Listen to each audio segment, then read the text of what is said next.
Okay.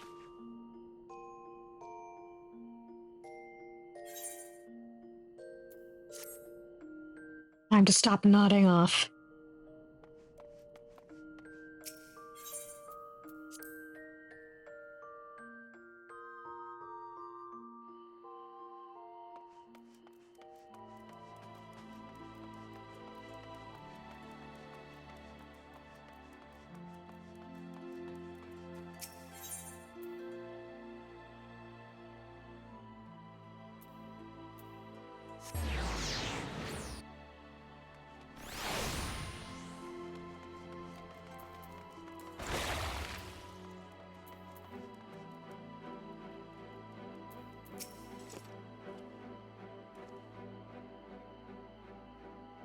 again? It's you, sir. Sorry, it's been a funny old day.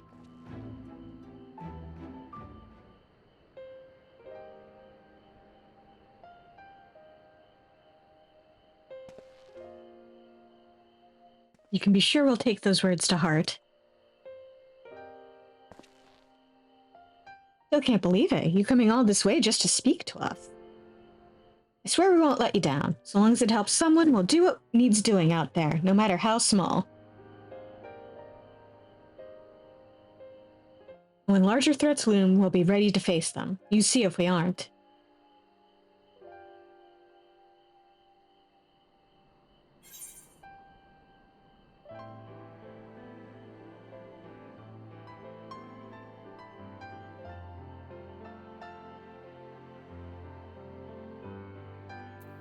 Oh, what are you waiting for? Get out there.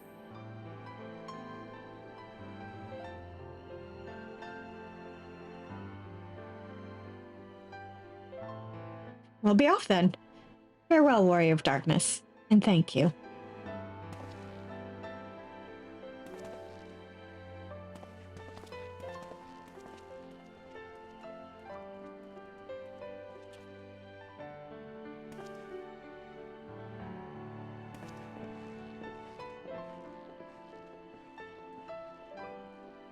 Yes, please don't die horribly out there.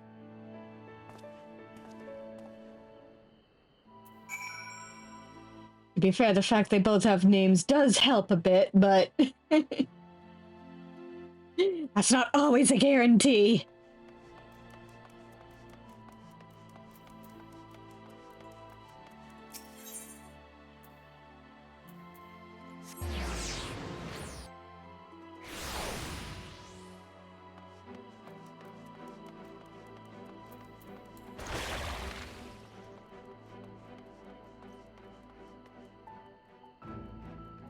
Hello, fellow bun. Do you have business with the Crystal Exarch? Yes, I do.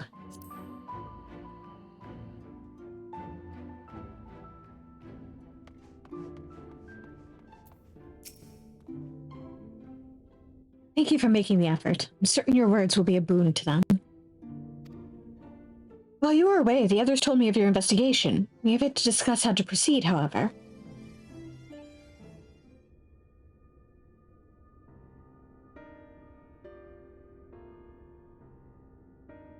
While your findings in Amnesis Anider do raise important questions as to the identity of our adversary, we are no closer to discerning his design, nor do I know of any other potential avenue of investigation.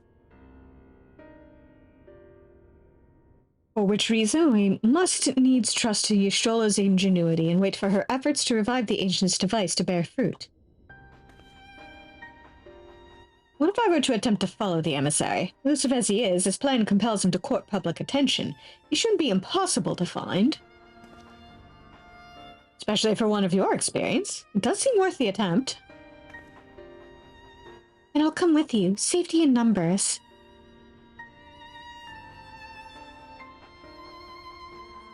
In combat, perhaps, but where stealth is required, the opposite is true. Happily, I don't plan on getting myself caught, so you've no need to worry.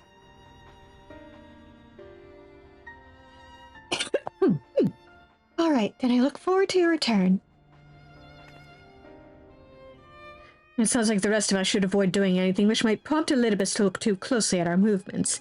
Insofar as it's possible, I recommend we limit our activities to the Crystarium. Speaking of which, Exarch, might I ask if you've made any progress with the spirit vessel? Of course. We are presently studying the principles underpinning memory transference and, I believe, nearing the requisite level of understanding. Less hearteningly, practical trials of transference methods suited for use with the vessel have yet to yield satisfactory results, to put it mildly. But there are still many promising possibilities we have yet to test. Indeed, though it may take some time yet, we are well on our way to a solution. And I shall not rest until one is found.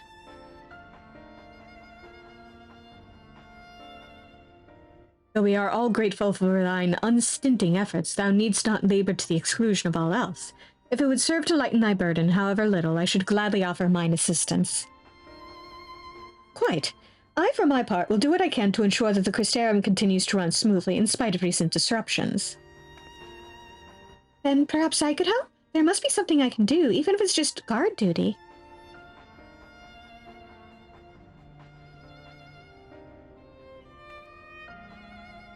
Thank you, all of you. I shall breathe easier for your assistance. Of course, on the evidence of the recent past, it will not be long before some new crisis arrives to throw our plans into disarray, at which time your services will be in particular demand. That being the case, perhaps you might take this opportunity to retire to your suite of dependents. I was just there!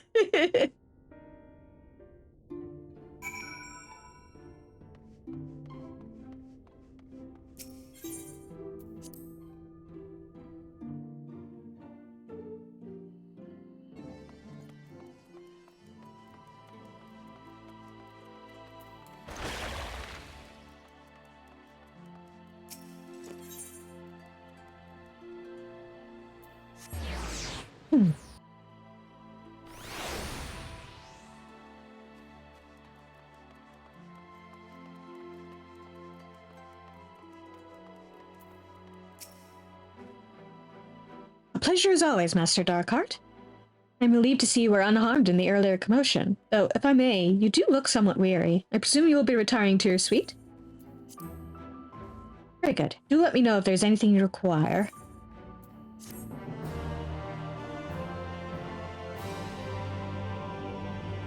A new eating quest is now available for Meowfor in Mordsuk. Ooh.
Mr. Darkheart, it's Glinard from the Wandering Stairs. I apologize for calling so late.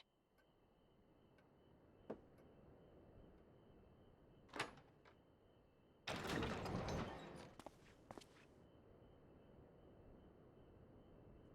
friend of yours was asking after you. You may remember them from that business with the Cardinal of Virtues.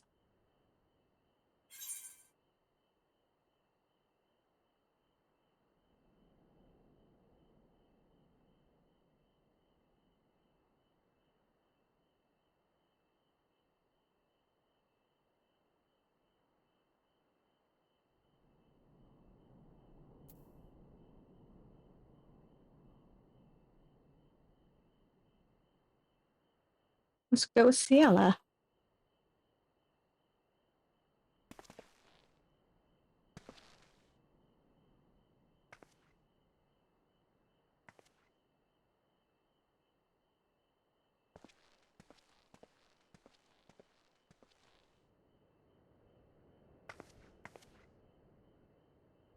Good evening.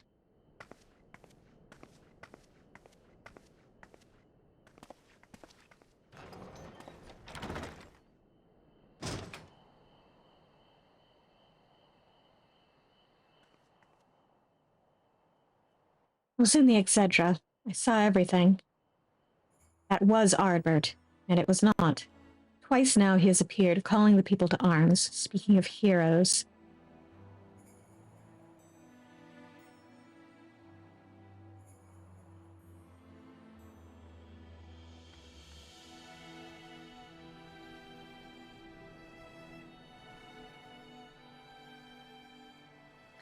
I knew this day might come. Our Bert never did reappear as a virtue. To see his flesh stolen by the selfsame Asium that made mock of their sacrifice.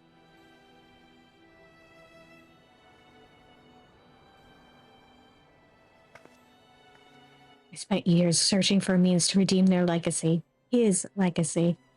And in you I found it. You slew the virtues, reclaimed the stars.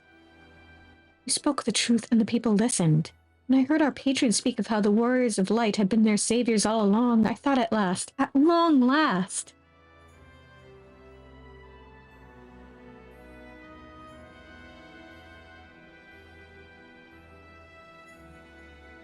I was a fool.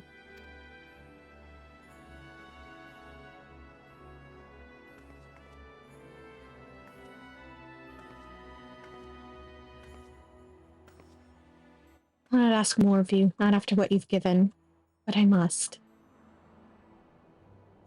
Set him free. Lay him to rest with the others in honor and triumph.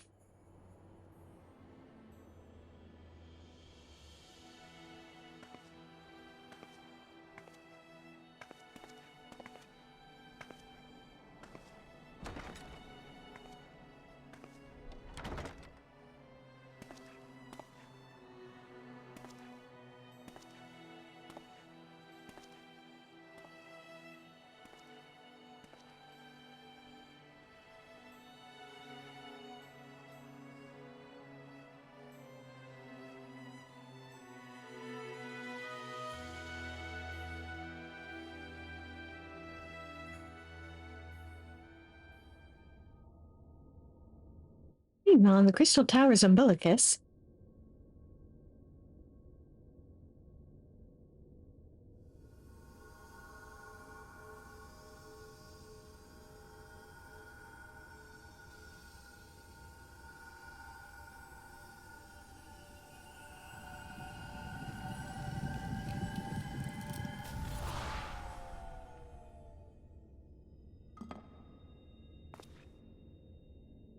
Foiled again.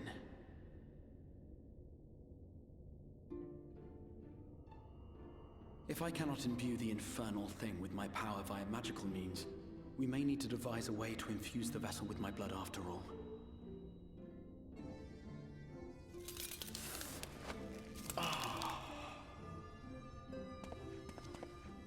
Art thou unwell?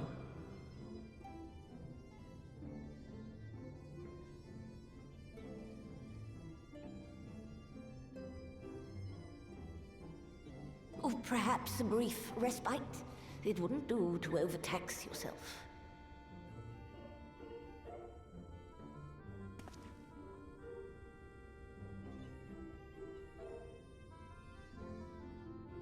I'm fine. And given to stubbornness, I'm afraid. Especially when I have a stake in the outcome.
The dream again.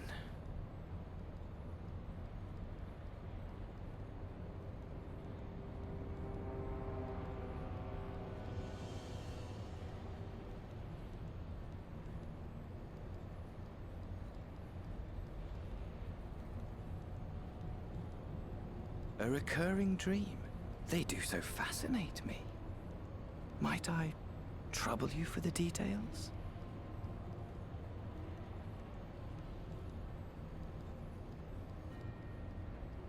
I have always dreamed of it. Fire falling from the heavens, and the city, nay, the whole world ablaze.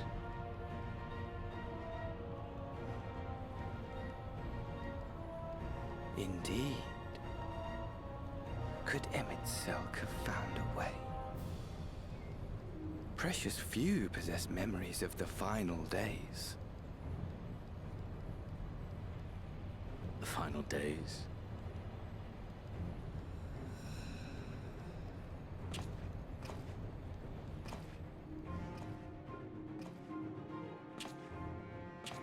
Why, yes. Admittedly, my knowledge is mostly second-hand, but if you are interested, I will gladly tell you the tale.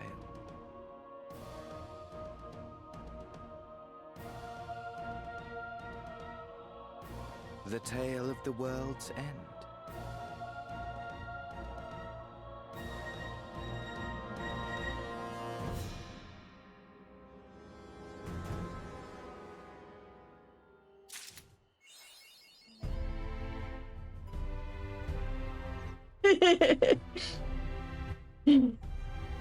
I expect that to be Xenos' reaction, honestly. But hey, it looks like Xenos is getting the lore dub we just got not too long ago.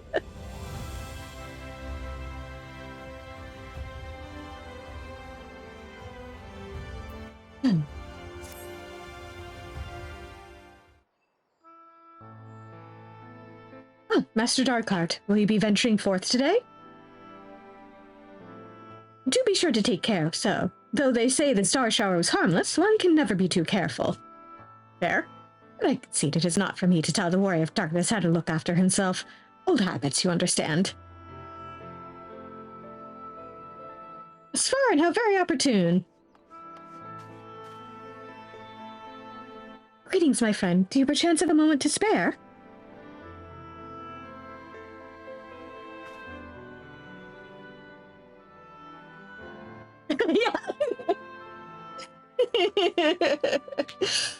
Oh god, what is this scrolling screen? Why am I stuck here? Why can't I move? Wonderful, wonderful. I wanted to thank you, you see, for revealing to us the truth of the Warriors of Light. After all these years, your tale set the record straight. Finally, the people see them as the great heroes they were. The great hero he is in the case of Ardbert. You too were surprised to see him, I think. Quite surprised, yes. At the time, I was not certain what to make of it all, but I could see the effect his words had on those around me. And then the stars rained down from the sky and, well, you know the rest.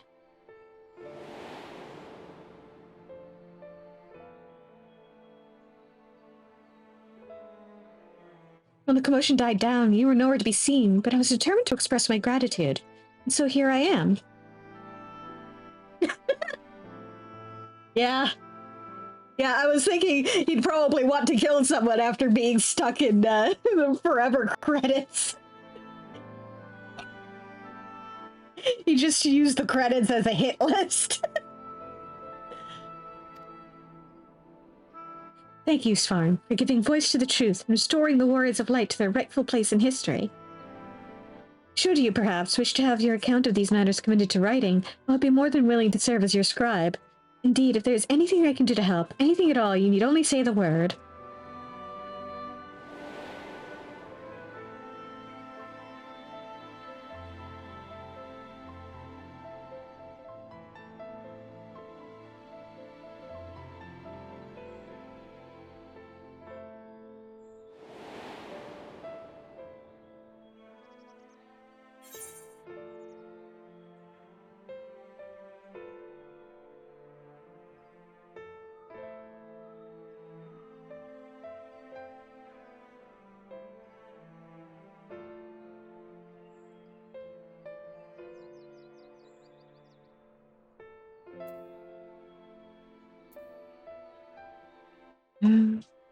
what the situation is like in the city.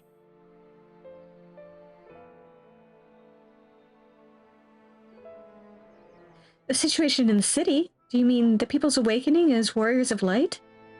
Well, while questions remain about the circumstances surrounding Ardbert's return, history tells us that what took place may not be entirely unprecedented. But to understand that requires an understanding of warriors of light in a broader Vrandic context. If it please you, I should be glad to provide an overview. I flatter myself that it may grant you a better grasp of that which is occurring not only in the Crystarium, but the world at large. Excellent. I shall return to the cabinet at once and look up the relevant texts. Pray join me at your earliest convenience.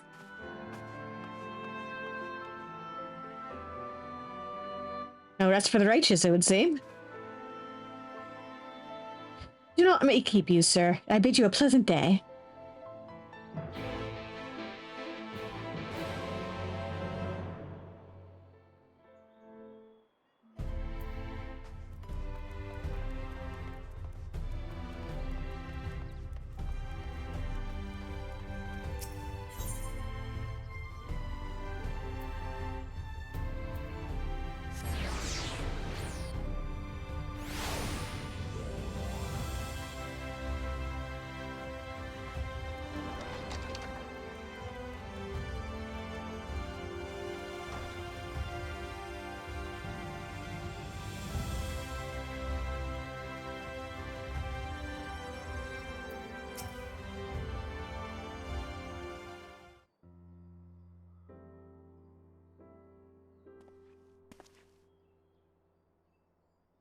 Svarin, excellent timing. I have but this moment finished gathering the materials for our lesson. That was fast. As a great many works make reference to the Warriors of Light, I shall, with your permission, focus only upon the details that seem most relevant.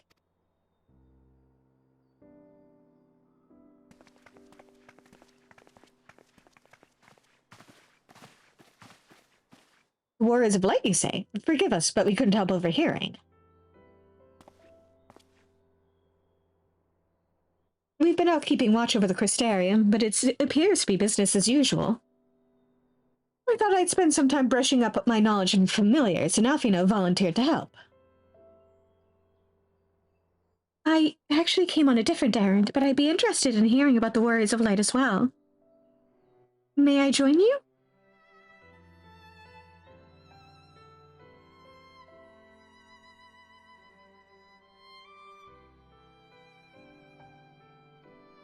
Of course, the more the merrier. If you would care to find a table below, I shall be down with the books in a moment. Yep.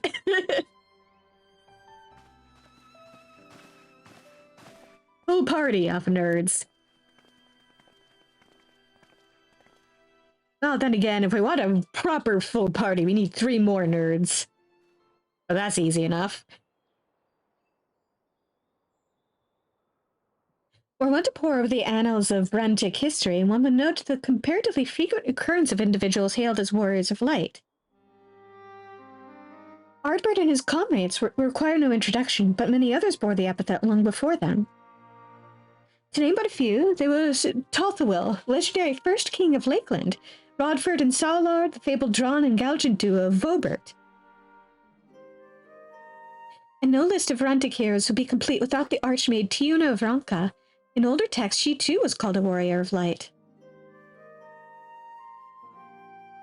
It did surprise me how ready people were to forget the negative associations of the title. It makes sense if it's been around for centuries. Verily, in ages past, it was simply a synonym for hero. In the wake of the flood, however, light came to be regarded with fear, the title used not to exalt but to revile.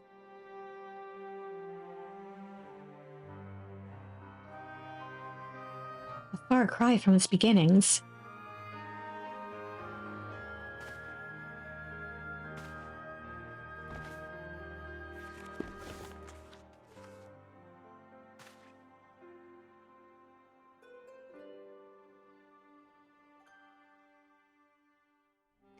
This, my friends, is Norvin's oldest epic, the original tale of the struggle between good and evil. In a time when all lay shrouded in darkness, a prophesied hero rose to deliver the world from its doom. Fighting in the name of the light, the hero styled himself its foot soldier, and thus did he come to be known as the Warrior of Light. Curiously, in the centuries that followed, other heroes appeared who claimed the selfsame epithet, despite sharing no discernible connection with their predecessors.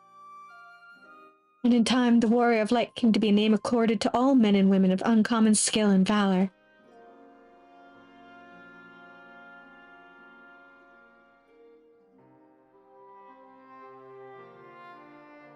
Well, plot thickens. As you know, the title of Warrior of Light is also used in the source. Though the manners in which individuals have earned it are many and varied, heroes have been honored thus since antiquity. Nor does the custom show any signs of dying out, as you can well attest. It makes you wonder, doesn't it? It surely can't be a coincidence. Indeed not.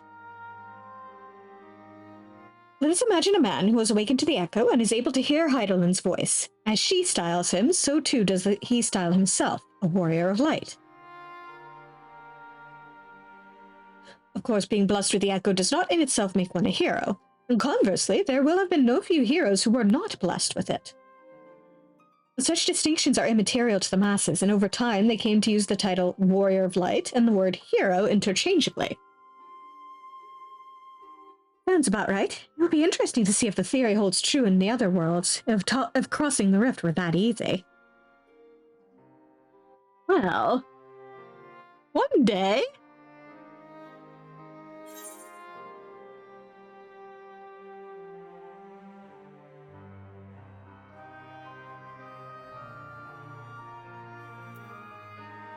Evelyn did call me a warrior of light.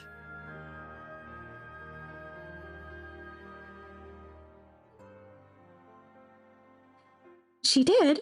I've never heard her voice myself. But I can feel her presence, perhaps through Minfilia. At any rate, assuming all of this is true, and there's a common thread behind the epithet, I doubt the Ascians will have been amused. To have the world at large associate light, and by extension Heidelin, with good must have added insult to injury.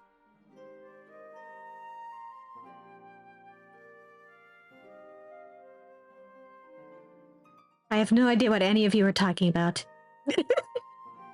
Exactly.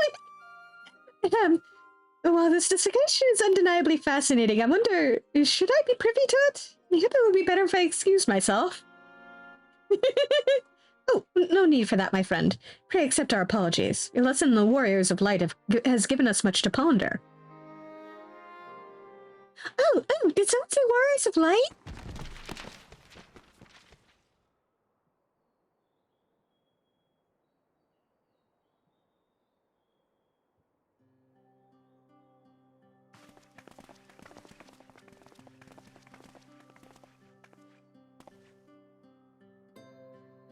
Rikitio, are you alright?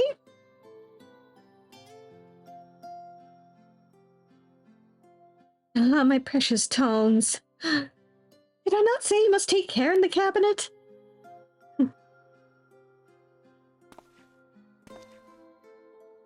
You too, Arkle, Airwell. We're sorry, Master Morin. Aren't you? The Warrior of Darkness?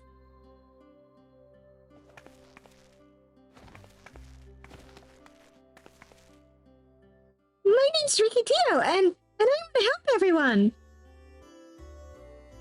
Please, tell me what I have to do to be a hero, to be a warrior of light. Oh, you are too precious, my dear. I want to pick her up and hug her.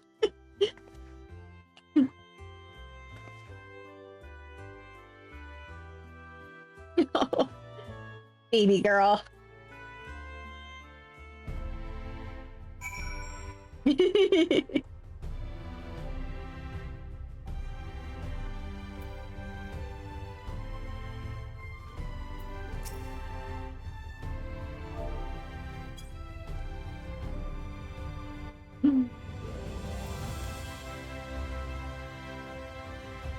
So, I want to be a warrior of light, but not one that fights with a sword and all that. No, I want to be the kind that fights with potions and heals people, an apothecary. And I'm going to help everyone in the Crystarium, no, in all of Norvrent. I told Arkle and Airwell this. They said that the cabinet should have lots of tomes about potions. But this place is so big, and we don't have the faintest idea where to begin searching. At this rate, I'm not going to get anywhere. If one knew where to look, one should indeed be able to find treatises and potions here. Even so, I fear they may prove a little difficult for one so young. But, Esteemed warrior of darkness, perhaps you might accompany young Riki Tio to Spagirix? Rather than through tomes, I believe she stands to learn more by observing the Chirurgeons at their work. Sounds like a plan. It seems we've finished here, so we'll come with you.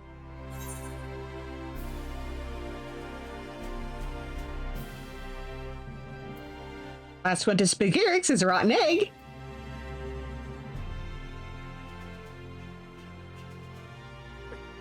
I'll have you know I'm really fast. You're going to be the rotten egg.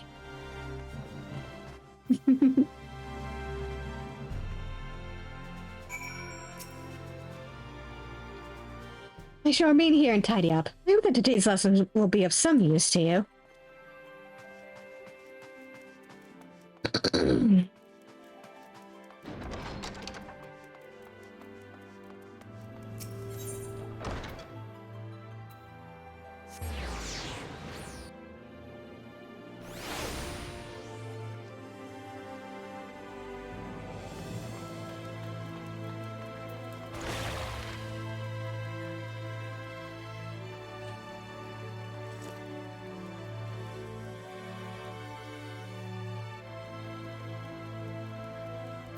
All the kids are here.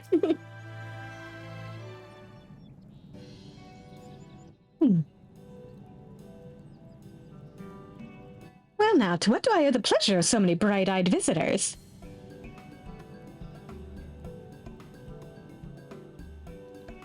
Is that the way of it, sweetie? You wish to learn about medicine? That's right. I want to become a warrior of light who uses potions to help people all over the world. Well, that is a very noble endeavor, and you aren't alone in it. No few at our infirmary yearn to venture forth as warriors of light. But ultimately, they have all decided not to pursue that dream. Huh? Why? Because the people here need them too, sweetie. The guards who place themselves in harm's way to keep us safe, the artisans who toil tirelessly that we might sustain our way of life, and younglings like you who are the future of the Crystarium. They couldn't simply abandon them, you see, and so, difficult though it was, they made the decision to remain. And does this mean my dream isn't any good? Oh, sweetie, yours is a wonderful dream, and it would be my pleasure to help you to pursue it. If we all work hard, the day will come when our Chirurgeons may set forth to aid folk in every corner of the realm. As we strive towards that day, I hope that we can rely upon you as well. Though I must warn you, ours is not an easy path. No, you must work very, very hard. I'm not afraid of hard work. I'll become the best apothecary ever. Just you watch. That's the spirit. Without further ado, then, may I entrust you with a task? I placed an order at Sweet Sieve for a potion ingredient, and I would like you to go and collect it. What ingredient? Leave it to me, miss.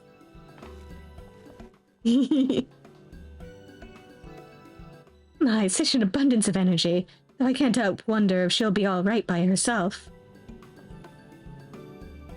My apologies, but would you mind accompanying her? When you arrive at Sweet Sieve, speak with a woman named Gracine, and she will point you in the right direction. I shall join you. As the one who suggested this course to Riki Chio, I would assist her in her first steps.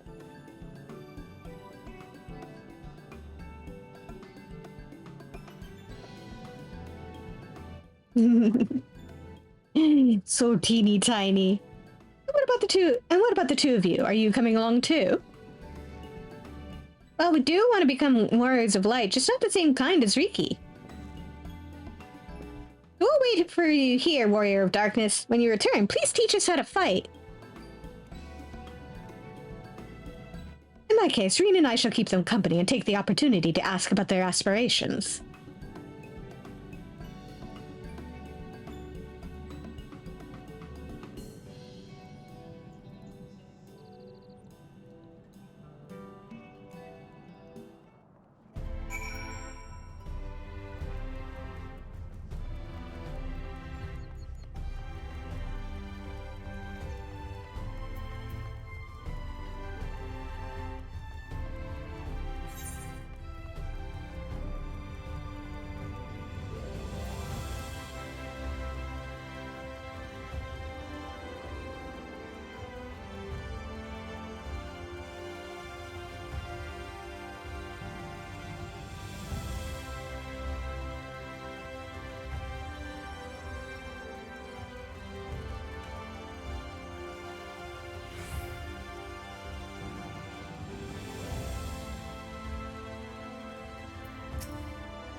If it isn't the warrior of darkness himself, may I assume you are with Master Alfino?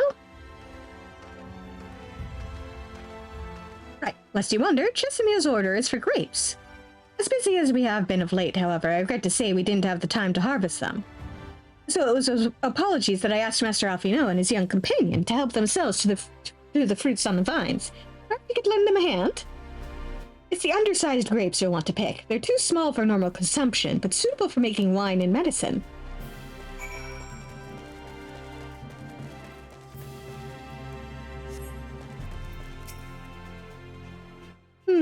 Are these small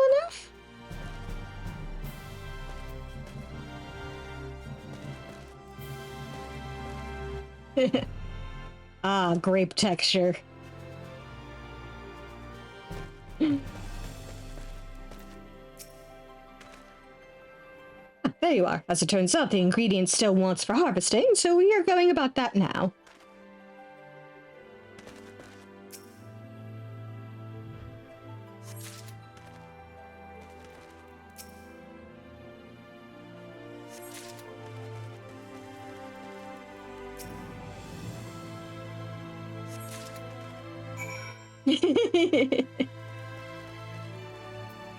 Yeah, give these a taste. Oh, you're here too? You're picking little grapes. It's quite fun.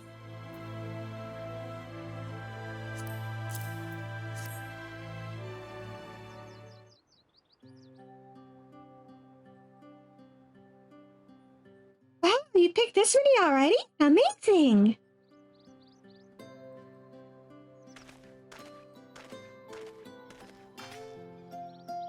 I dare say we have enough between us. Shall we take them back to Chesimil? I can't wait to see what she's going to do with them. Tell me, Riki, what made you want to become an apothecary and warrior of light? Why? Well, a while ago I felt sick, really sick. My body was burning up and I felt so weak I couldn't even get out of bed. Then a traveling apothecary came and gave me a potion to drink. It was the foulest thing I'd ever tasted, but it made me get better. She was so brave, the apothecary, I mean. She went around taking care of people even when it was dangerous. And I decided I wanted to help people just like her. So I started brewing potions out of grass and giving them to my friends, but I didn't really know what I was doing or if there was anything else I could do. Then not long ago, a neighbor told me I was going to become a warrior of light and go traveling the world, helping people. And I thought, that's the same as what I want to do. I see. Out of curiosity, what did your neighbor do in the end? Sailor? I haven't seen him for a bit, so he must already be out there looking for people to help. Oh, hey. Sailor, one of the guards awakened by the star shower.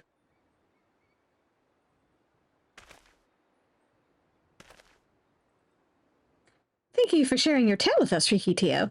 I myself took inspiration from one not unlike our traveling apothecary, and I hope her good example will spur you on to realize your dreams. But it will not be done in a day. Such lofty goals are reached through hard work and persistence, through countless little acts of heroism, like delivering the grapes to Chesimil.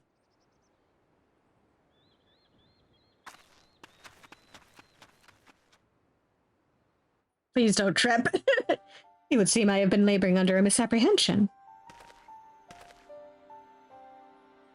I convinced myself that it was Elidibus who had sowed the desire to become warriors of light within the hearts of the people. I see now that the impulse to aid their fellow man abided within them from the first. Elidibus did no more than give it a name.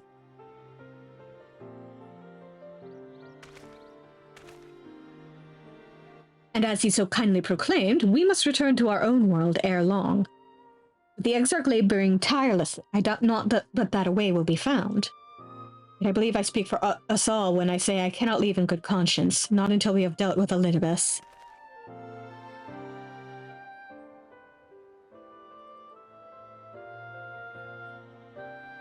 This is no longer a strange and distant land, after all. Norvrend has become as a home to us, and her people our own.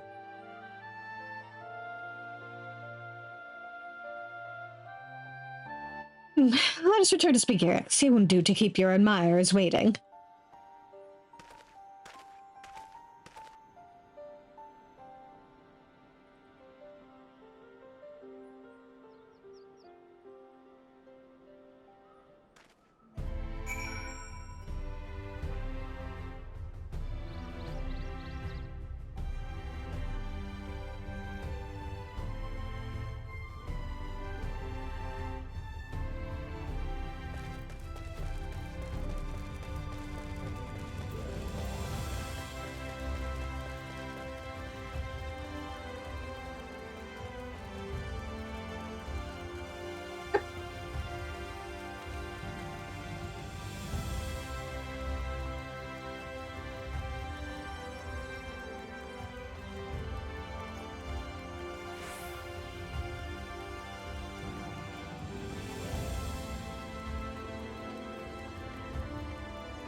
My thanks for your kind help, sweetie. We now have all the ingredients we require. From the grapes we shall make a vinegar, to which we will add elf grass and a few other herbs to produce an invigorating syrup. Though it's unspeakably sour, it does wonders for the constitution. As part of her studies, I may just have to give Riki Tia a little taste. Oh dear.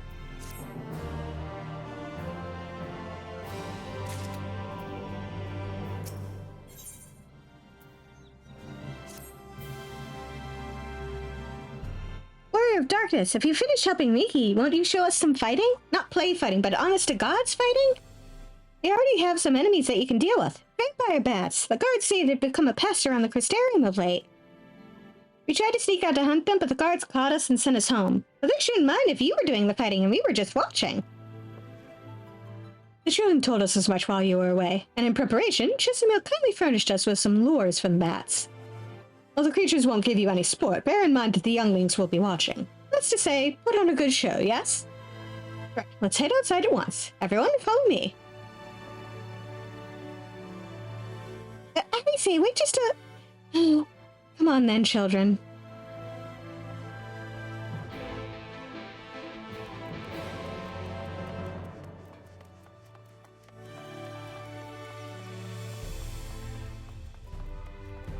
I say, just wants to see me fight too.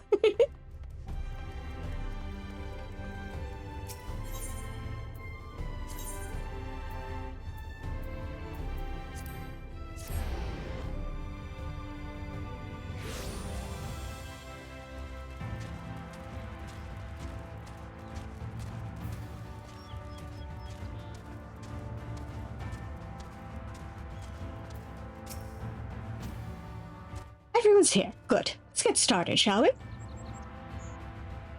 As their name suggests, vampire bats feed on blood, and originally being nocturnal creatures, they've grown more active at the return of night and become a nuisance.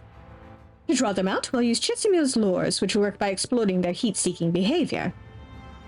Bats are wont to nest under the eaves, so you are likely to attract more if you place lures near buildings. I have here 6 lures, 3 each for you and me. As proof of a successful kill, I want you to gather up their fangs. Whoever collects the most is the winner. Oh, you're hunting too? Yes, well, there's nothing like friendly competition to bring out the best in Svarin. Anyway, while we hunt the bats, the 2 of you are to stay with Reen. She's really strong too and will keep you safe. No pressure. Without further ado then, let the contest begin.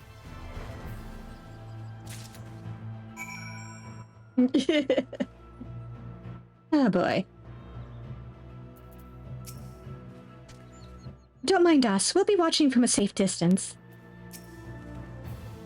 I won't blink, not even once. So the bats nest under the eaves. It's important to know your enemy.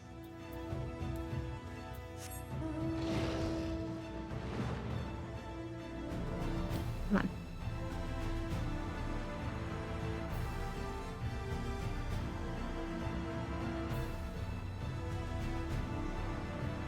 No. Are you going to want me to this game?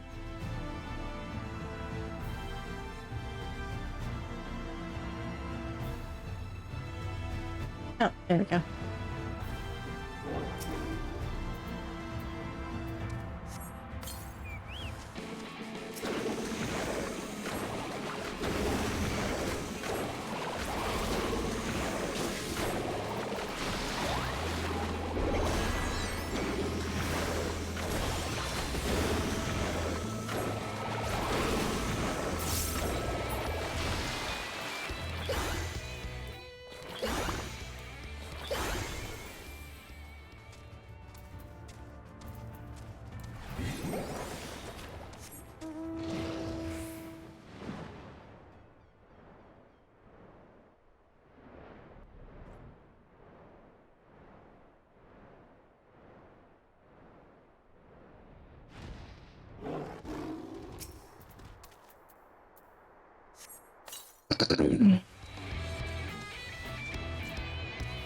Ooh.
Nah, man.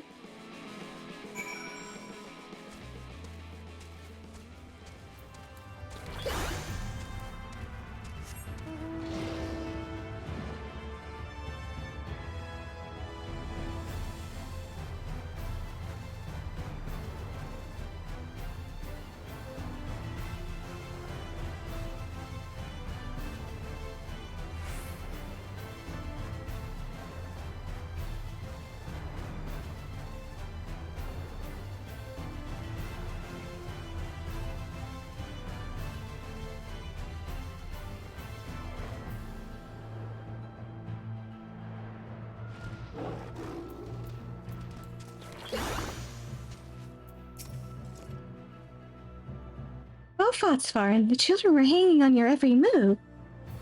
This was I, to be honest. Though I know the tally, may I see your fangs for good measure?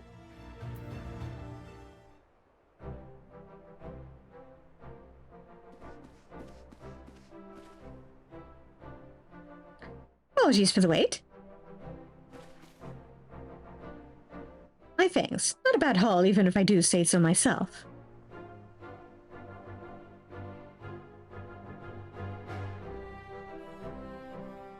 Five, six, seven. 7 fangs from Alize. Which means that we have a draw. Svarin also collected 7 fangs.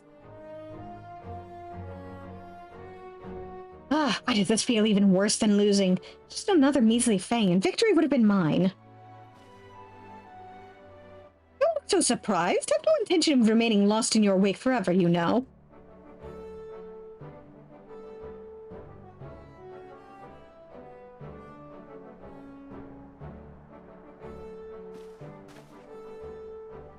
So, children, you've now seen the Warrior of Darkness in action. What are your impressions?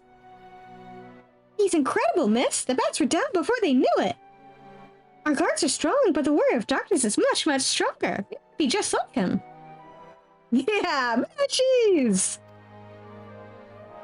She's getting better. Good. If you're looking for an example to emulate, you may as well pick the best. I want you to remember how you felt when you watched Svarin, and train hard. Keep at it for long enough and you'll be strong too. If you don't mind telling us, when did you decide that you wanted to become Warriors of Light? Well, we were there listening with everyone when Ardbert appeared, but I wanted to be strong since before I came to the Crystarium. The Sin Eaters killed my father and my sister, see, and I promised myself I'd learn how to protect people one day. Like Ardbert said, this is our home. We're the ones who have to protect it. We're the ones who have to rise up as new Warriors of Light. What about you, Arkle? Me? To be honest, I'm still not sure what I want to do. But if my friends were in trouble, I know that I would want to help them. And I want to go on adventures with them, see the world together. That's a wonderful goal. You really think so? It's hard to explain, but it's something I felt when I saw the star shower the other day. I felt as though there was something I'd lost and that I had to go out there and find it.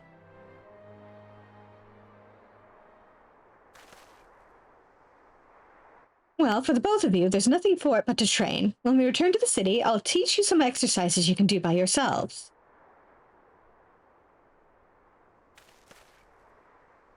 Thanks for showing us your fighting skills, Warrior of Darkness. We'll never forget it.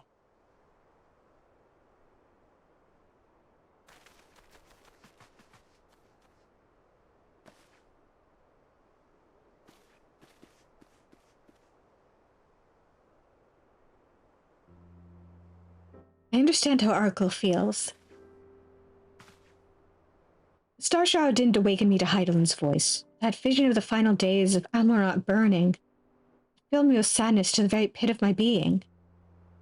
Things I once knew, people I once loved, promises I once made, felt as though long-forgotten memories were dancing at the edges of my mind. When I try to focus on them, they simply fade away. An effect of having a fractured soul, I shouldn't doubt. But lest you worry, I'm perfectly happy to remain fractured and have no intention of donning an Asian mask. Oh, just wish we knew what Elidibus was plotting. Ah, look at this pair of incurable brooders. If we're going to stand around lost in thought, we may as well do it back in the city. Rest assured, Reen and I will take the children from here. Their heads will be in the clouds after meeting you, but we'll see to it their feet remain firmly planted on the ground. Huh?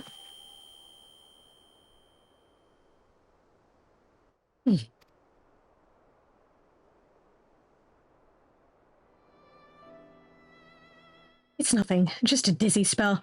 Seems I tried a little too hard to beat you. I'm fine now, not to worry. I'll see you soon.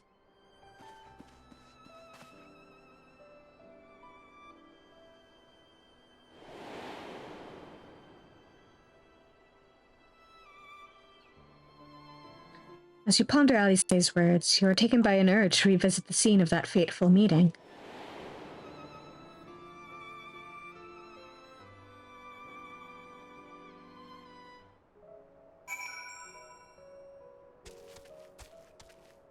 There's the actual...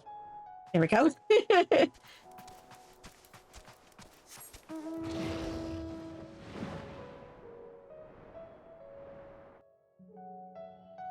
Yes, please go visit a doctor, my dear.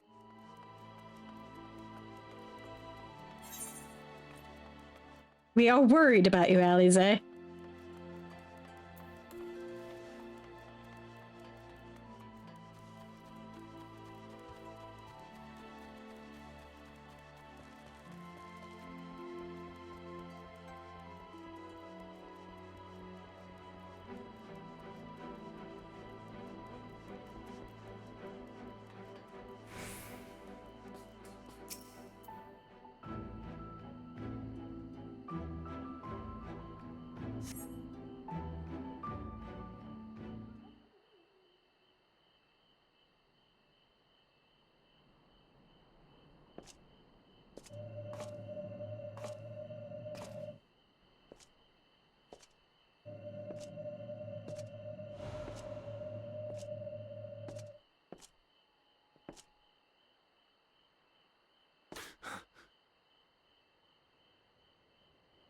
Why am I...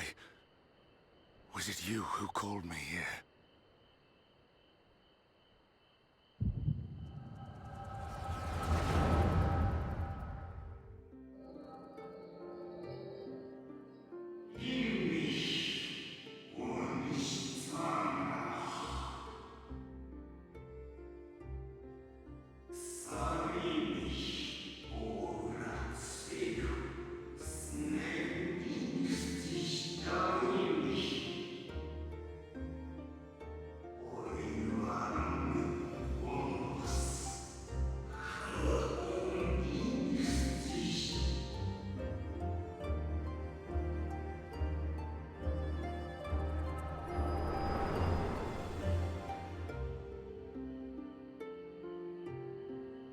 So you peered into my memories. No matter. You will have found little of import. But I see you intended to summon me here no more than I intended to come.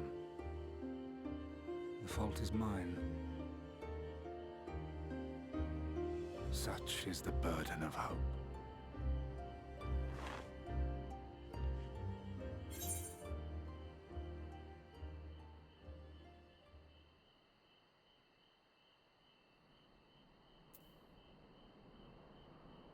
What are you plotting?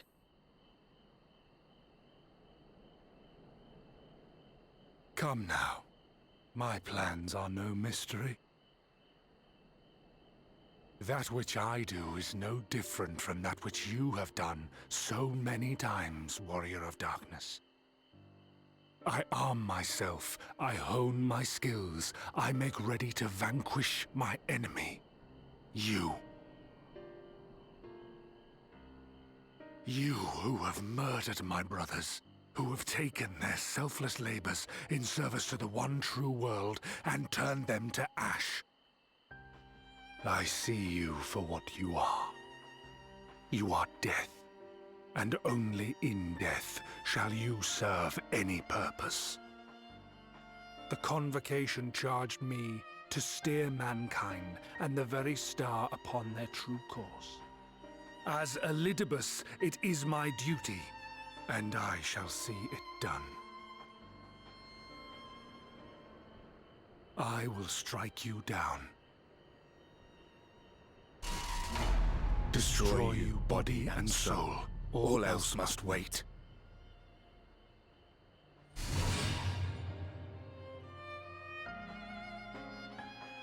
Ere long I will come for you, warrior of darkness, and I will save the world.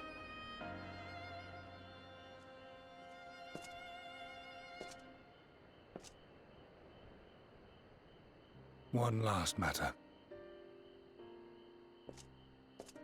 I bore witness to your final struggle with Emet. It seemed as if he saw something familiar in you. As if he mistook you for another.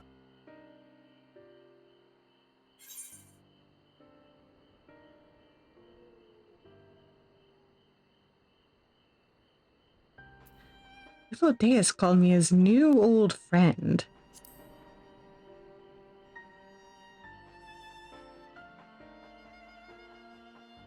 No. I recall not of whom he spoke. Mayhap I never knew you. Or mayhap it is another fragment lost. Ah, I wasn't aware you already had a guest. If the conversation is constructive, I shall not intrude.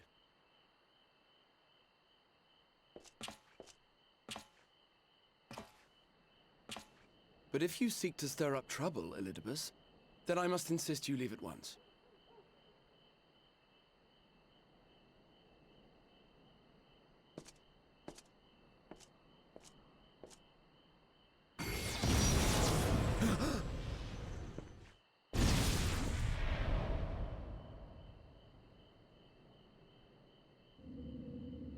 Though you lack her blessing, your soul is surprisingly dense.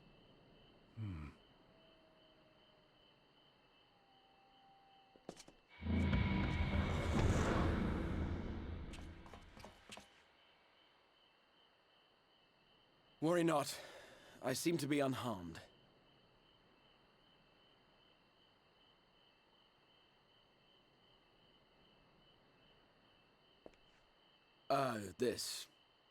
This is my own doing.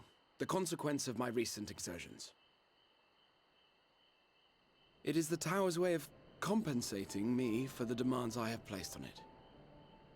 Rest assured, it is no great inconvenience at present. Indeed, I told Beck Lug as much, but they would not be persuaded and sent me away to rest. No need to make a fuss. Strange as it may sound, I consider it something of a badge of honor.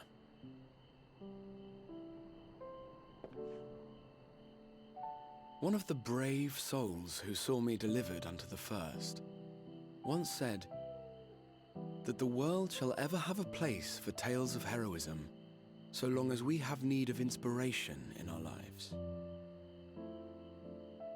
Though he and his fellows had no way of knowing whether their mad scheme would amount to anything, they knew that the attempt alone would inspire hope, or so they hoped.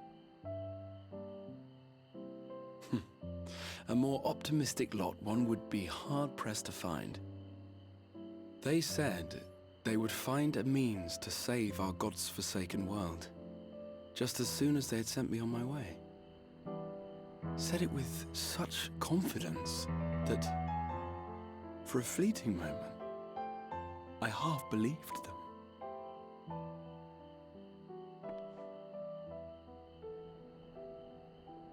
Such faith, such courage in the face of unrelenting despair. For a long time, it was more than I could bear to remember them. But having come this far, having sent full many on their way myself, I see things more clearly. To take action is to hope. To believe, to choose to believe, is to take the first step towards a brighter future. And why do I tell you this?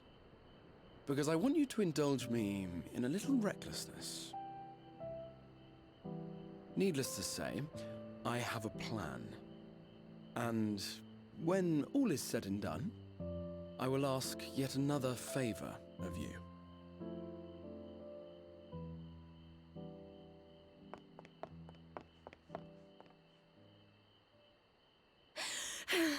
You're both here.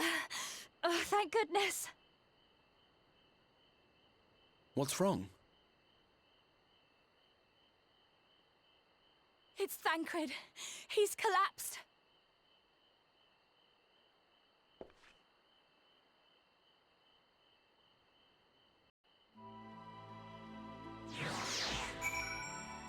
Concerning.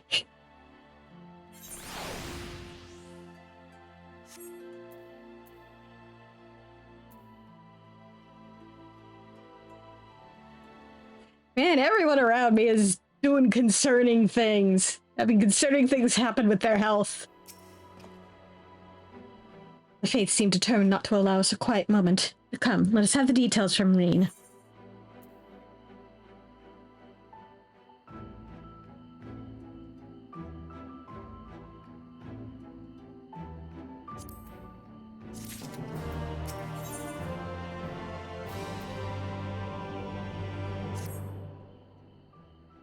It happened after Alize and I saw the children back to Spagirix. We chanced to meet Thancred there, returning from his mission. He'd been shadowing Elidibus around the realm, only to lose sight of him near the Crystarium.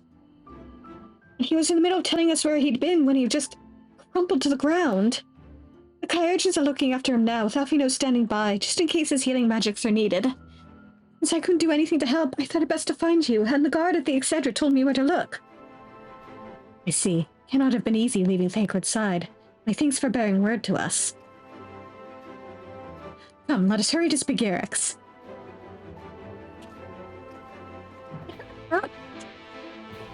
My god!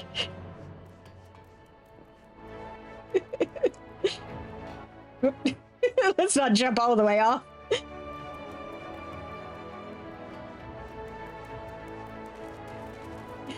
Let's not add shattered ankles to the worries everybody has right now.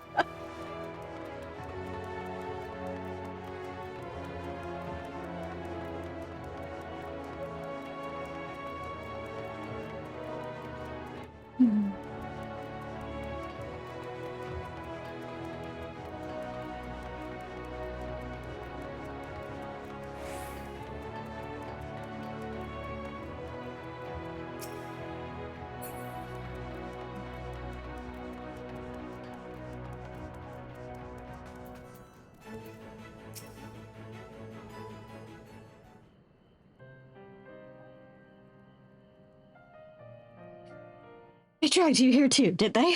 My apologies. How do you feel? Embarrassed, but otherwise well enough. I won't be staying overnight. This episode was not the result of any injury I could find. Thancred's aether, however, did show signs of instability, and I did what I could to calm the fluctuations. And all of this happened without warning. Oh, not exactly. You will doubtless recall the time Urianger nearly drowned, and I gallantly went to his rescue. If you know what's good for you, you'll stay overnight. When his water-walking charm failed, he was tired. So were you when you got back. We were both spent, yes, on account of which you begged us to rest, which in retrospect may have been a good idea. Turning into a bun loaf. The fact is, I've been experiencing regular bouts of lightheadedness ever since, but there was no actual fainting until now.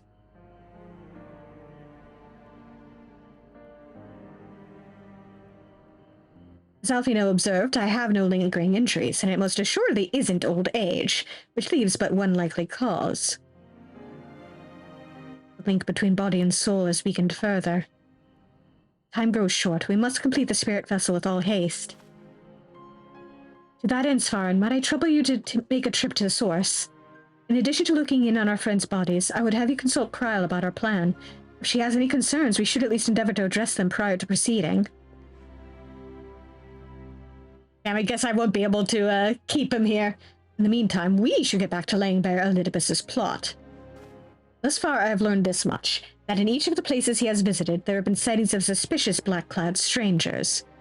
Moreover, the coming of these shady individuals has invariably coincided with some manner of misfortune. Beasts terrorizing settlements, blight ravaging crops, you know the sort of thing.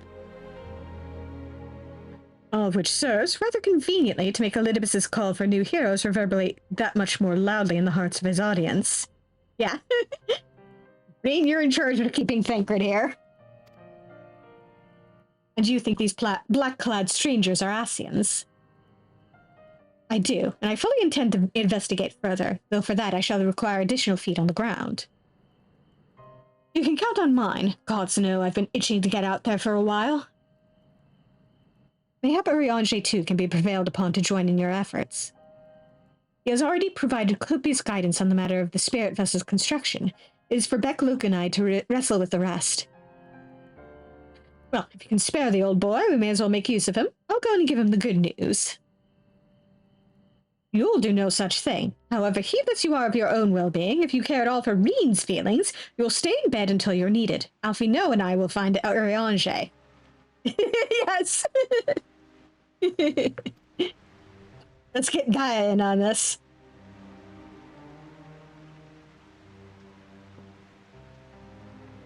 All being well, we will have news to share by the time you return. Safe travels, Svarin.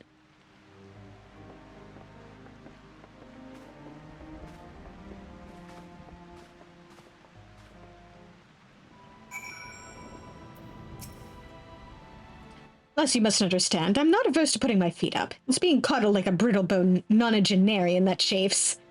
Yeah, fair. I know you cross the rift all the time, but please take care.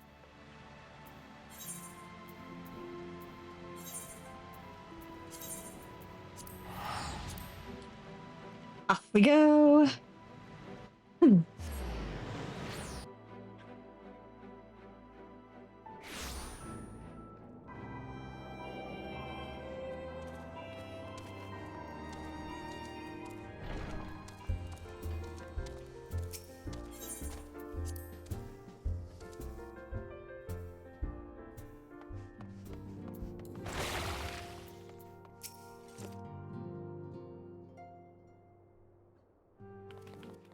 Svarin, what awful timing.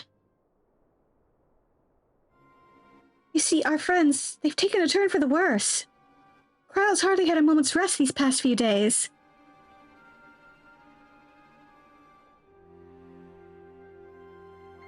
She didn't want everyone to worry, so we've been keeping it quiet. Oh, but listen to me. I call myself a receptionist, and I haven't even bothered to ask why you're here. So they think the spirit vessel will be ready soon, and they want to make sure there are no problems at this end. You'd better talk to Kryl. She's with the others in Dawn's Respite. Let's go and see her. Just prepare yourself, all right?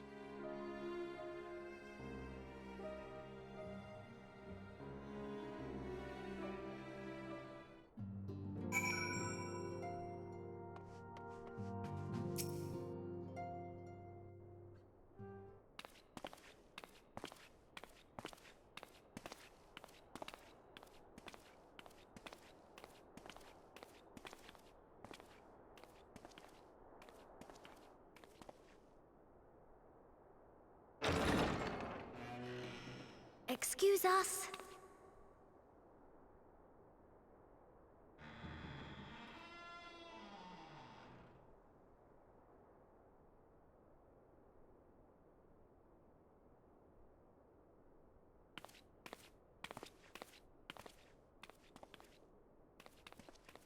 This way.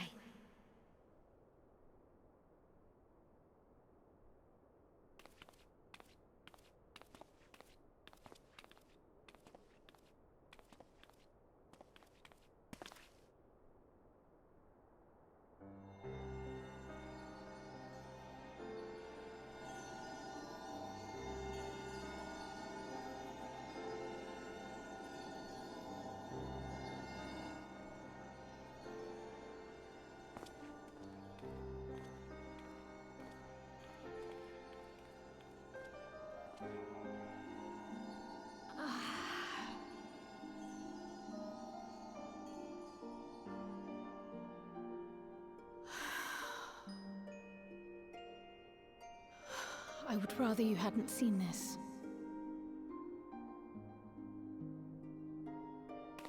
I'm sorry. We have urgent tidings.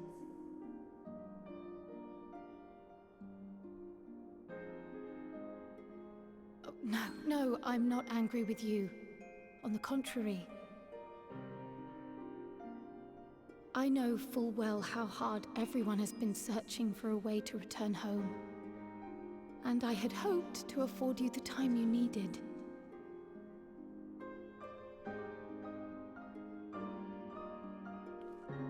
But given our friend's present state, perhaps it was for the best that you came.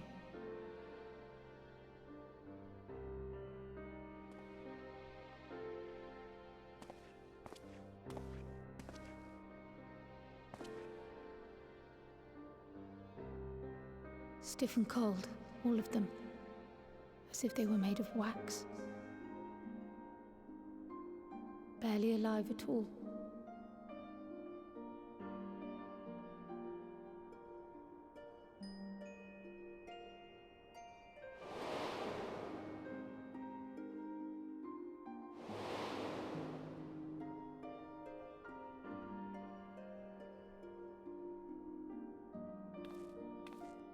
And they had been doing so well.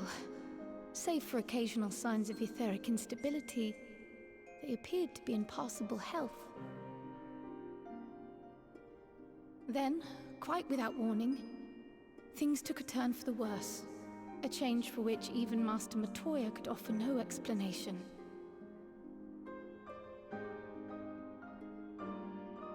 She could only remind me that the soul is yet an unknown frontier, and that much and more lies beyond our ken.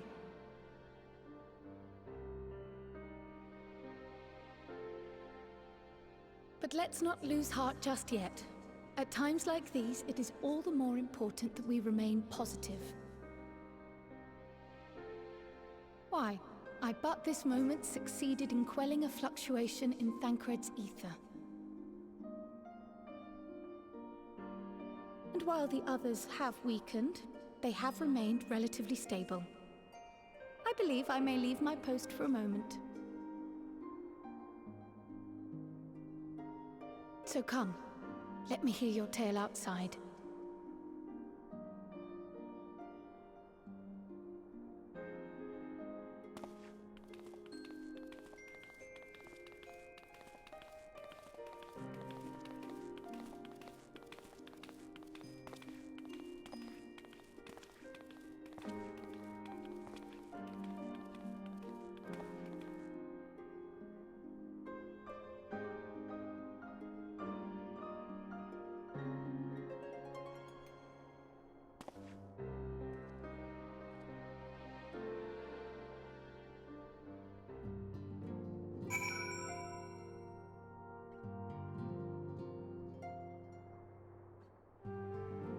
I am low-key tempted to go on a quick diversion to pick up Sage.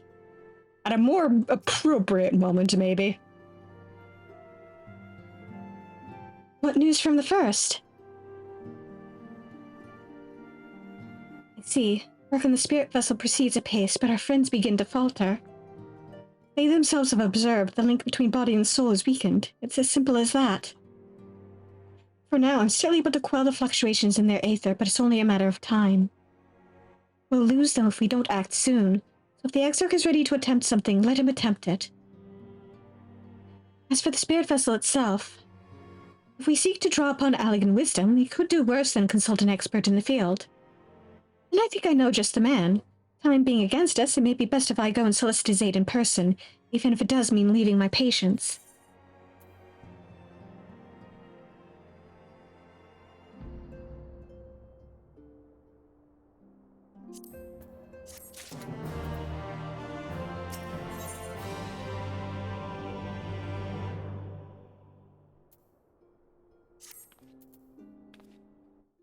Svarin, could you spare a moment while Kra goes and finds this expert of hers, I mean?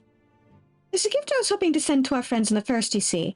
And since we might be waiting a while, I wondered if you wouldn't mind giving me a hand with it. My first attempt turned out well, so now I'm going to make it properly. I'll be in the kitchen at the House of Splendors. Meet me there. Well, I had better be off too. I shall see you soon, either here or at the house, depending on how our patients fare in my absence.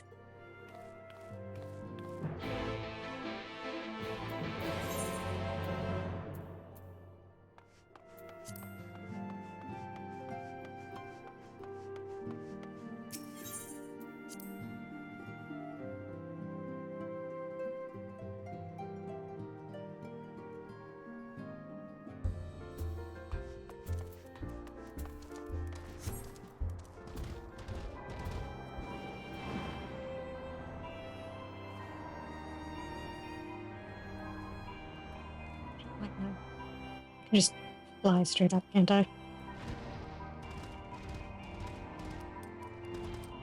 That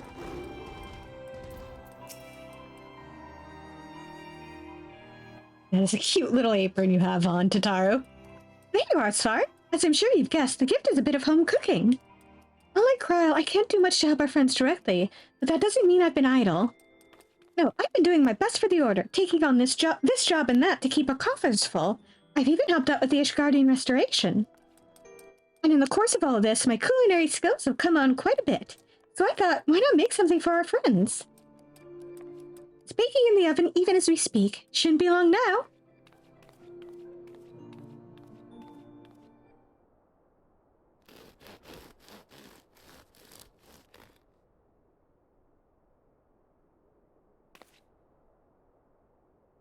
There, baked to perfection, even if I do say so myself.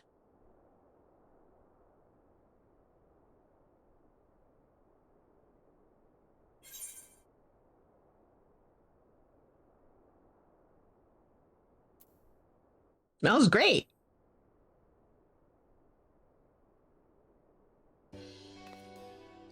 Doesn't it just? It's called Archon loaf, in case you're wondering, and it's what they eat over in Charlian. Archon loaf. Simple fare, I admit, but I thought it would remind our friends of home. If nothing else, Kryle tells me it's a good source of aether. So it should lend them a bit of strength, at least. There truly is nothing like the smell of bread fresh from the oven. Kryle, and if it isn't Rambrose, too.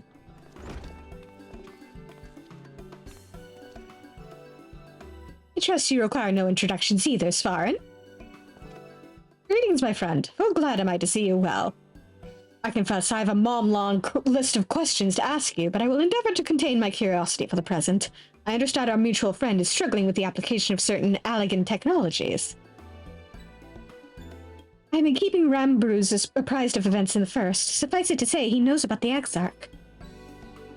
If anyone alive can provide insight into this matter, it is him and his fellow sons.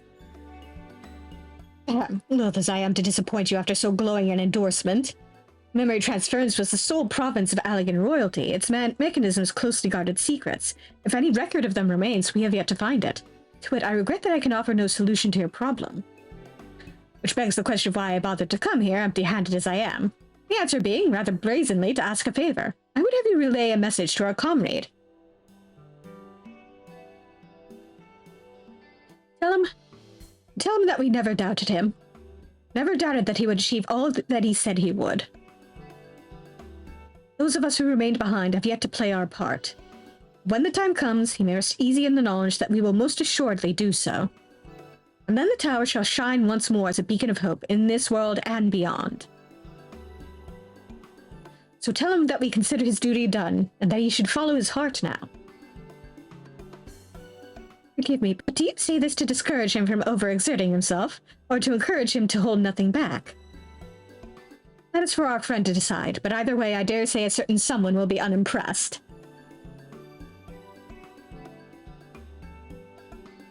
Well, there you have it, Svarin.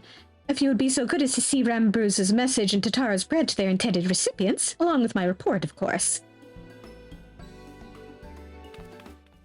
Kryle, before I wrap the bread up, would you mind giving it a try, just to make sure everything's as it should be? But of course, I'm always happy to lend my taste buds. Excuse me, Rambrus. As a fellow Charlayan, may I trouble you for your opinion? Well, I usually have mine with a good dollop of laurel and berry jam, but I suppose plain is best for sampling purposes.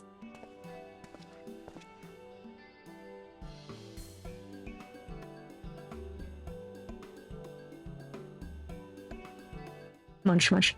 I see. Oh no, is it that bad? It is indeed, Totaro. Dense and unpleasant. Exactly as it should be. Just so, the very taste of home. As you might expect, our countrymen have amassed a wealth of culinary wisdom from every corner of the world. But our native cuisine is, shall we say, a little lacking. In Charlayan, the majority regard food as a source of nourishment rather than enjoyment. Save for those few who actually research the culinary arts, we pay little heed to the niceties of taste and texture.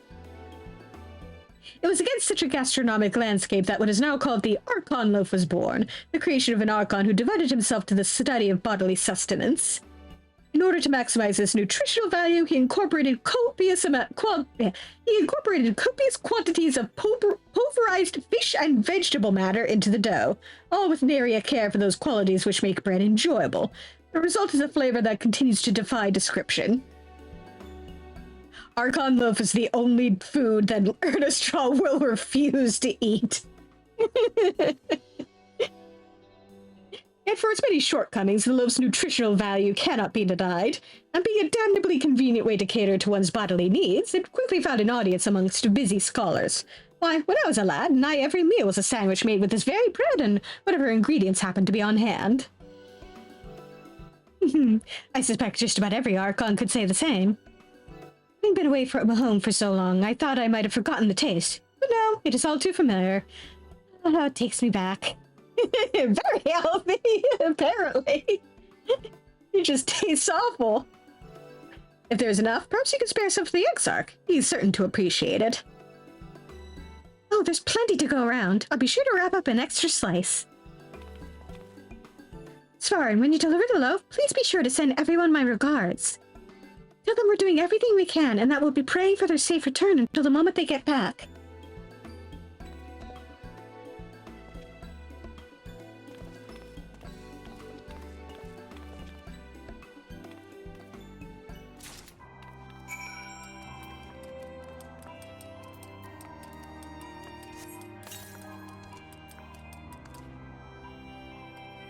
And I think now might be a good opportunity to take that quick detour.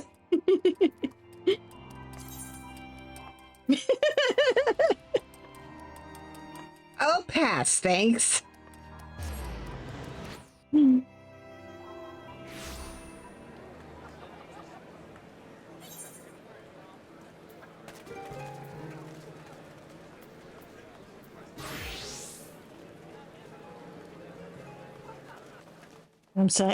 Is as usual packed.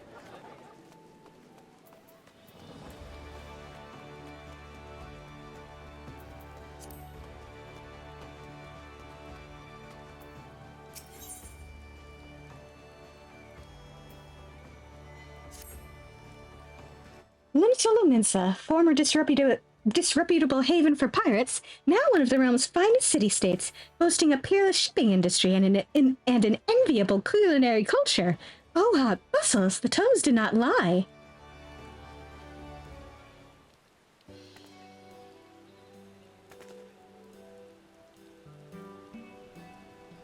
Well, here I am, Mother, in faraway Eorzea. I will complete this mission, just you watch. In your noble name and as first of my class, I will succeed. And afterwards, perhaps I shall invite our esteemed alumna Alize for tea at the Bismarck. I'll be the envy of everyone.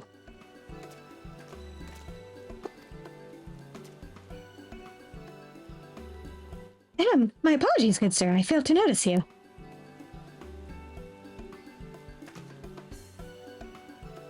I am Lala Jinjal, a native of Charlayan. By your appearance, I assume you are an adventurer. Are you perchance well-traveled in Eorzea? So you are? How very fortuitous. And Svarn is your name, you say? I'd swear I heard it somewhere before. In any event, it is a pleasure to make your acquaintance. As for myself, I am an operative on a mission from the Forum, our nation's governing body. Yeah, I totally don't know my way around. This being my first time in Eorzea, I studied as best I could in preparation, but there's no substitute for a local's knowledge. Thus did I intend to hire an adventurer like yourself to serve as my escort. The mission is the pursuit and capture of fugitives, unless it will entail some danger, but you appear to be no stranger to such. Might you be willing to assist me in this endeavor? Yeah, sure, I'll give you the grand tour.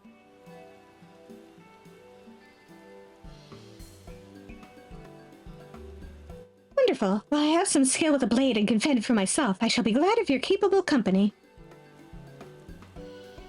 Now then, ere I divulge the particulars of my mission, we should head somewhere more private. Perhaps outside the city by the Zephyr Gate?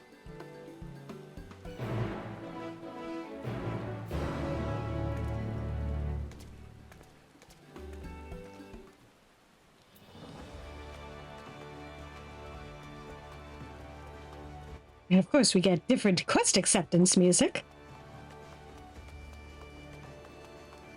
Gee, I can't imagine why she wouldn't want to divulge the the particulars of her secret mission out here.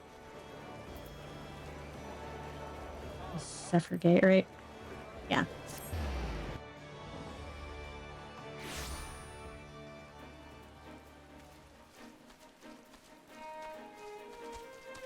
Hey, another bun. Forgive me if I seem overly cautious, but this mission is highly confidential. Were the wrong people to learn of it, my superiors would give me an earful. But I believe you may speak freely here, so permit me to brief you on the details. As I mentioned, I am on the trail of fugitives, criminals who fled Charlie and came to these shores. Extremely dangerous individuals who have enhanced themselves via forbidden means which have rendered them unsound of mind. Yeah. We could get a full party of totally qualified protagonists. No problem at all. While in a state of delirium, one of their compatriots even committed murder. He died thereafter due to side effects of his enhancement, but 3 others remain at large and pose a threat to innocence. Their leader, a Vieira male, is also alleged to have stolen valuable technological secrets. By way of reference material, I've brought this soul crystal. It's hot! It's hot! What in the world? I've never known soul crystals to give off such heat before.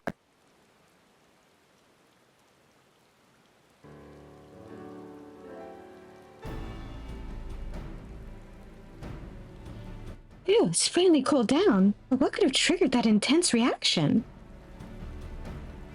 Not even at the studium did I ever witness such a thing, but maybe it was you?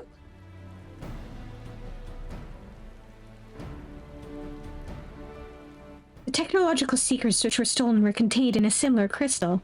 This particular sample has been loaned to me by a healing institute in Charlian. Tell me, Svarn, in the course of your adventures, have you ever fervently wished to save someone?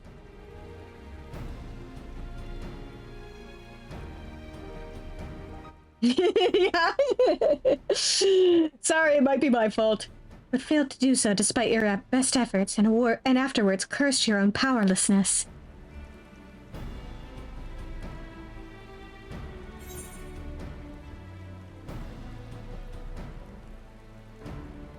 Oh, don't get me started.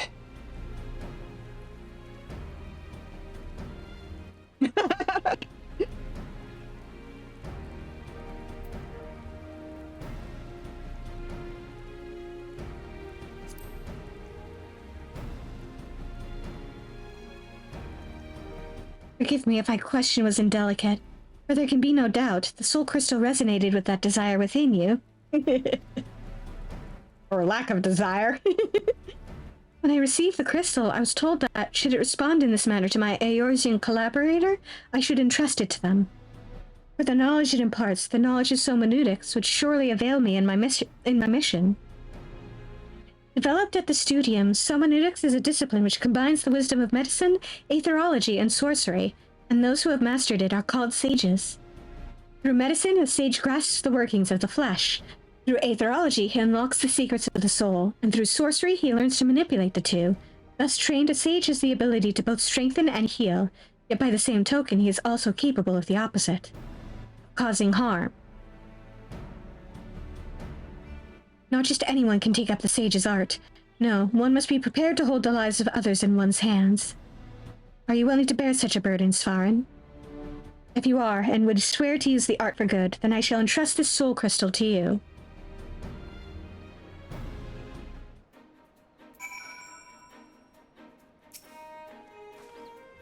So, have you come to a decision? Then I will bear witness to your pledge. You swear to use the sage's art for good, and to wield its power to the best of your judgment and ability? Swear and become a sage? Yes. Excellent. Chosen as you are by the crystal, I had faith that you would rise to the occasion. When those around you cry out for succor, the crystal shall be your ally, for it bears the wisdom of sages past and their hopes for the future. By hearkening to their whispers and following in their footsteps, you will come to embody those hopes, to save and change countless lives. Lest you worry how you will learn the art, I can provide guidance, to an extent in any case. During my time at the studium, I had occasion to study hermeneutics, you see. While I wasn't gifted in spellcraft and came to favor steel, I remember the lessons and will share what I know. Together with the soul crystal, I shall provide you with a set of sage's garments.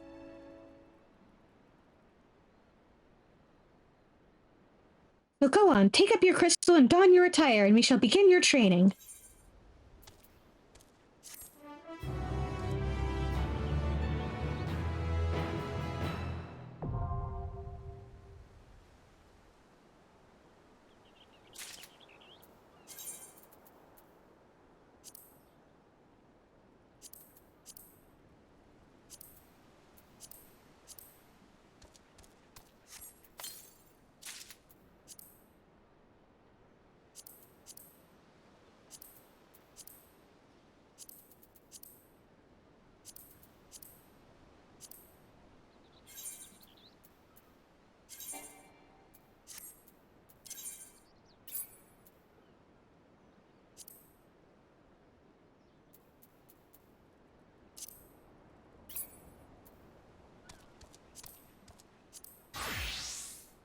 Oh no, I'm naked.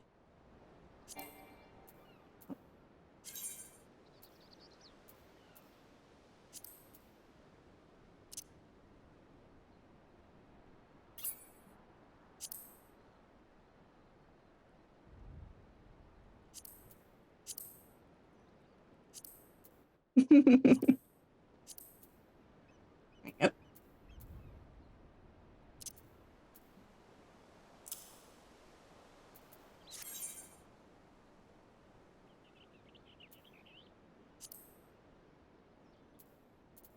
Okay.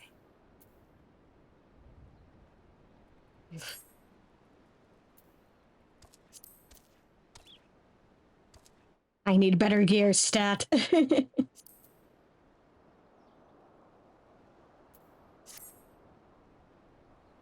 I do look pretty adorable, don't I?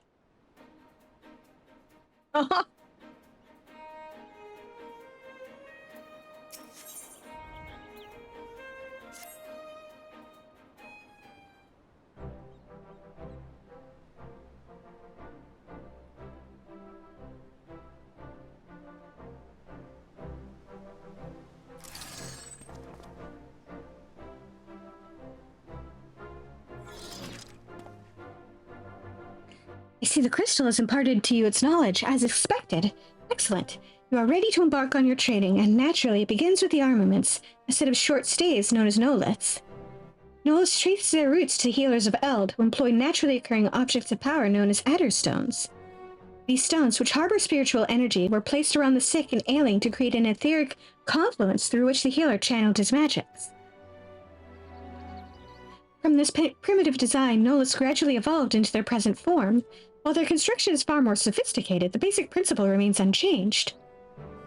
In practice, the sage wields nolets as an extension of his mind, sending them darting through the air to weave the arcane patterns through which he unleashes advanced magics. If they sound difficult to wield, well, it is because they are.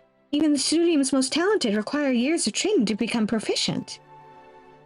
But you have an advantage that transcends a talent. The crystal has chosen you. With its knowledge, the technique will come more naturally to you than others.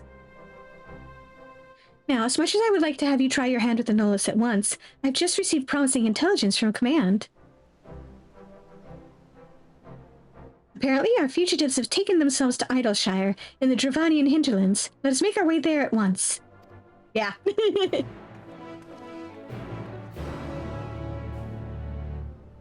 We'll get the hang of it real quick.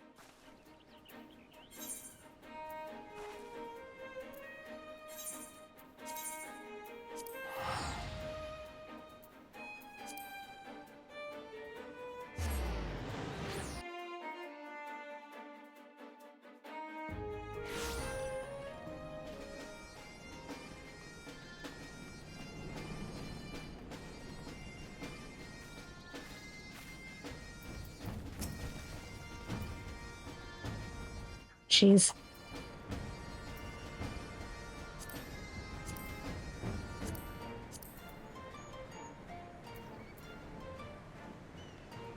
God, I'd copied my hotbars over from Erna. I'm gonna have to rearrange my hotbars again. So this is Idleshire. The tales do not do the place justice. It's really impressive what the goblins and their fellow scavengers have managed to build upon the ruins of our colony. To the task at hand. As I mentioned before, we have reason to believe that the fugitives have recently passed through this town and may even still be here. For the sake of efficiency, I suggest we split up and search. I will see to the town south if you could tend to the north.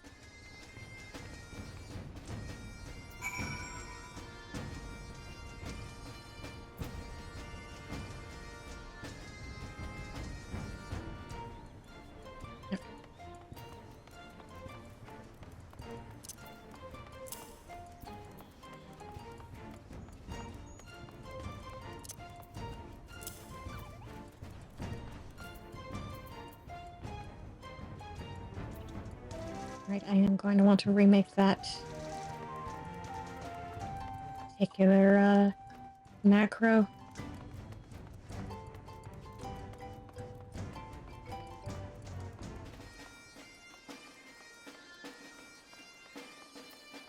I'll have to do that later.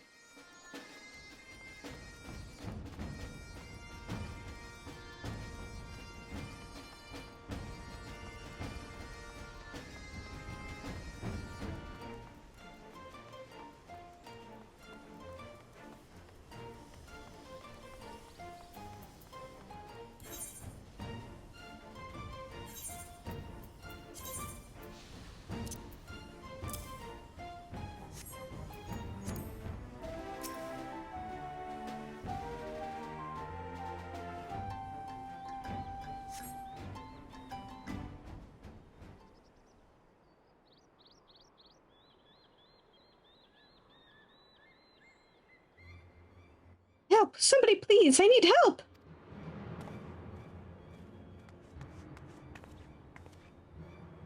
Did you hear that?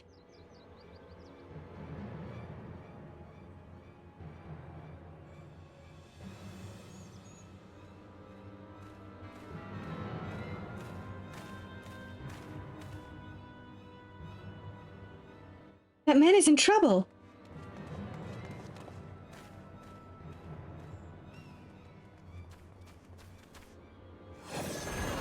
Look at me.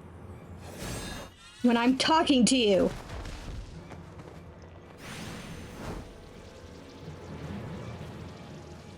Stop this at once!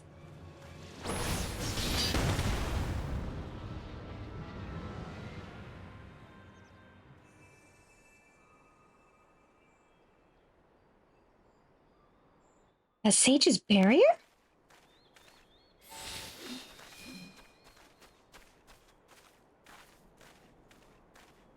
Loifa. Too many eyes and ears. We'd best leave.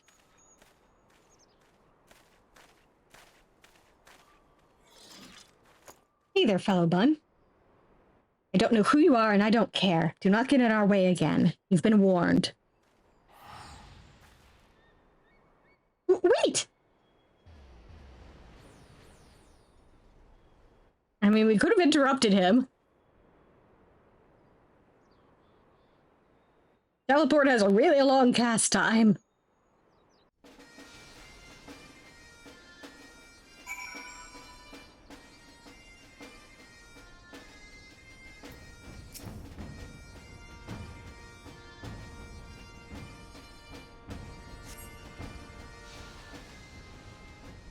I suppose so.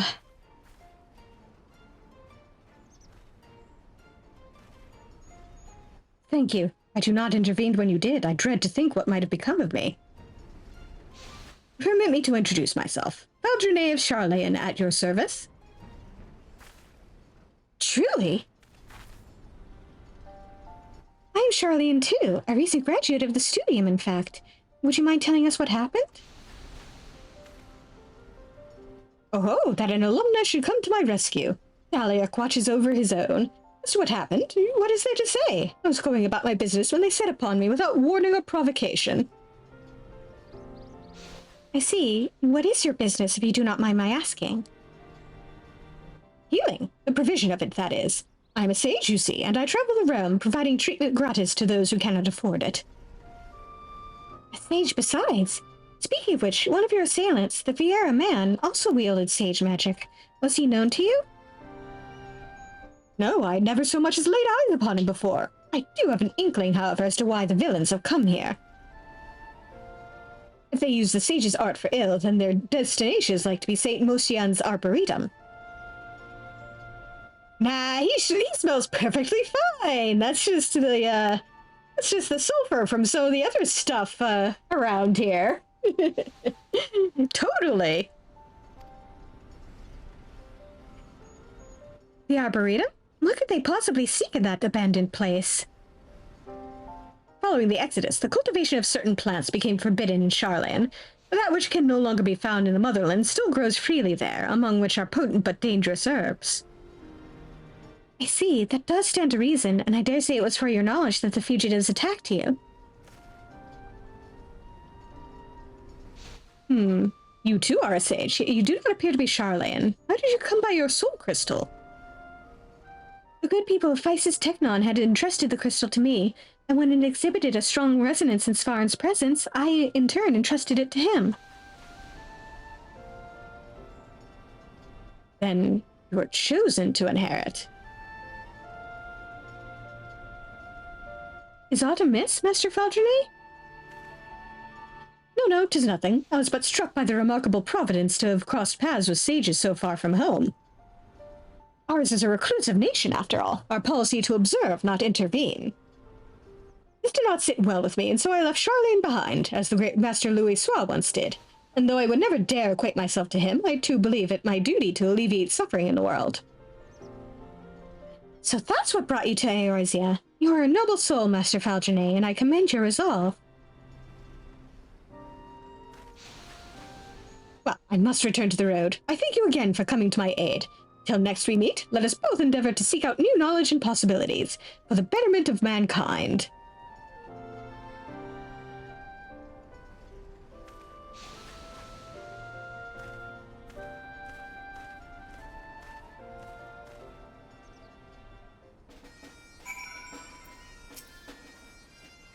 Let us head to St. Mosian's Arboretum at once. Given what we know of the fugitives, I had considered that they might be after knowledge sealed in the Great Grubal Library. Master Valdrene presents a compelling theory. And for an all but proven theory of my own, our quarry have clearly enhanced themselves with sage magic. I had suspected as much given what they stole, but the leader's actions earlier leave little room for doubt. Not that it gives us any greater insight into who they are or their ultimate goal. Regardless, to use a sage's soul crystal for ill is unforgivable, and I'll not rest until these criminals have been brought to justice. But right, to the Arboretum. Our mission aside, I dare say it will be an ideal place for your training.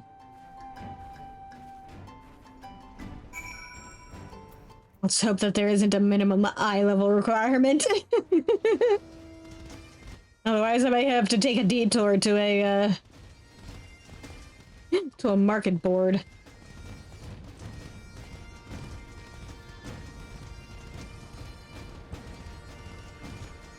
Me.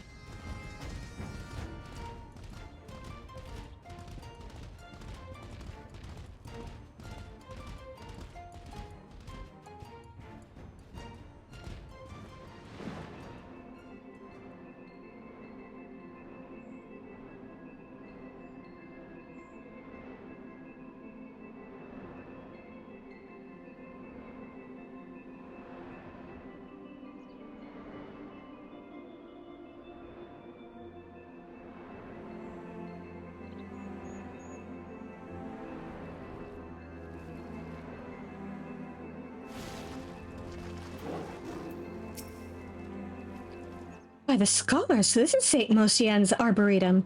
From the illustrations, I did not think it would be so immense. It may interest you to know that this place holds special meaning to sages.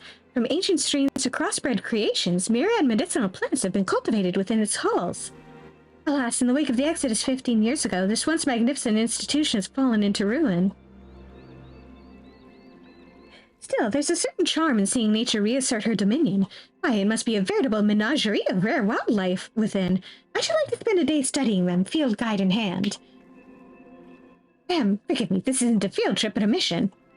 Our objective is to find the fugitives and, failing that, clues that will lead us to them. Please see to your preparations. A spot of practice with your spells will not go astray, and then we shall venture in. I've learned everything. So let's head on in. If you are ready, then let us venture forth. Your progress through the battle will be saved at certain points. In the event that you are defeated, you will be able to try again from the most recent of these. Please note that if you enter battles associated with other quests or log out from the game, this progress will be lost. Okay. It doesn't have a minimum eye level, just a maximum eye level. Let's hope 278 is enough!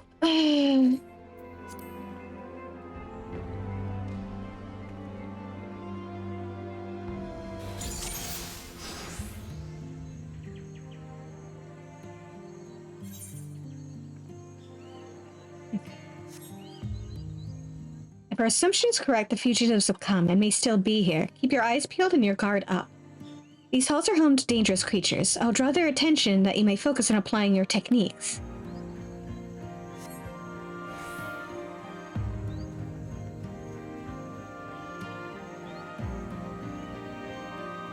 So, shall we practice some somnautical fundamentals? To begin with, cast Cardia on me. The spell will establish a magical link between us.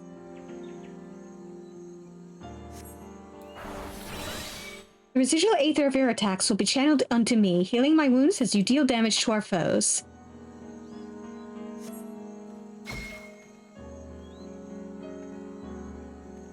Yes, just so. Let us continue on.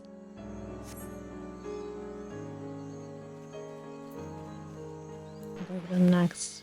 It's going to involve this. Sizable fiend ahead. I believe this calls for a barrier. This time, augment your spells using your Eucrasia, then cast Eucrasian Diagnosis on me. This will bestow a barrier on me that provides both protection and healing.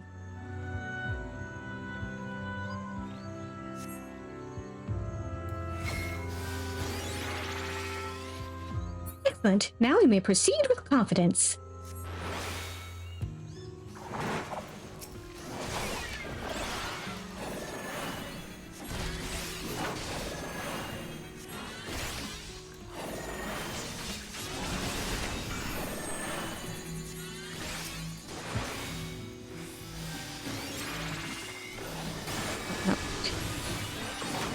Button. Oh, jeez.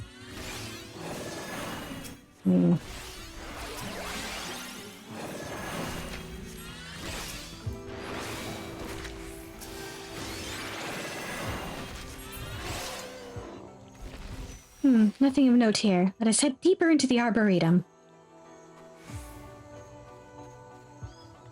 I'm a bit concerned about my healing output.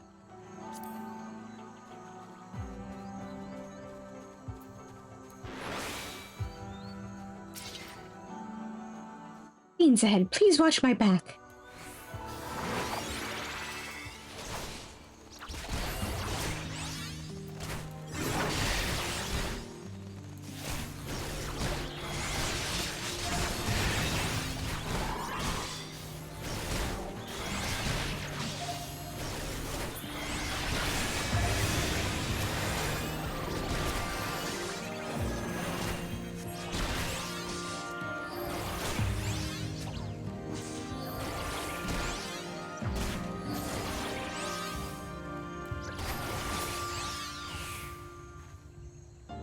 Impressive. To see how well you wield your Nolus, one would not think you a novice.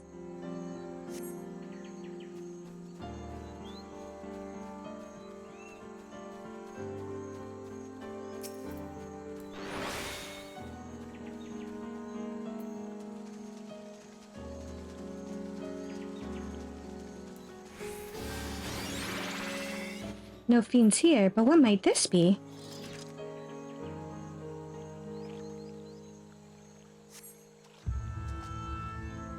Some manner of plant seems to have been harvested here. I can't identify it by the remaining parts, however. There may be other clues nearby. We should investigate further.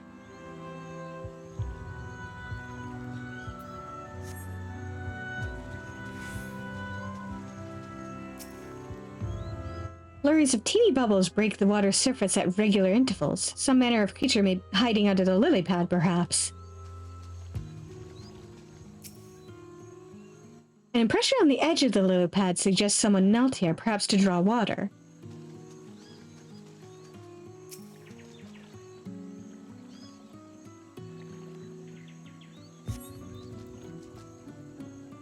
More of the same plant taken? What could it possibly be?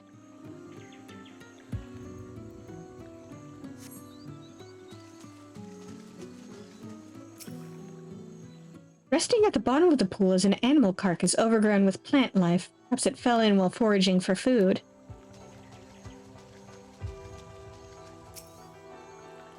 Fine scorch marks are in evidence on the leafage, reminiscent of those left by sage magics.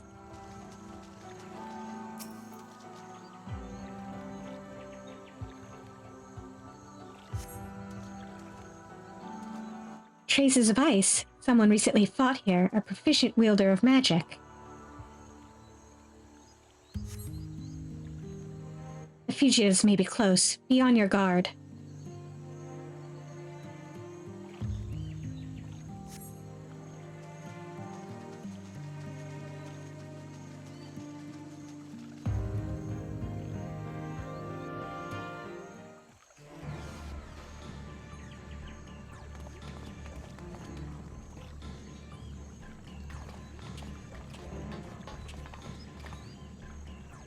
Fugitives, in the name of the Forum, I demand you surrender yourselves at once.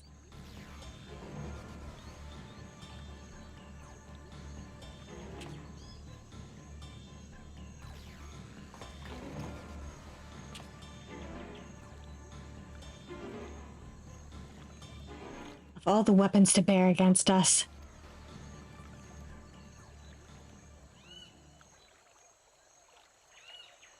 No matter. I warned you once, and I won't warn you again. Hell yeah, I love this theme.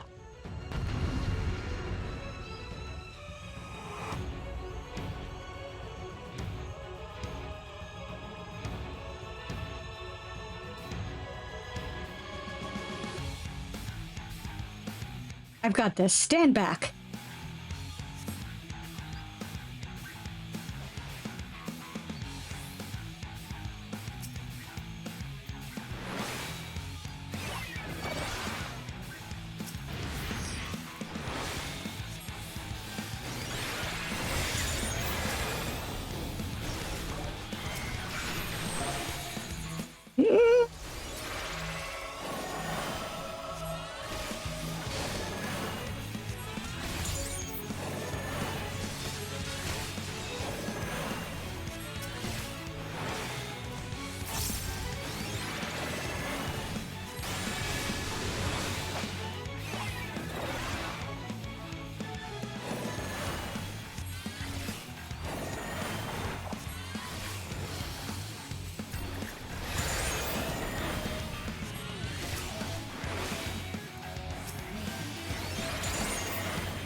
You shit.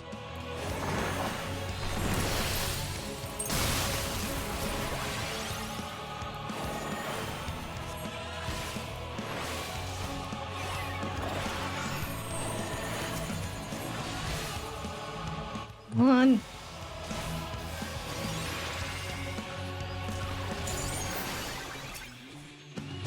Nope.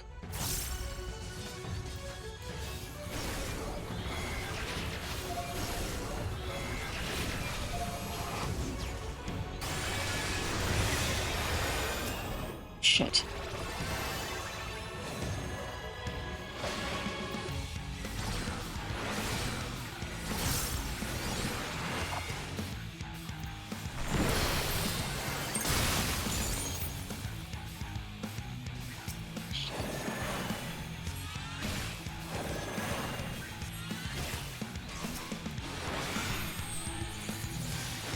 Mm-hmm.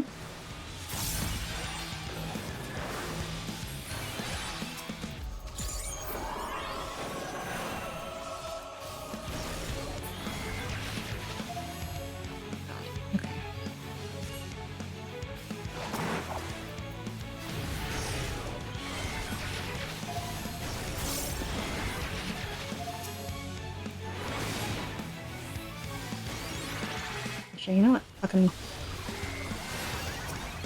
stick that on you.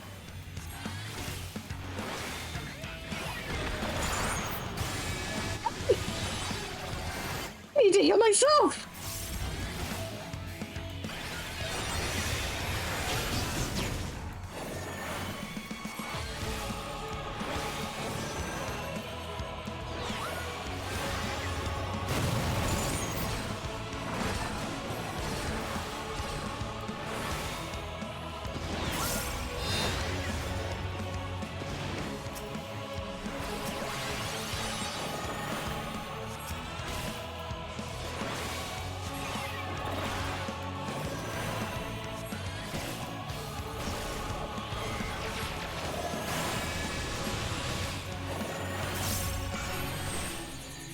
Oh, Jesus.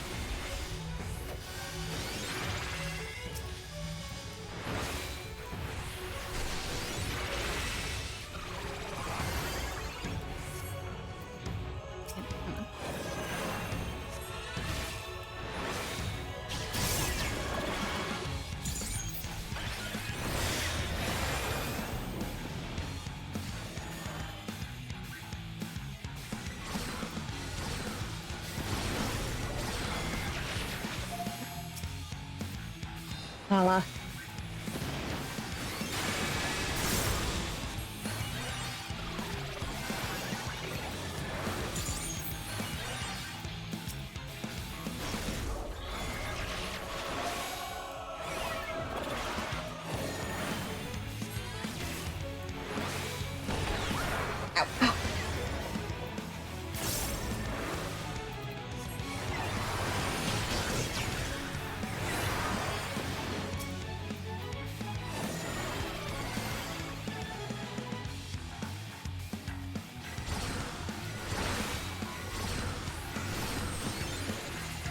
Jesus.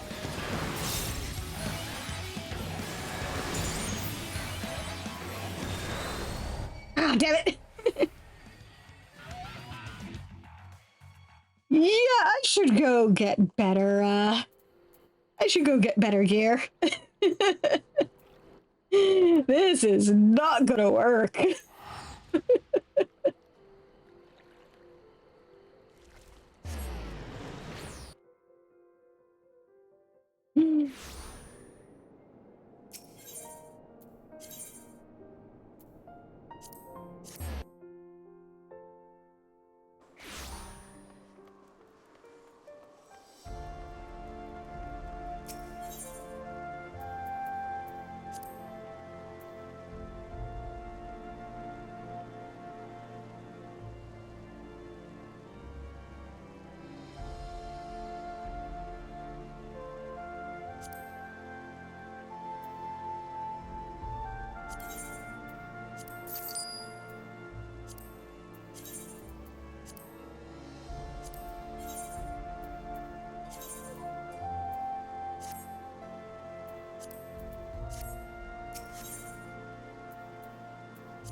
Okay, that's much better.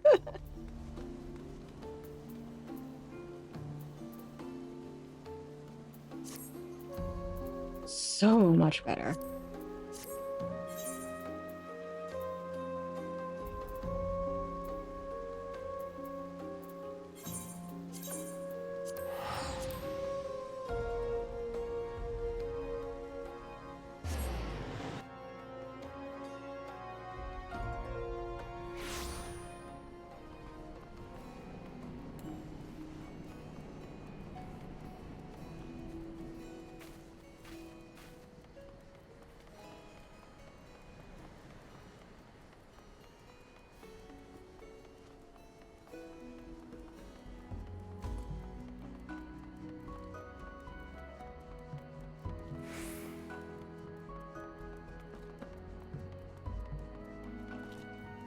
And this brings me back to the very first time I tried Sage, though.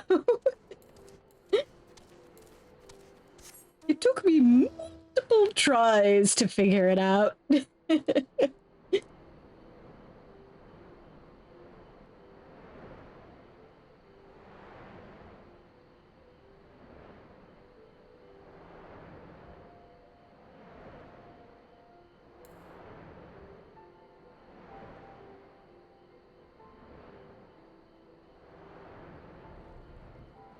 Okay, round 2.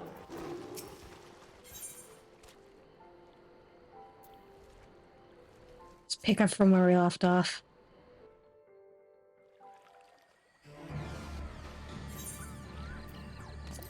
Skip the cutscene.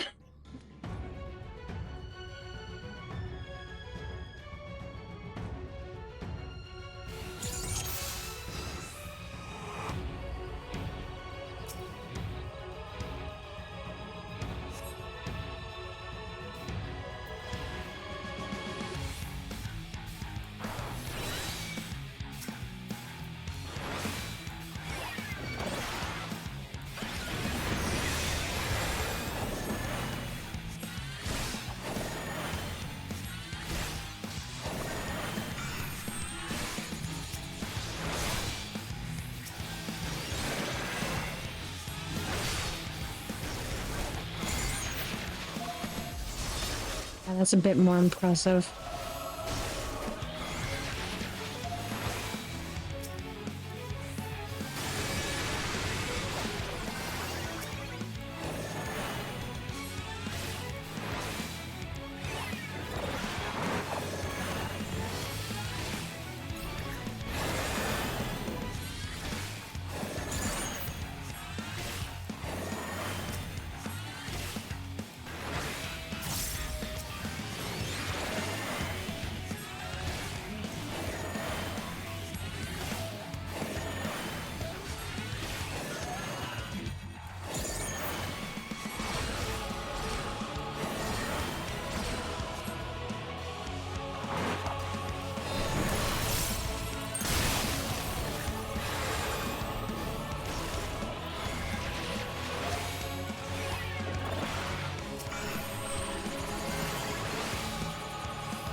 Yeah, that's much better.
Thank God.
Ouch.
Woohoo!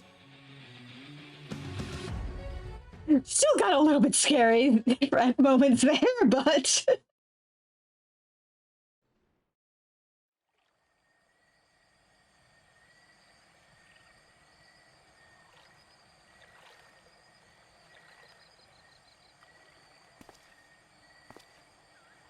Loifa, we don't have time for this.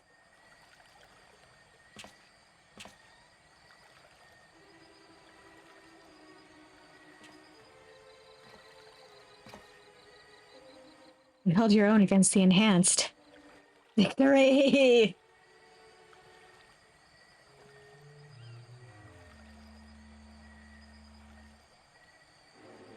But that's enough sport for now. The mission takes precedence.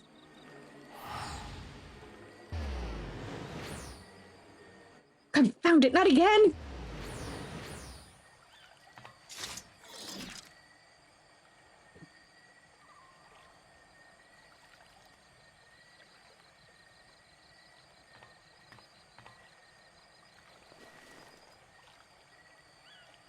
What's this?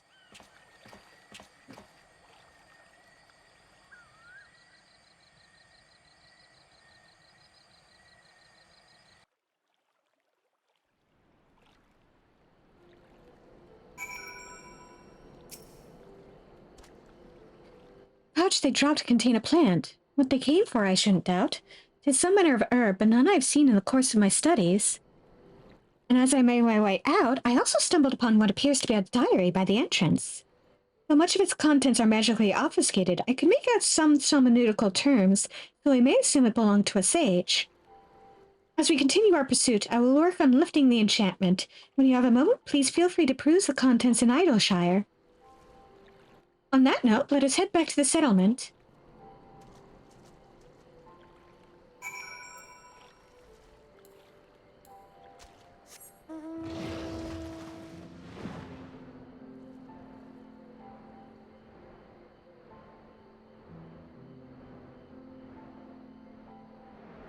And back we go.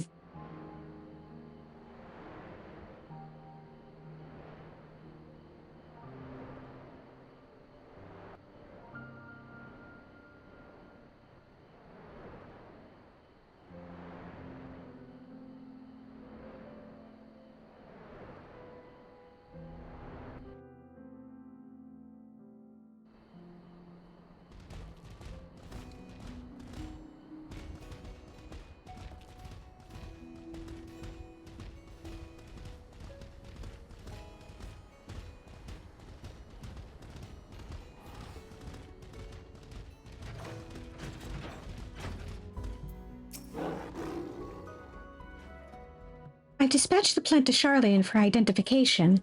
When we learn what it is, I believe we will gain insight into the villain's objective. Now, tell me, Svarn, have you been practicing with Anolis while I wasn't looking? I ask because, even with the crystal's knowledge, you demonstrated remarkable proficiency. Regardless, 'tis plain you have a gift for the art. The sages whose memories reside in the crystal must be beaming with pride. Though sometimes I cannot help but wonder, if the sage's art was created for the betterment of mankind, why then does it incorporate techniques which inflict harm? And the fugitives, what could have compelled them to spurn our homeland's prescribed policy, as Master Louis Swan and Master Faldrenet have? But I'm mused to no avail. It will be a while before we hear back regarding the plant. Until we do, please take the opportunity to continue honing your skills. As you go about your training, remember to heed the voices within your soul crystal. Do so, and your predecessors will surely grant you the wisdom to protect those you hold dear. A Diary of a Sage is now available for perusal. More entries will become illegible as you progress through the story.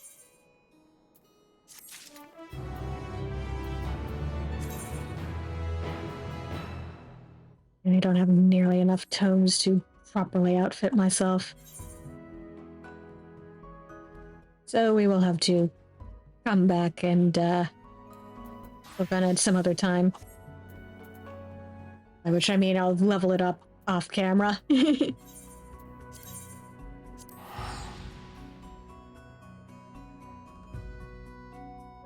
Level up and gear up.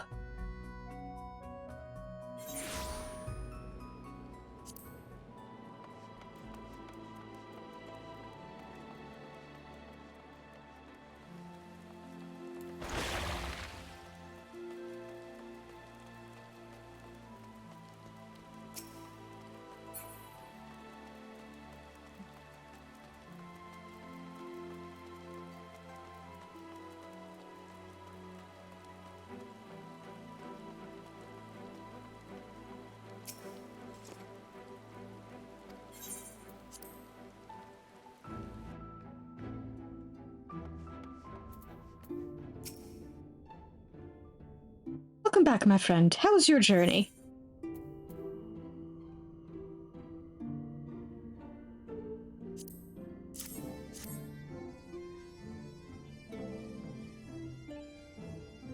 I've 12. God love. However, did you come by this? I'd swear it had come straight from Charlian.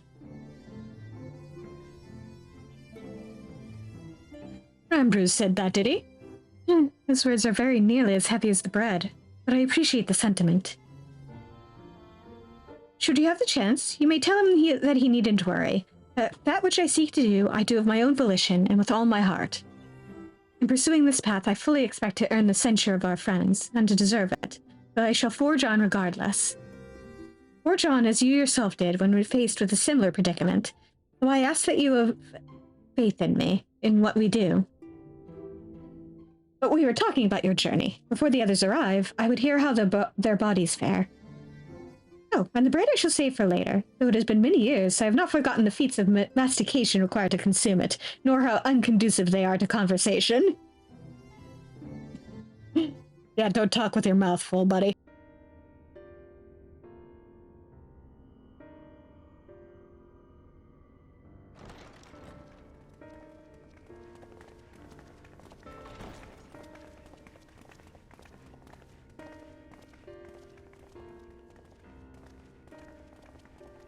Forgive the delay. We have visited every region and confirmed the presence of Ascians throughout the realm. Lest a grave predicament be made to seem hopeless, it should be noted that they are of inferior rank. The Black Masked minions who answer to the Red. Yes, a gaggle of schemers attempting to exploit recent events to sow the seeds of petty conflict. Fortunately, nothing of any great concern has come of their meddling just yet.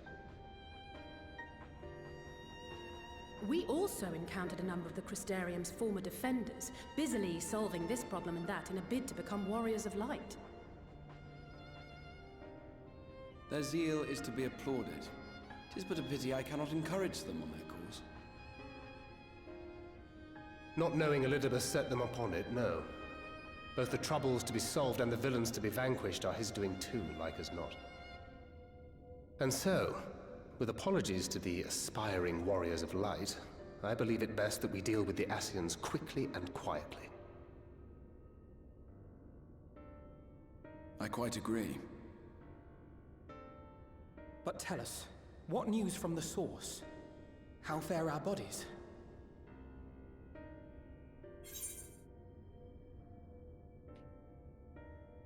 Well,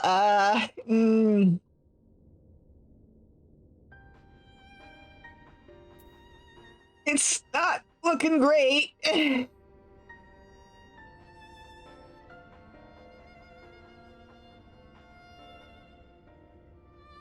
dear.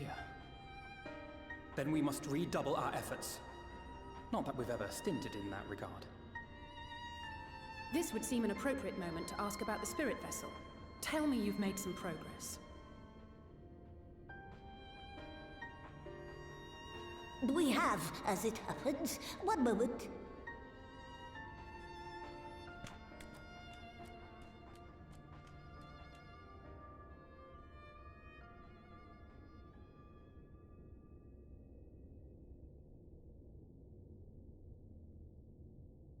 The red stones.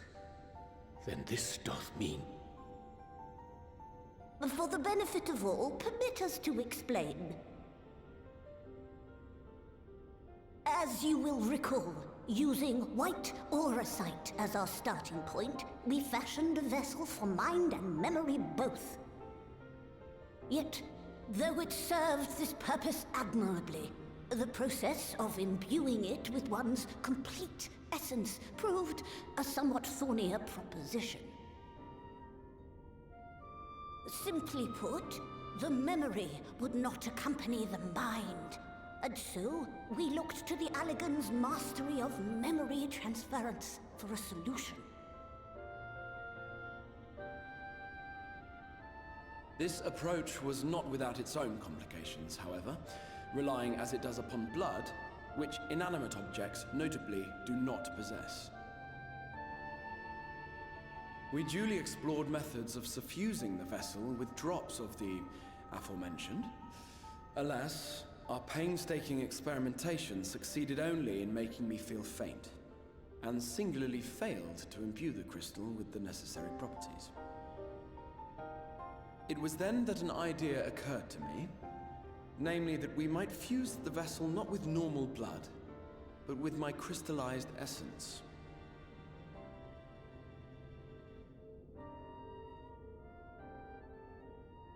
You're doing this for our sakes. So far be it from us to complain. But don't think we haven't noticed what's happening to your arm. It falls well short of offering up my life in exchange for yours, which was your only stipulated prohibition, as I recall.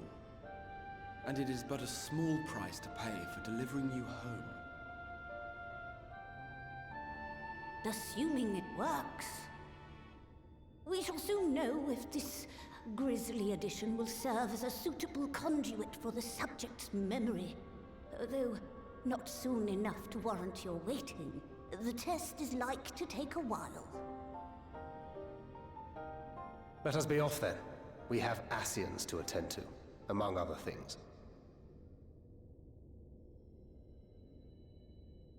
Forgive me, but I count 6 vessels, and there are only 5 of us. One is for testing purposes. I will personally use it to see whether the crystal functions as it should. And if it does, wouldn't that mean that your soul could also return to the source?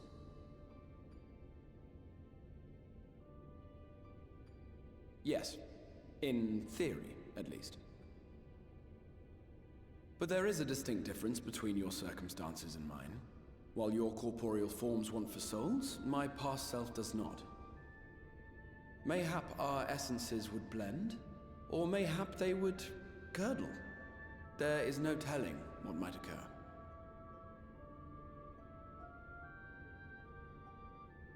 And you'd be willing to take that risk? I would. see.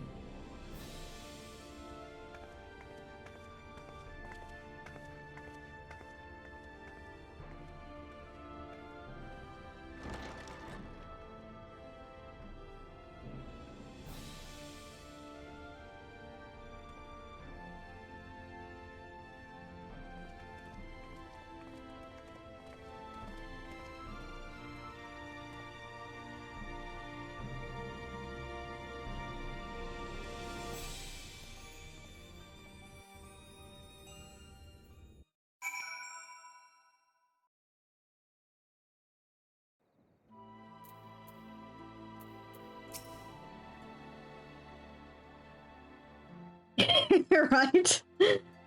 Hast thou a moment, Svarn? I will speak with thee on the matter of the Exarch's mooted return unto the source. Thou wilt have observed that our friend spake not in certainties, yet if Bekalug hath the right of it, 'tis possible to predict the outcome of his plan with some confidence. And it is their assessment that, given the opportunity, the Exarch's soul should successfully merge with that of his younger self. Which is not to say the process is without complications. For one, the Exarch hath been subjected to an additional rejoining, an experience which will have wrought a change in his ethereal composition. As thou thyself didst demonstrate in merging with Ardbert, however, there existeth an affinity twixt like souls, and this doth give us cause to hope.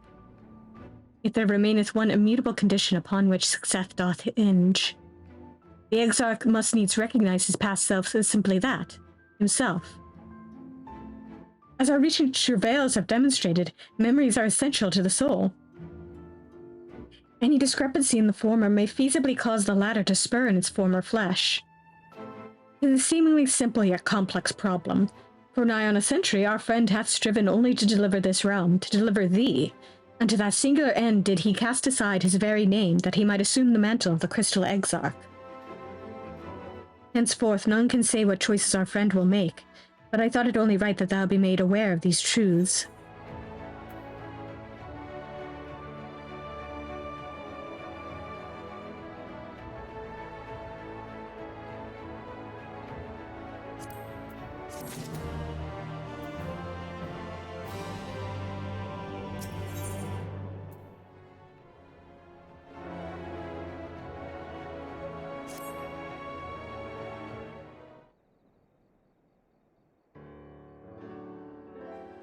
Right then, while the Exarch literally pours his own sweat and blood into his allotted task, it seems only fair that we attend to our own.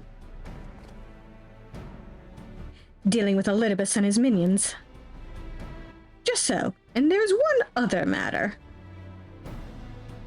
In light of our deteriorating health, Y'shtola should not be left alone at a nighter. Might I trouble you to visit her, Svar, and see that all is well? I would go myself, but I think she might be safer in the hands of one less prone to collapsing.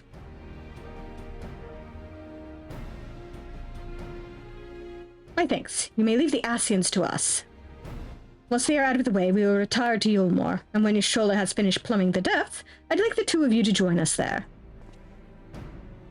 If you are bound for a nighter, I suggest you go via Venmont Yards. Our friends there will be glad to provide a boat for you.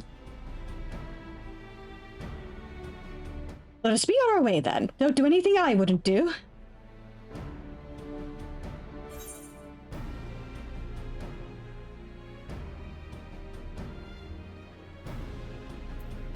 I have a delivery from the source, Kupo, courtesy of one Tataru Taro.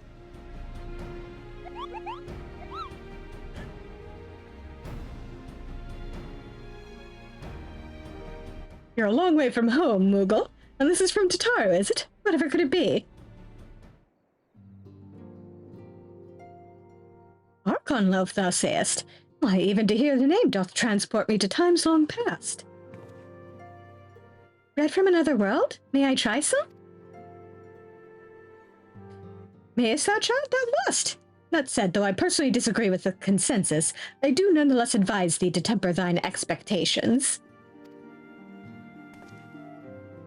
Wiser words have never been uttered.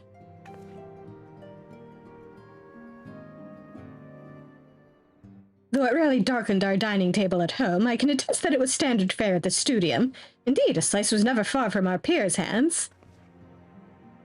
Alphino, you really are an unbearable snob sometimes. Do you know that?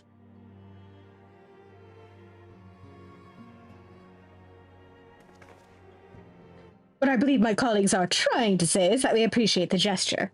Delta Tara will do our best to return before she's forced to seek further supplementary employment.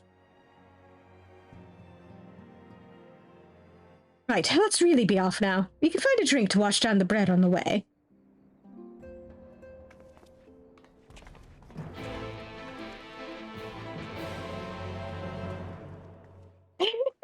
You know, getting lost in thought.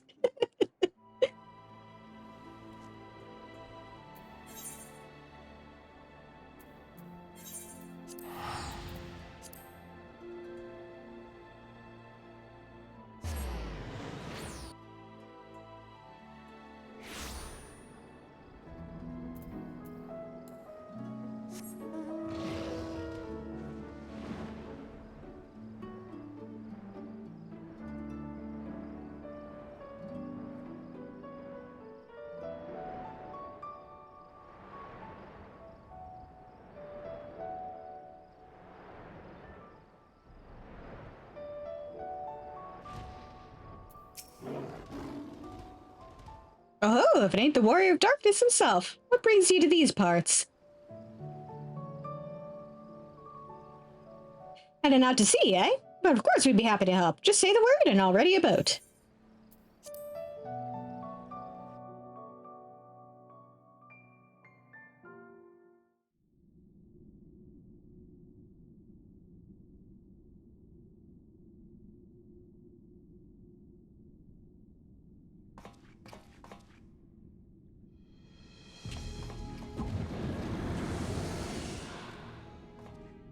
Excellent. I had intended to speak with you alone.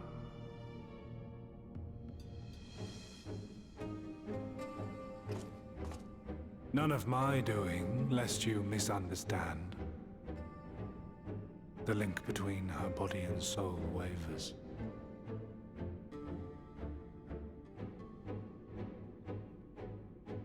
I know not what you hoped to find here, but it will avail you naught to learn of our past.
It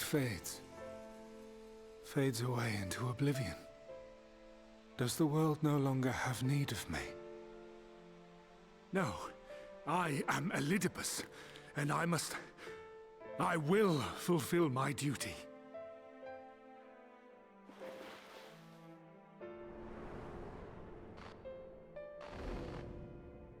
Sundered though you may be, you fought for the world's salvation.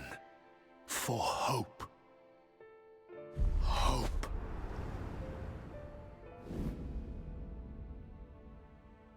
Ah, it swells within me, empowers me. Now I may carry out my mission. And yet, why do I yearn for this? Why do I struggle so?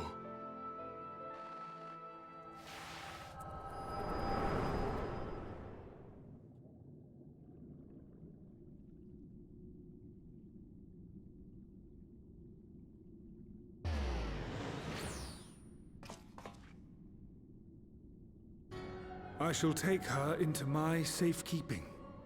If you want her back, you will do as I ask.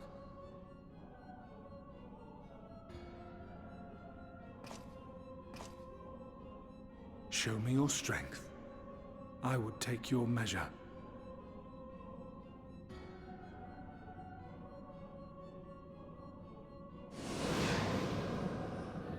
I have prepared a suitable arena. You need but ride the flow of ether.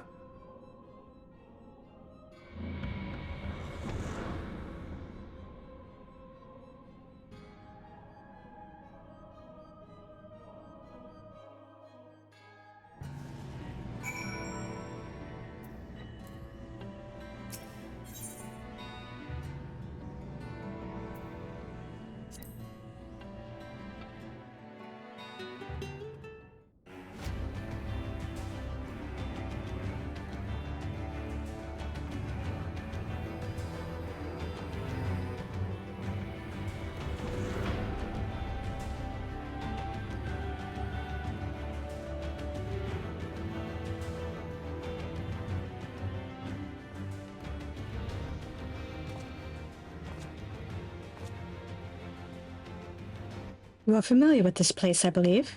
This remembered Amrat. Actually, maybe I should.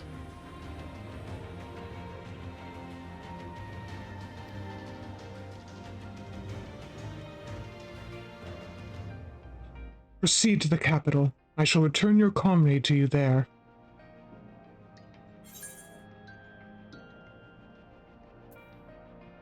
Enough of this.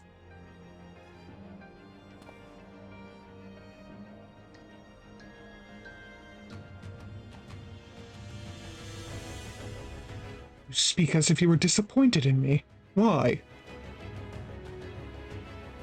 I'm your enemy and you mine. Our goals are in conflict and we are fated to clash. Why'd you hope that feigned sympathy and false understanding would cast your crimes in a less reprehensible light? That I would come to look upon you as a friend? You who have slaughtered my people, who would tear down everything we have built.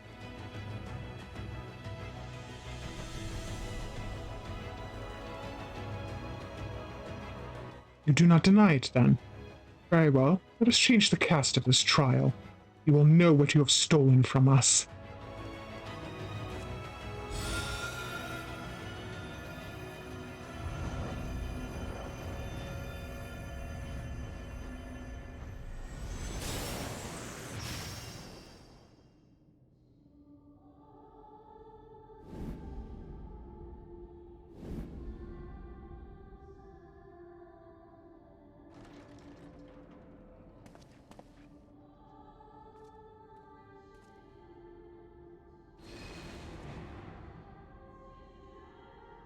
Do not imagine I crave remorse, only justice.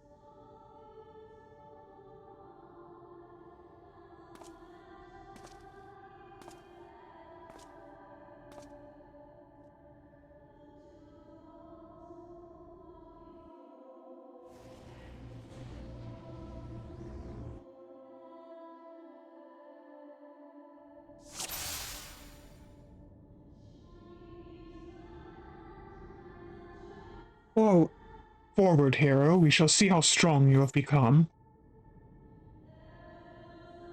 Damn muscle memory.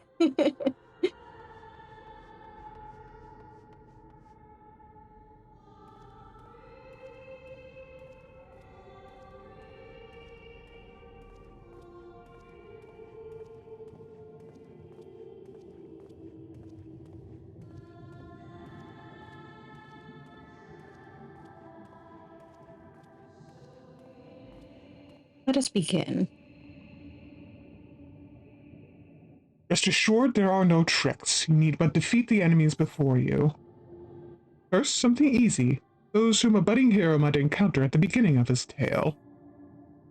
And I believe I have the perfect subjects.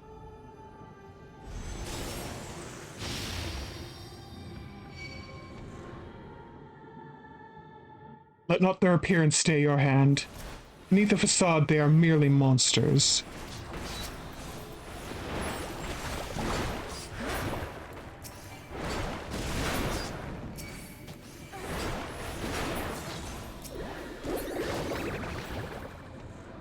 I am distressed by how quick that was.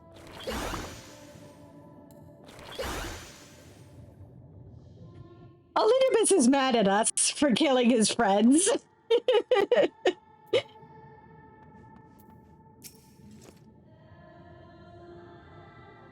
All too easy, I see, but at least you now understand the rules. Thus will we make our way to the capital.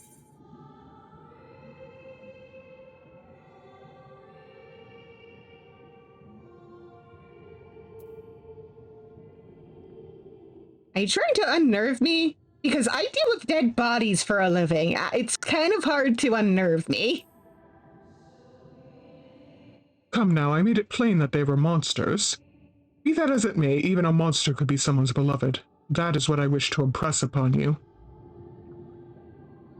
But come, we shouldn't dwell on the beginning when so much of your story awaits.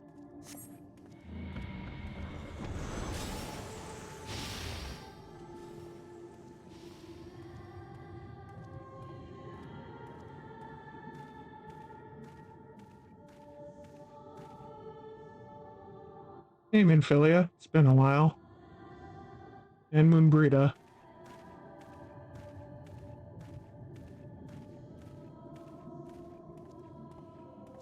I keep forgetting that I have the thing on.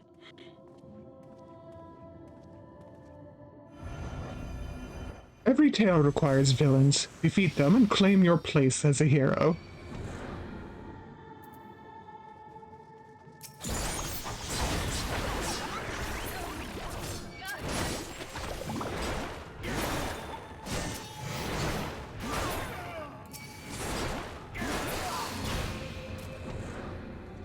Well done, champion of Eorzea. Well done. Onward then, over the bodies of the fallen.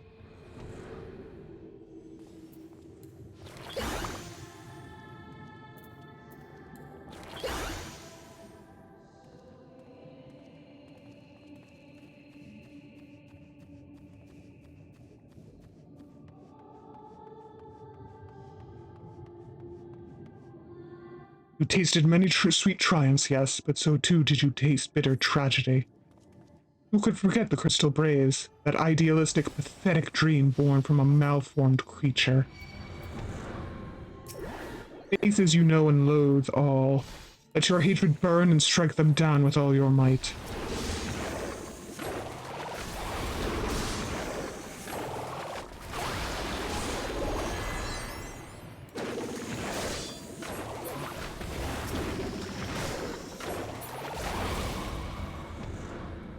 Such ease yet again. You did always grow stronger with each battle.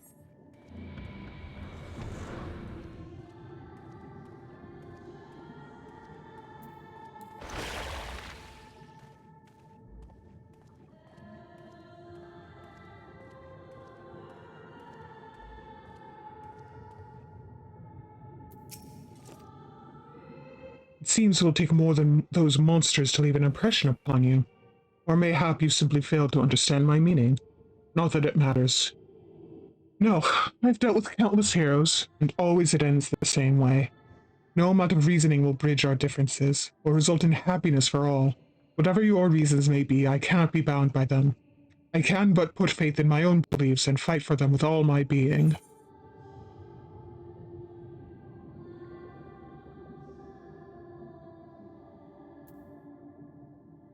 You're wrong. You always strive for understanding, for compromise. How very naive. If you are willing to compromise on your beliefs, you all but admit that they are flawed. And I assure you I have no intention of compromising on mine.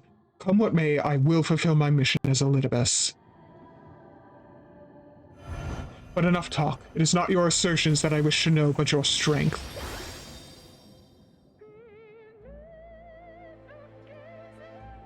Falsely accused of regicide, you fled for the snow-swept fields of Kurthus.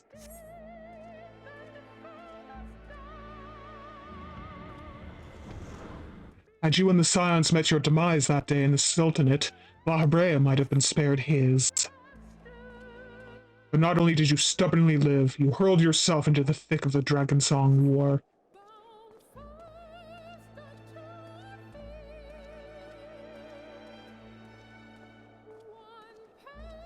Right?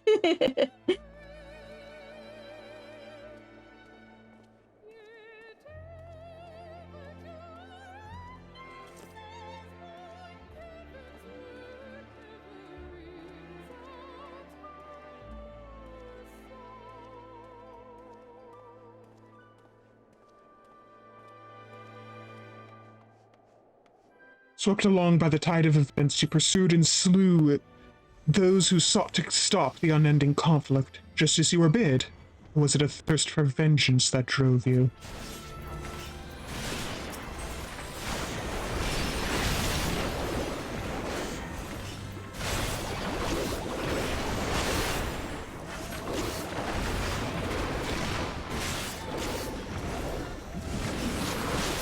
Hey, Widget.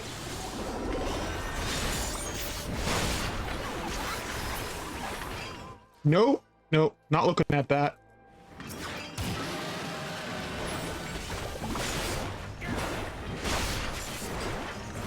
Possible. I trust you are beginning to limber up. Do keep up the fine form. Man, he didn't even last through a whole rotation of the hammers.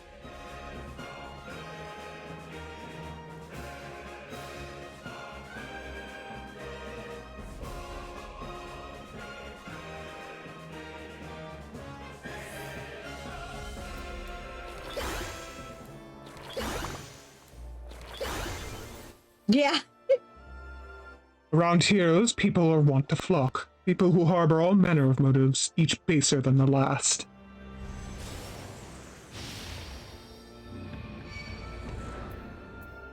Come, let the curtains rise on the grand melee.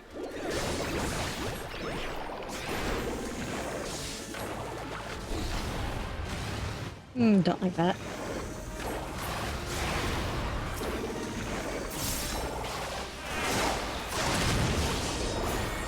Good thing I fucking moved! No more than they deserve. In the end, their hand of friendship was tainted with personal desire.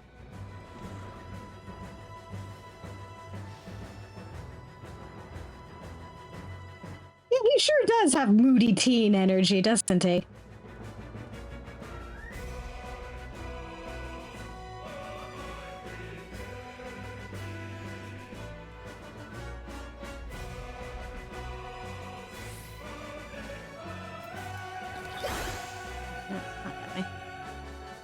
It's over there.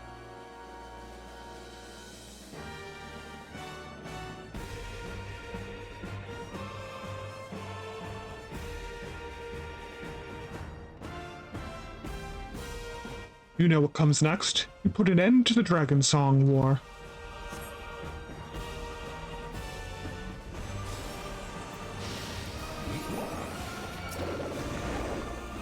There is no saving your comrade this time. All you can do is cut off the serpent's head.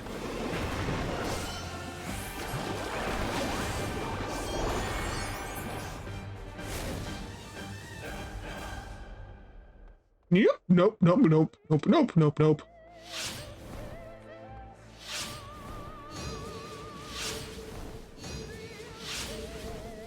Cut that out.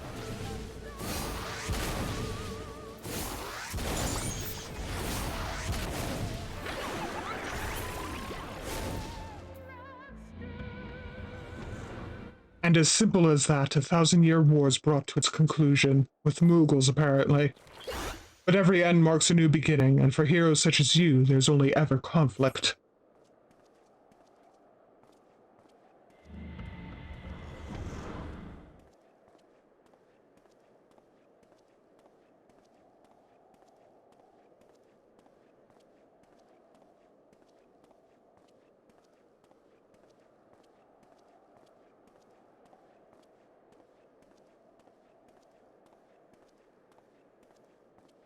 Right?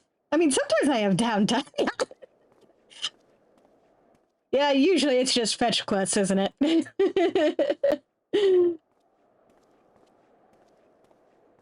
Fetch this, fetch that, fetch the other thing.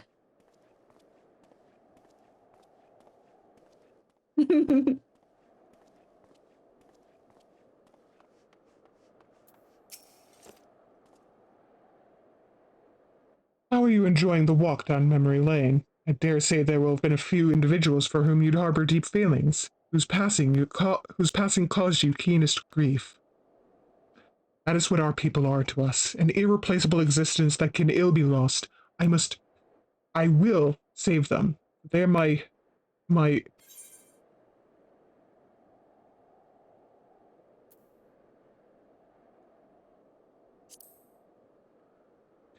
Never mind. We are not here to talk. Just return to the task at hand. Emperor Solus had kindled an insatiable flame. Garlemald was its name, and it raged across the land, consuming all in its path. Following the trail of ash, you set forth for Alamigo and Doma into a storm of blood.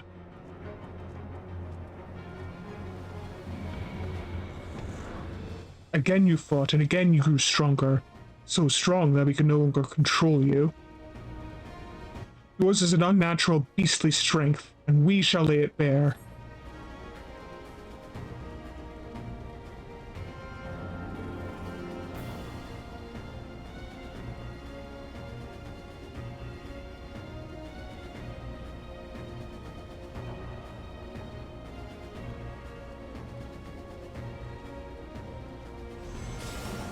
In order to gain a foothold in the liberation effort, you journey to far eastern plains.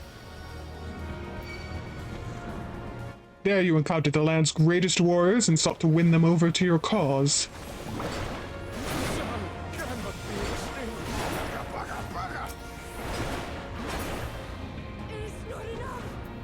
The strong are drawn to the strong. Thus did you gather new allies to your banner.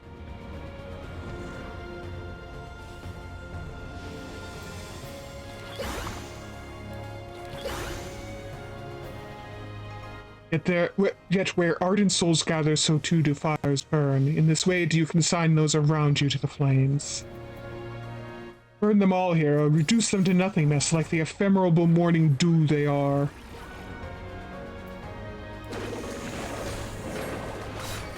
Ow. Ow. Oh. Yeah, we're just a cute bunny. Hell, frog.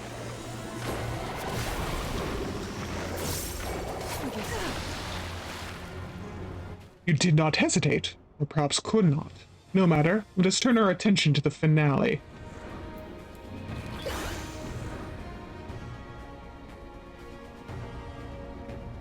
Here we shall have a test between fellow beasts. It is only fitting, would you not agree?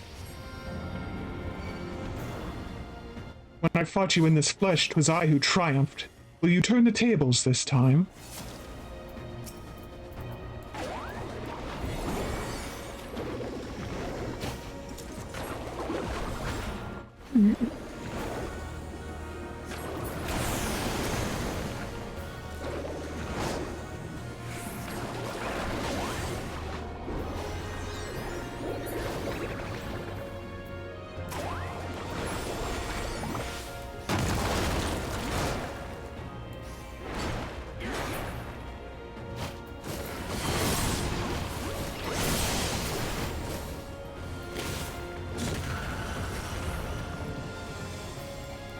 Let me hit you with the hammer.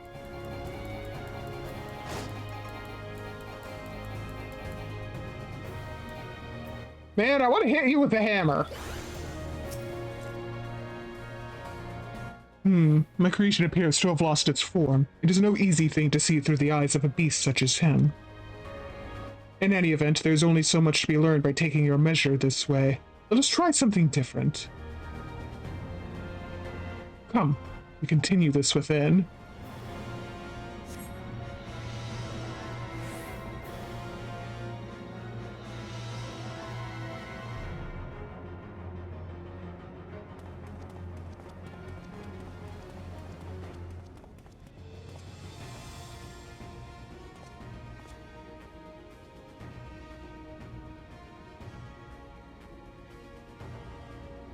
An impressive show of strength.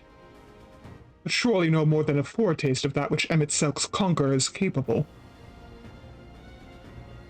Such might requires a fairer measure. Compare like with like. Yes.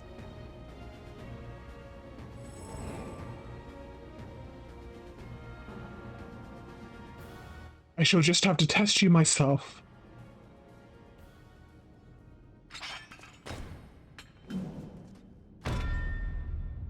Come on, Svarn, show me what you can do.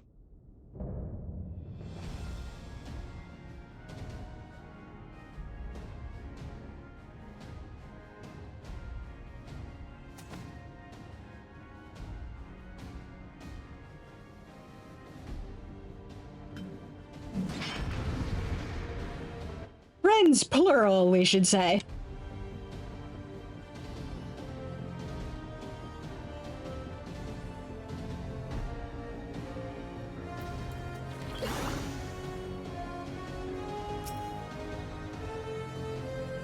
I'm gonna hit you with a hammer.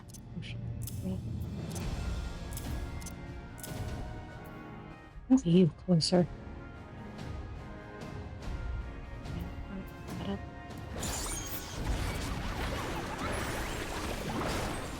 I may not be the real Ardbert, but you do well not to underestimate me. Yeah, I'm not underestimating you. All that made him the warrior he was, every battle waged, every blow swung is part of my very being. So come, fight me like you mean to take my head.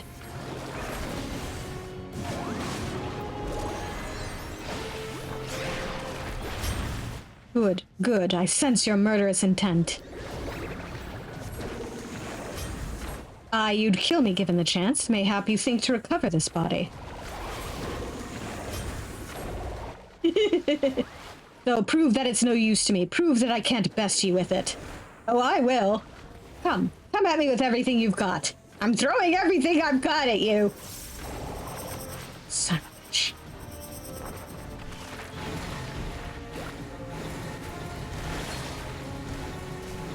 No, no, no.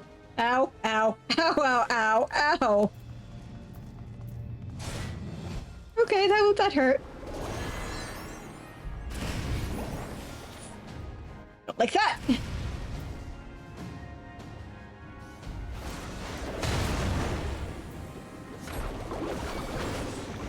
Leave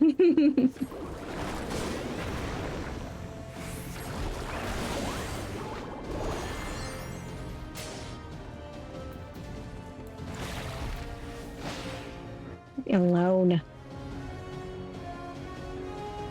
Okay, fine.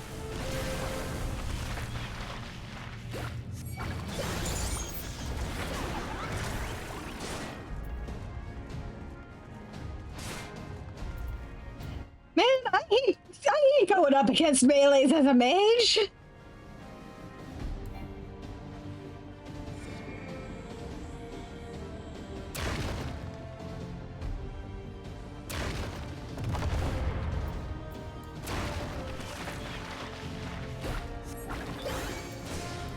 So squishy. I hate it.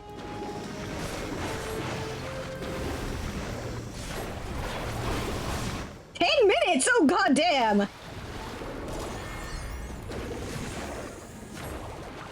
Okay, fine. I'll throw everything I've got at you. Son of a bitch.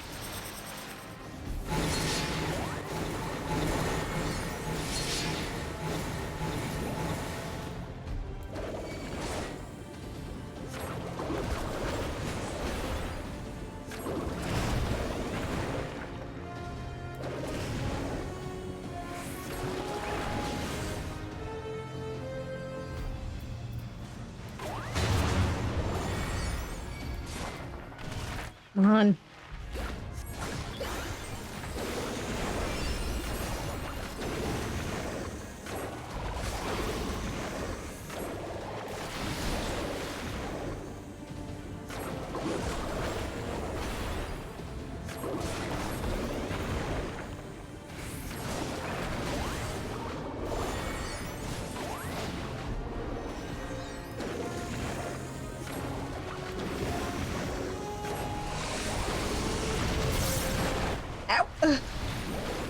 I hate being squishy.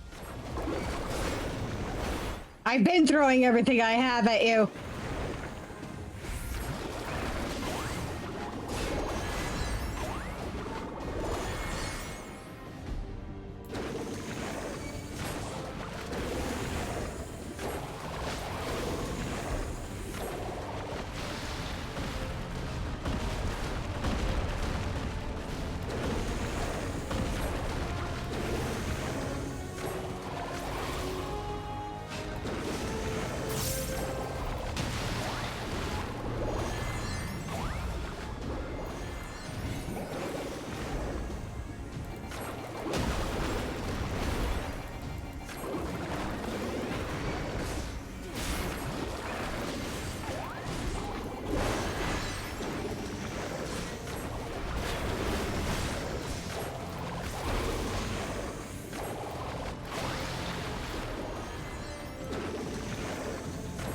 Come on. There we go.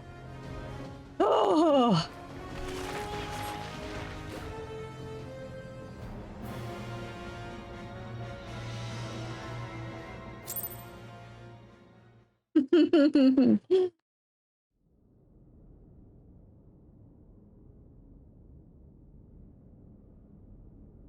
You have grown stronger since last we fought.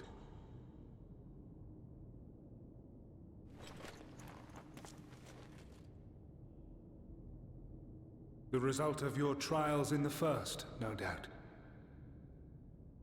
Have you finished?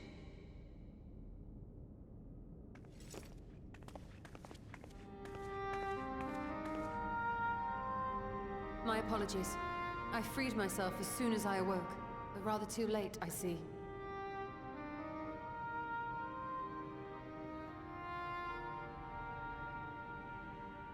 Now, Elidibus, if you have ceased trading blows, I would trade words with you. I have a theory, you see. One concerning that which you seek to accomplish.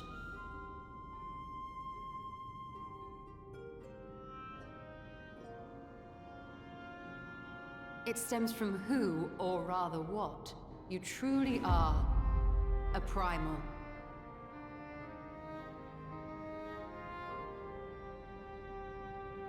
The Ancients created Zodiac to deliver the star from destruction. If the magic that brought him forth is the precursor of what we know as summoning, then Zodiac would have been instilled with a presiding desire. I found it among the records at Anida, and it came as no surprise.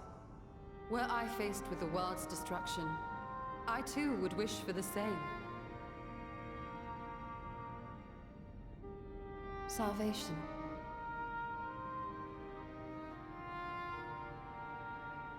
I know that you sacrificed yourself to become Zodiac's heart. How you came to be separated from him is less clear.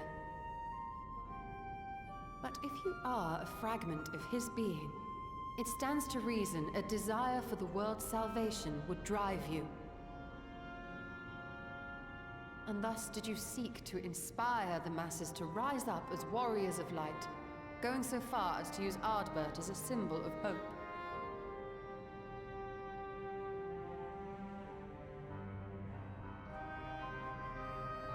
Correct on all counts. Such is my nature, and such are my methods. I have aided heroes. I have made them. I have even become them. This served not only to strengthen me, but also to facilitate the work of my brothers, such as Emmett Selk, with his penchant for nation building.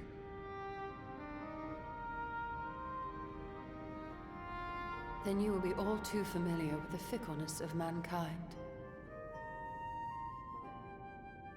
We change, we forget, and what little we do remember becomes twisted and fragmented over time. For which reason, you deem us unfit to carry on your legacy. But are you, yourself, free of these foibles? As the last witness of the final days, do you remember everything that was lost? Or even the things you cared about?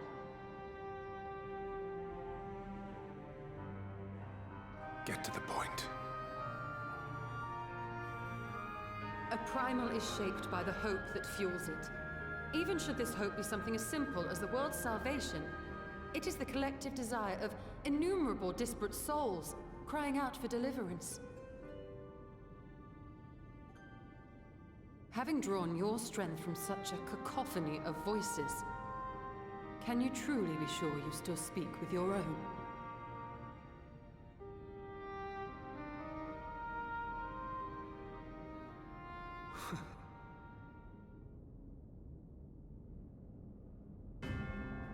Your question is irrelevant.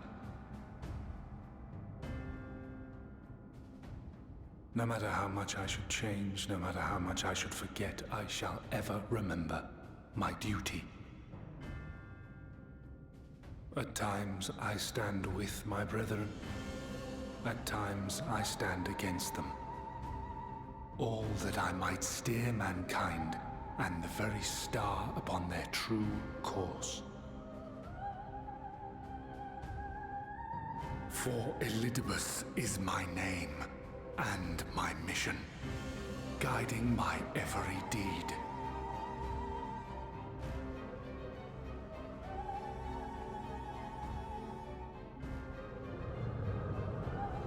But enough talk.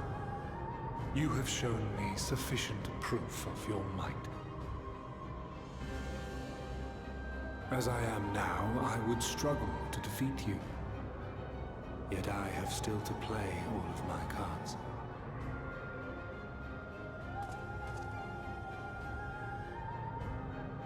If I could offer you some semblance of sport, your lessers would pose no threat to me. Would you not agree, warrior of darkness?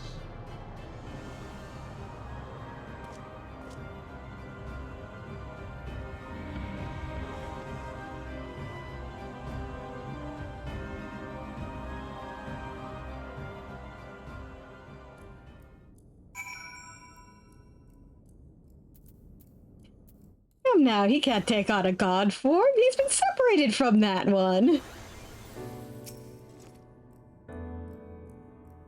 Yeah.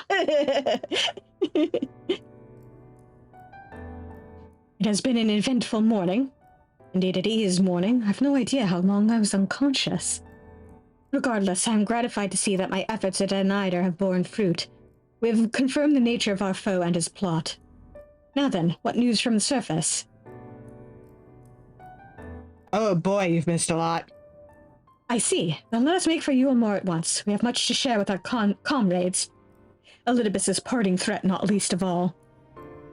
Oh, but forgive me. It would seem my belongings did not accompany me here.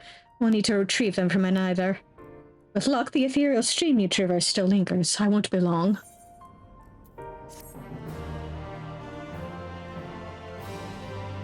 Oh, like, God damn it, I gotta get my stuff.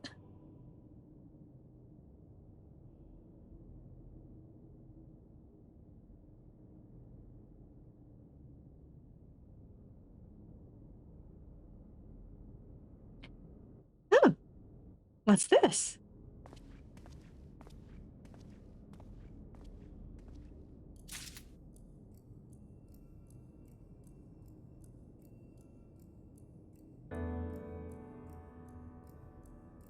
Peculiar crystal.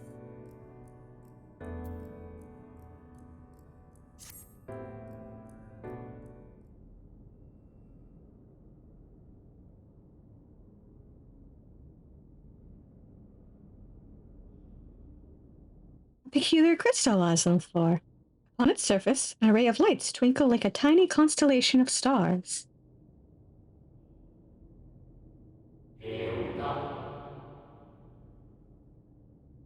Day 4th, bring honor to the seat of... The distorted voice of an ancient rings out in your mind, a moment preserved in the crystal, it would seem.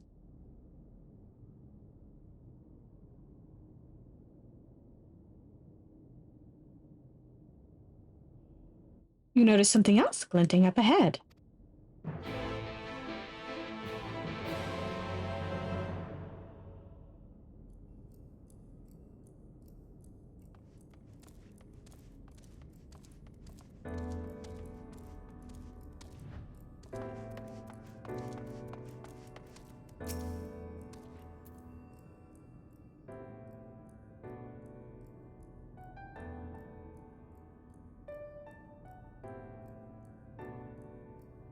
You find 3 more crystals lying on the floor. Though they differ in color and decoration, each is identical in shape.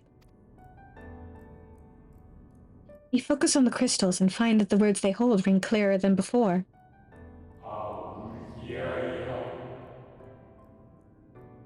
Behold, my friends.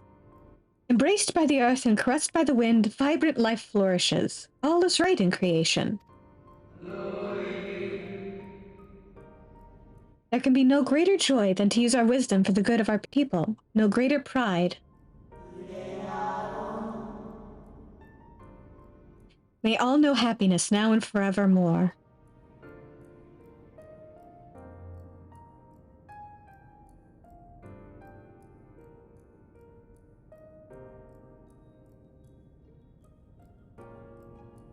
There do not appear to be any more crystals in the hall. Perhaps it would be wise to continue the search outside.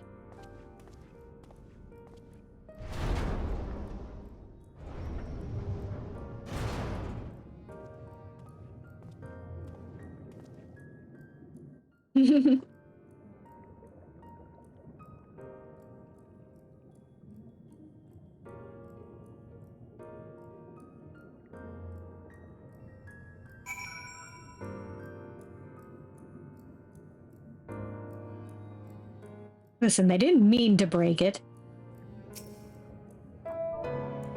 Hi, Estefugel. Yeah.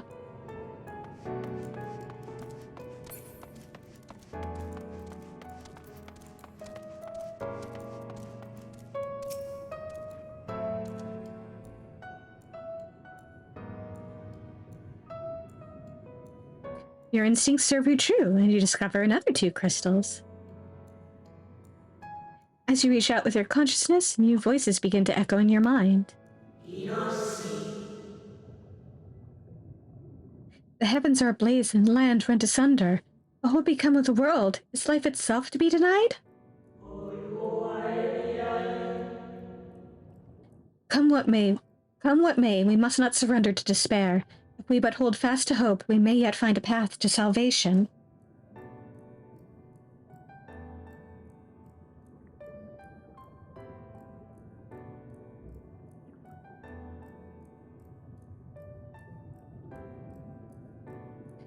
The voices tell an incomplete tale.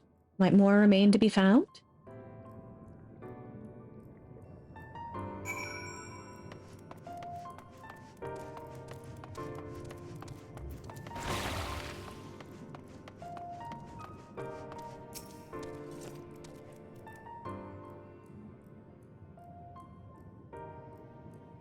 You soon discovered 2 more crystals.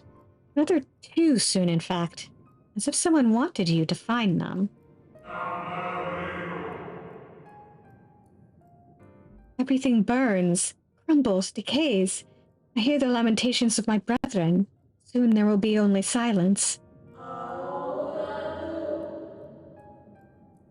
We will deliver our star from its doom, this we swear, so please dry your tears.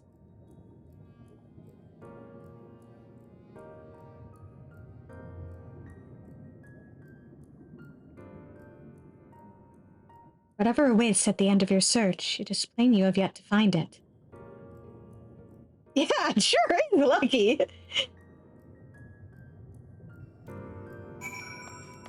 Shaw's probably going to give me an earful when she hears about this.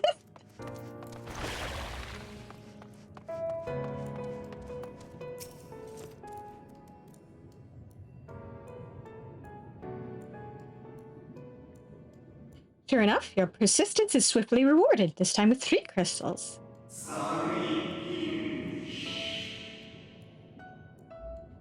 The time has come. We shall rewrite the laws of creation, and we shall save our star.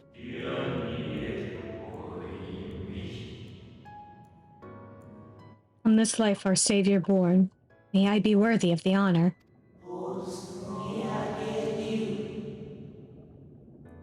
I feel my soul turning, slowly but irrevocably, and the power I wield begins to seem terrible. This is right. It is right. Yeah. I never said Y'shtola would be wrong to give me an earful. The tale the crystals weave seems to near its end, but it isn't over yet.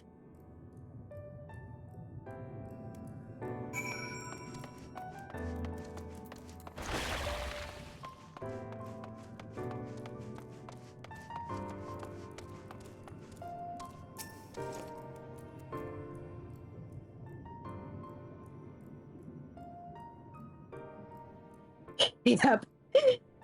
With almost melancholy inevitability, the 12th crystal soon reveals itself to your questing eye.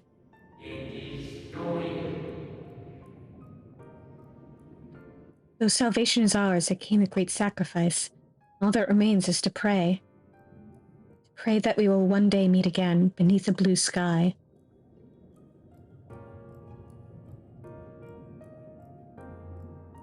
Judging by its testimony, it would seem the voice was recorded in the wake of the final days.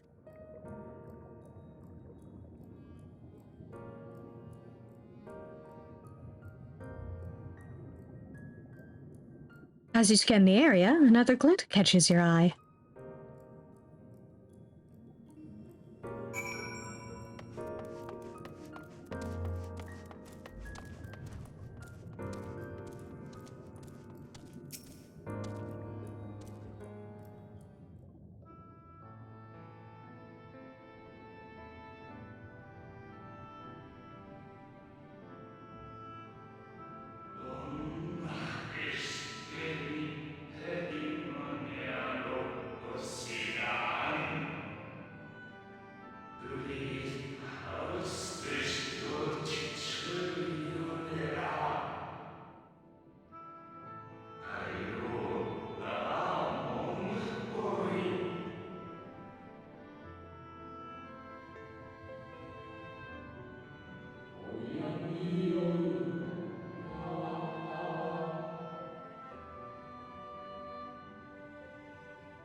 Oh, hey, Ithlodeus.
I was wondering where you'd disappeared to.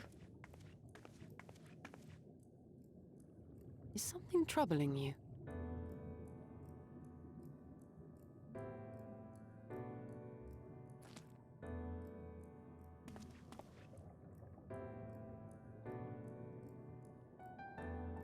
No? Very well. I have everything. Let's hurry back to the surface.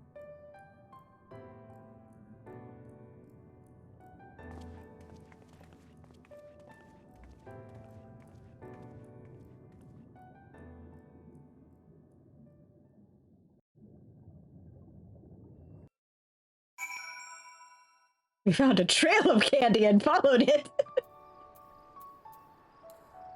So, just as an aside, the person that Hythlodaeus was talking about, the pronouns he uses for them changes depending on what type of character you're playing.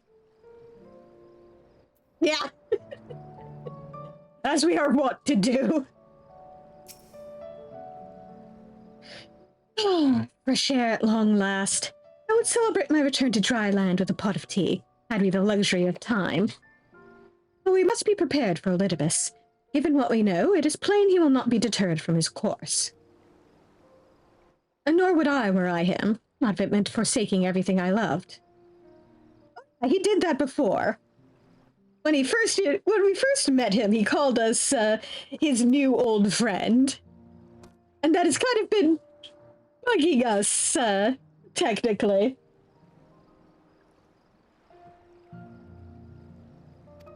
It came up in a previous conversation, in fact. That said, I have not forgotten how Emmett Selk sought to find common ground with us for all our misgivings. Ultimately, our differences were not to be bridged, of course, but one must always try. Emmett Selk understood this, and if his gesture resonated with you, perhaps you might consider reaching out to his brethren. Though it may all be for naught, you of all people know that there is no such thing as a foregone conclusion.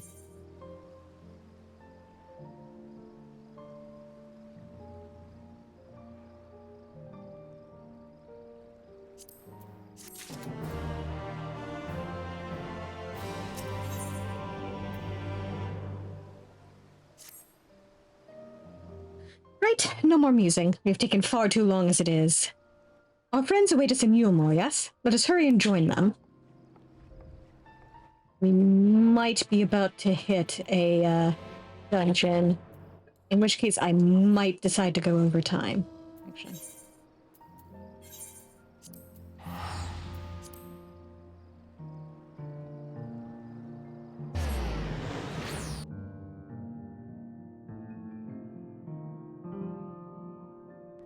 Depends on how quickly it happens. Oh, hey, there's everybody. It appears we are fashionably late. Come, our tale will not wait.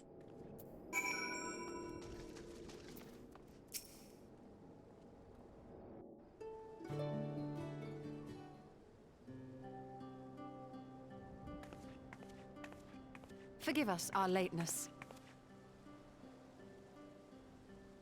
Master Chai, my congratulations on your appointment. By all accounts, you are a capable mayor. Oh, I have capable friends, my lady. I must say, it's good to see you looking hale and whole again.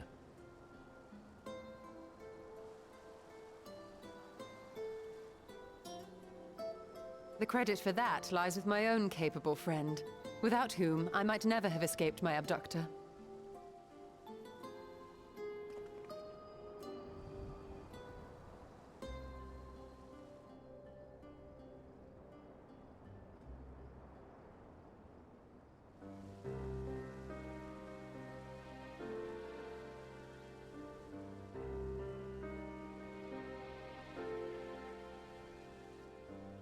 A primal? I suppose that would explain why Elidibus has been fostering faith in the Warrior of Light. While you were enjoying your audience with the Wandering Heart of Zodiac, we were busy dispatching the last of the Black Master Scions, a task which proved almost insultingly easy. Formidable though we undoubtedly are, they were obviously sent to provide encouragement for budding heroes.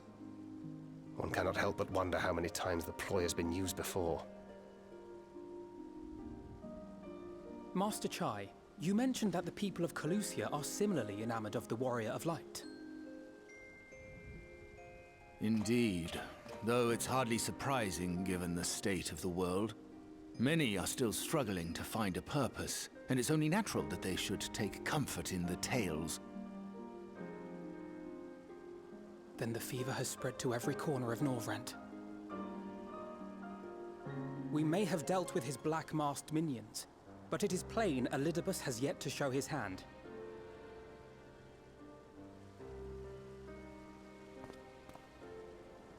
Oh my! What a spectacular sky!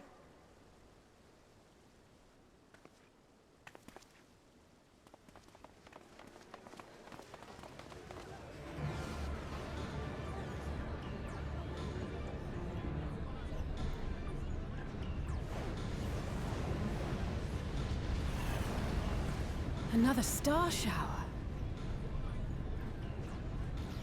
Wait, is that...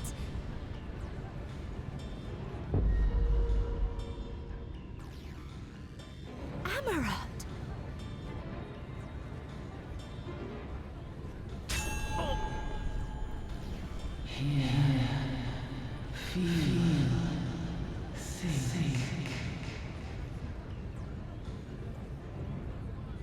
Did you hear that? That voice calling out? No, I didn't hear anything, but... Why do I feel so... like I've lost something dear to me? Does Elidibus seek to awaken more people to the Echo with clearer visions of the final days?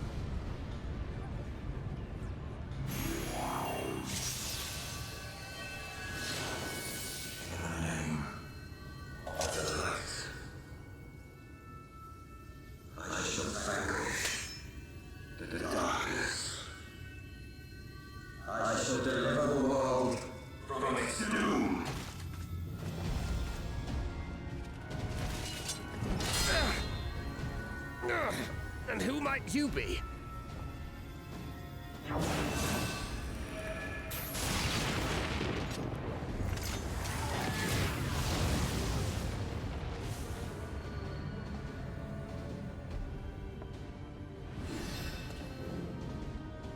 Whoever they are, they've come for our heads! No, you don't!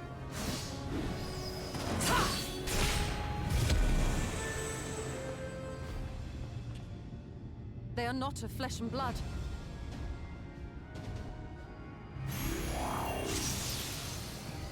I know this magic. The rings are like unto those that the Exarch did employ in our summoning.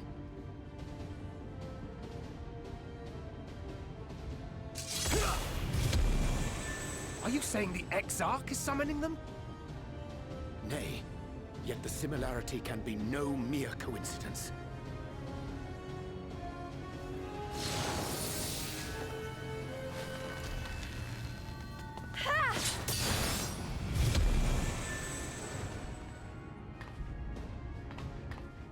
Should we make a stand here, or retreat to the Crystarium?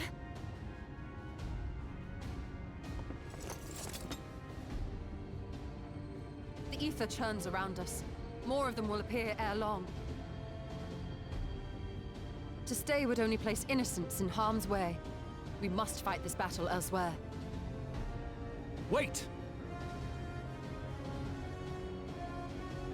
Take one of our airships. You can decide what to do on your flight to the Crystarium. You are a capable leader in your own right, Master Chai. The citizens of Yulmore chose well. It's settled then. To the airship!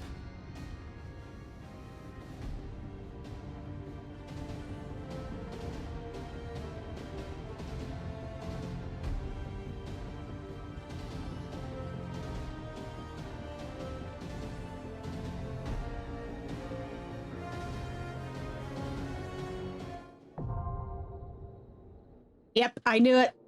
Dungeon time.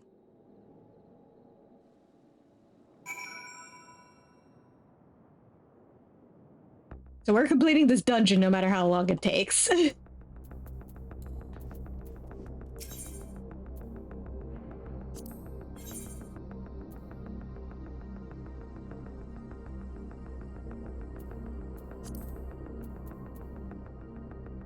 Okay, I'm good with that.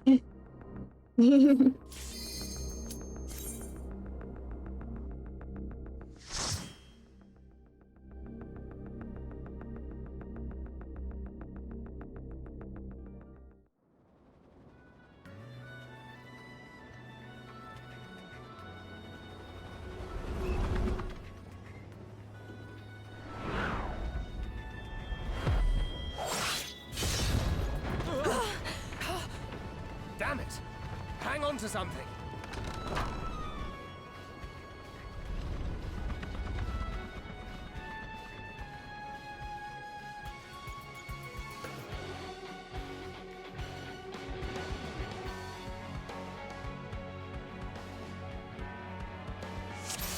Yeah, hot since I did this. Well, not that hot actually.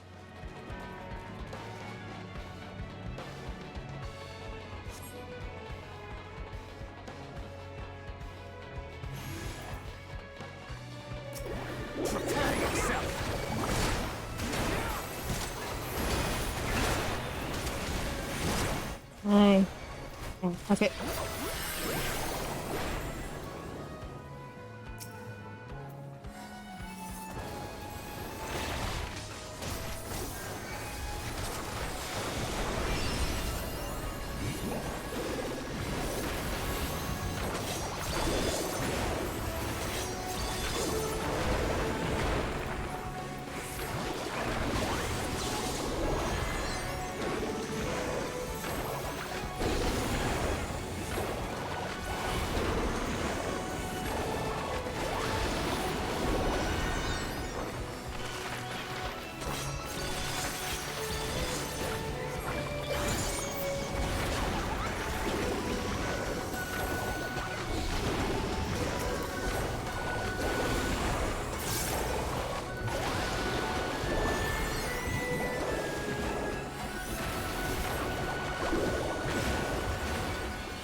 Hey, Cassard.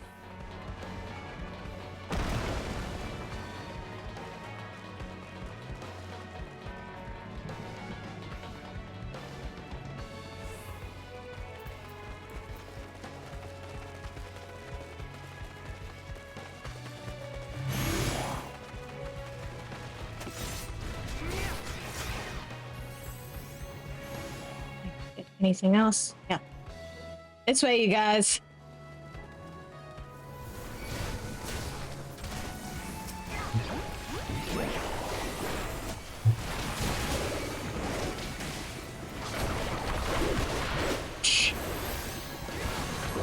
Come off of me, please.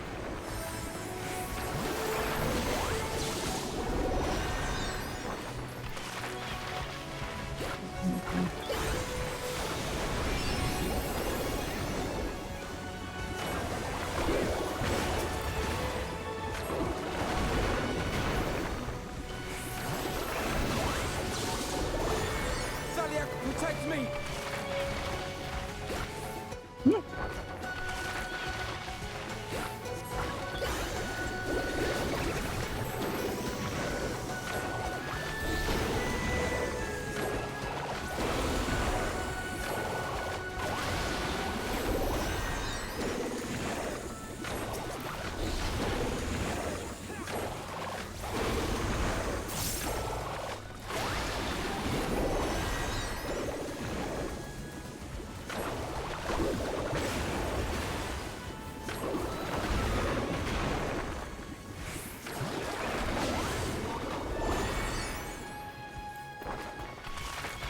You know what? Get hammered.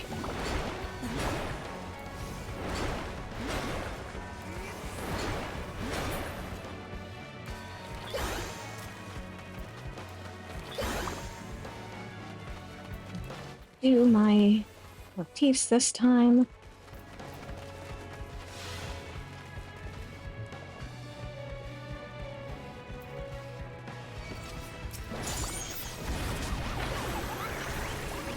Hey there, Dragoon.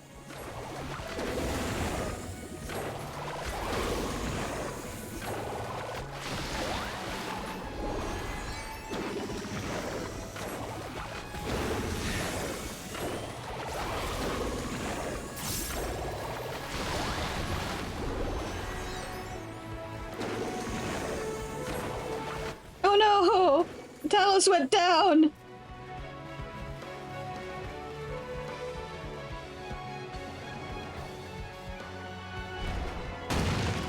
There we go.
It's like get diagrammed.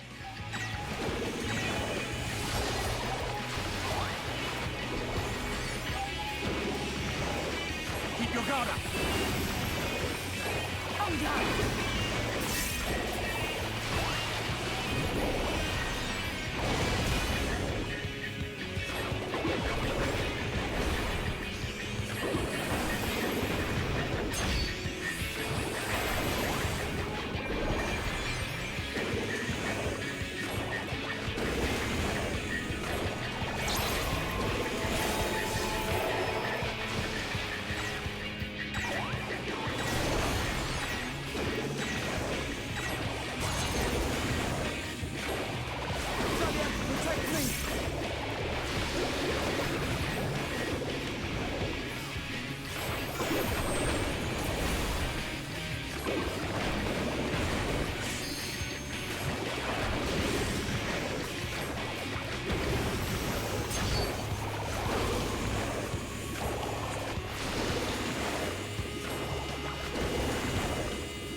Sorry, Alize. You learn to call your lovely branch when you're in trouble. Discuss this later, but for now, words.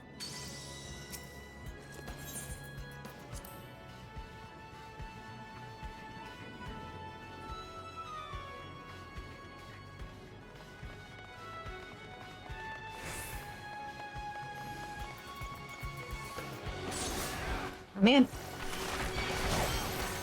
Alright, fine. You know what?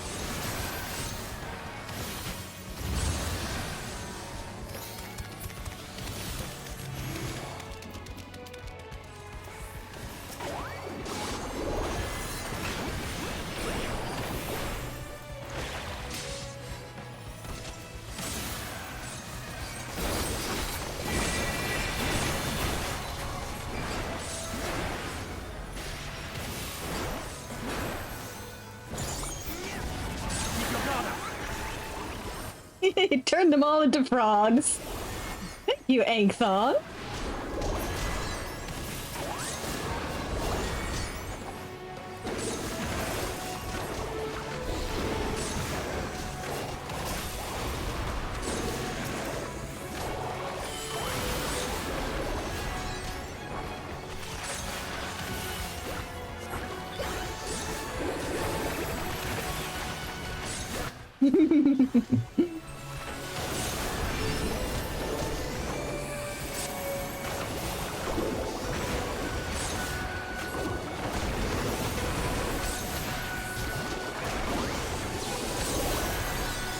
We're the incoming traffic, obviously.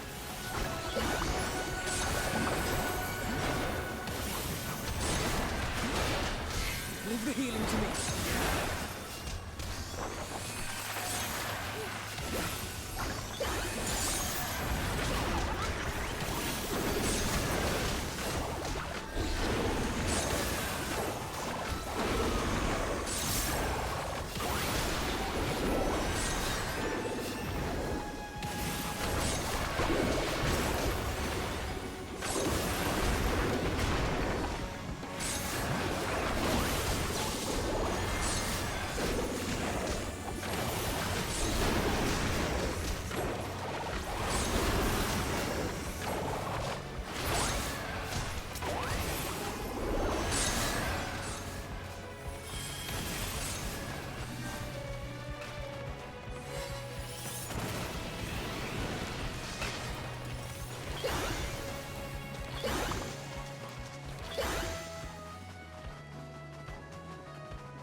Prepare yourself. Wait.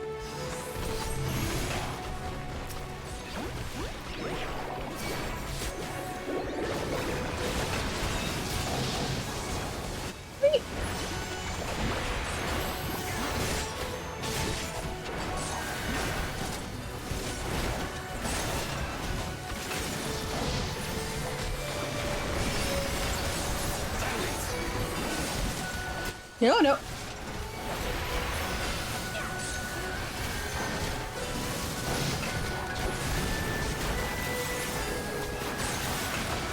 Help is at hand. Oh, crap. Leave the healing to me. Okay, got a little bit too greedy.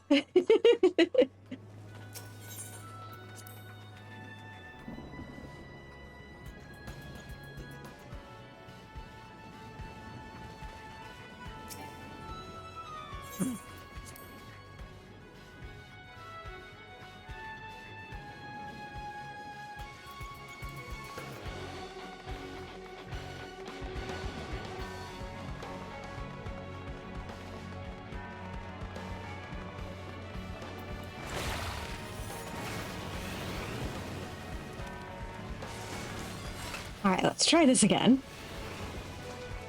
With less dying.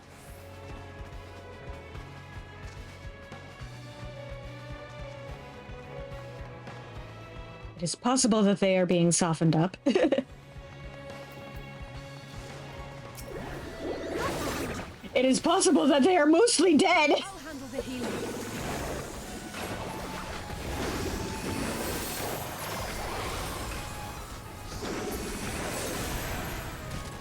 You guys did good.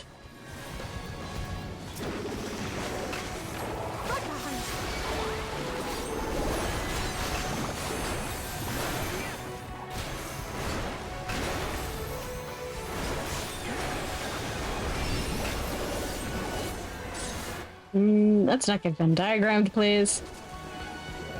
Fucking really.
Hey, look! It's a necromancer!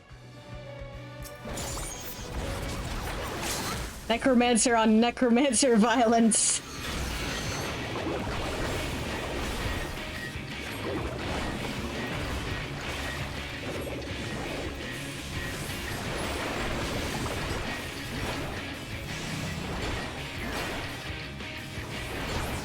Yes!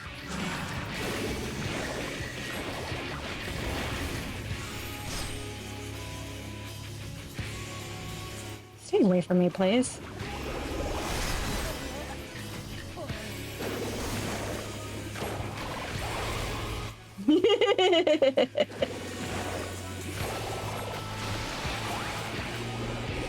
Randomly fighting each other? Yeah, sounds about right.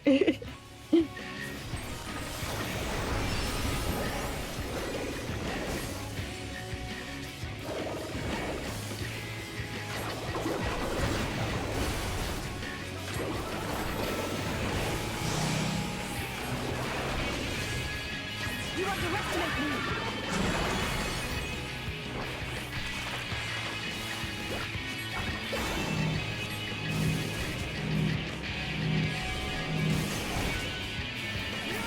Yep. Oh, there. It's gonna hurt. Ow! Sorry, Alize.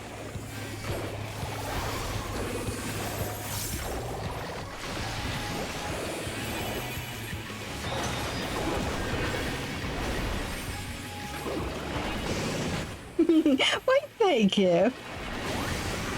I'm glad somebody recognizes my talents. Oh, come on.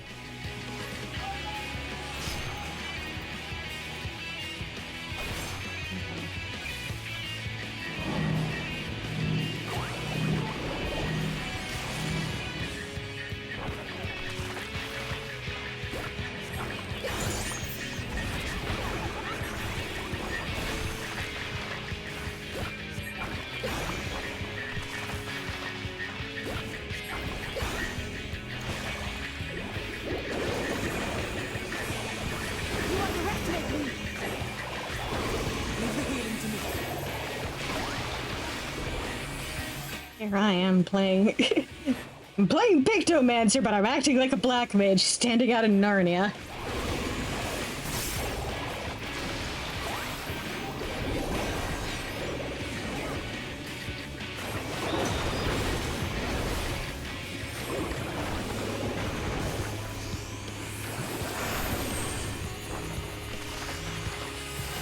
Talia, protect me!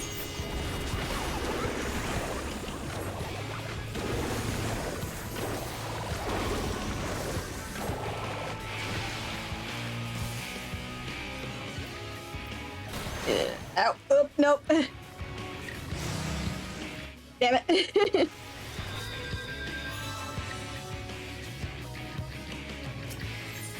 Should have just followed the NPCs.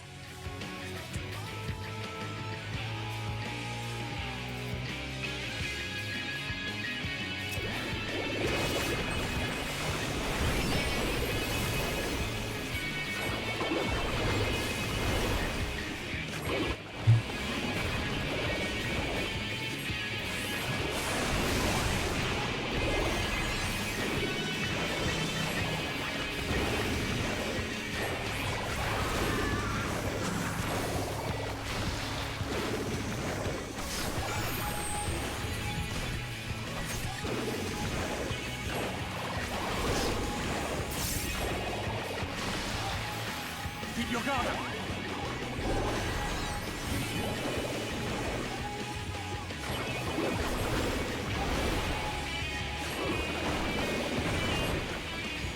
Alfino, don't stand there. Oh my god.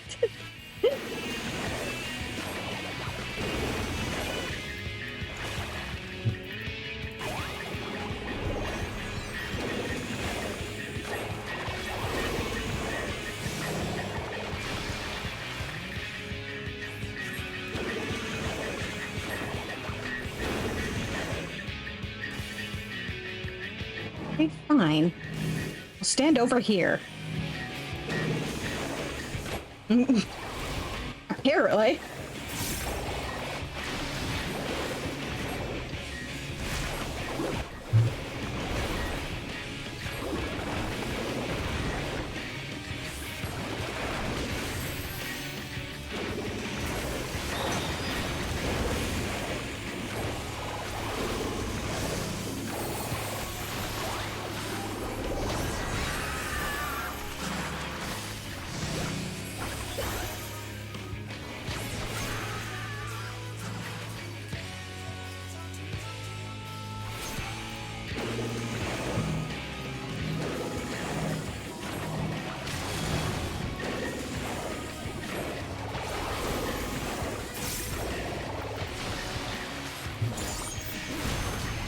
Ouch.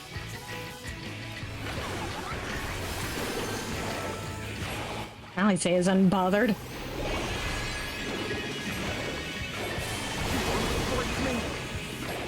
Ooh, jeez.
Thank you, Fuel.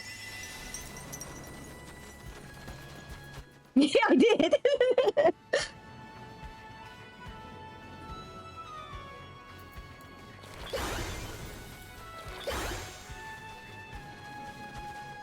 Hey, there's the tower.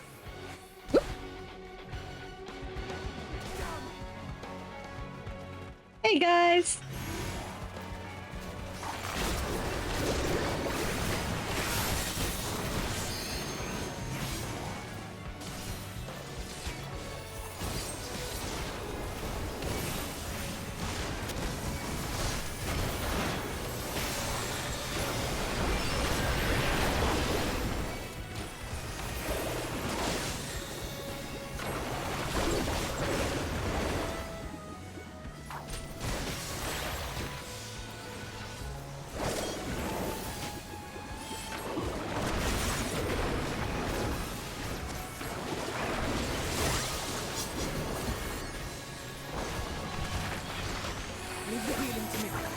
Yeah.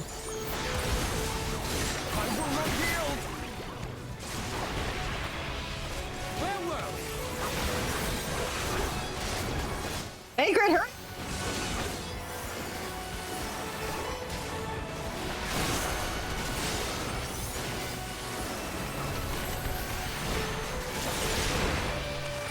Are you all right?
Okay.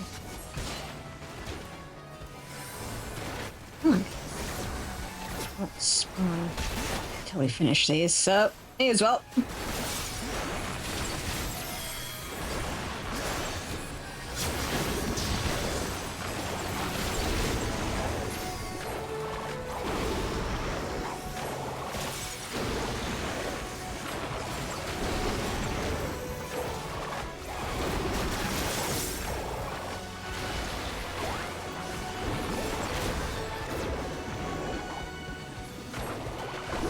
Louis Reek, get out of the bad.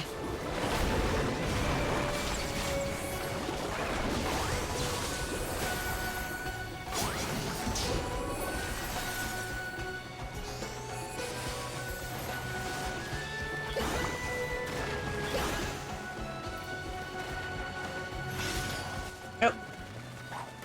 All right, you lot.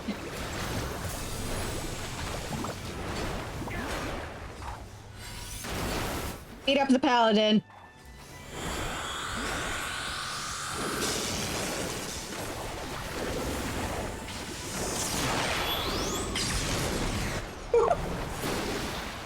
Nice job, Giat.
I think he's angry.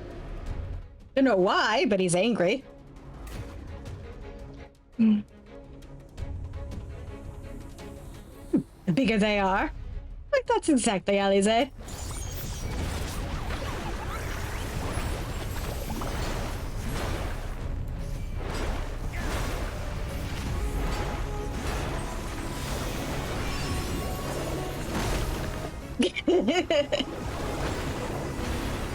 Yeah, he's a little bit stinky, isn't he?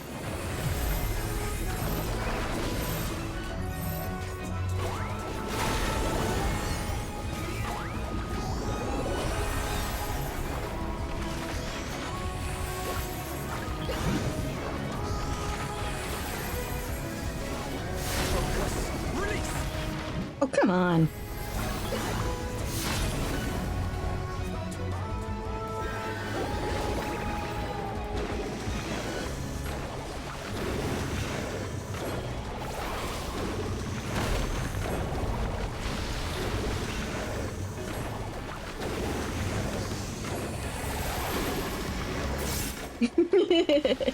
Two very important inventions.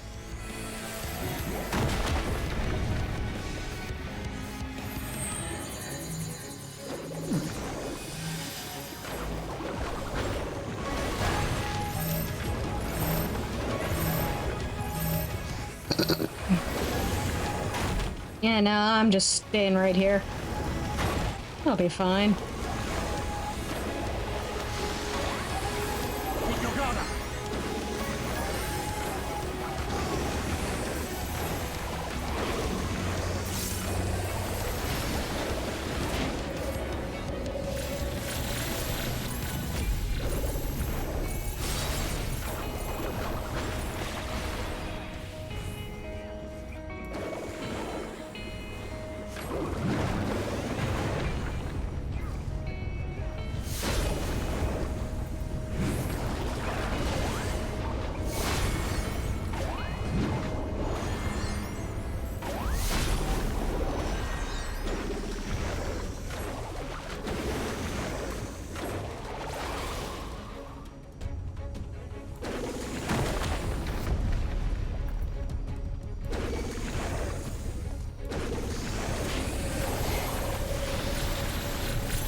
Again?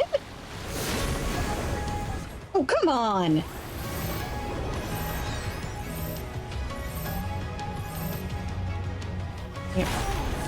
Nope, nope.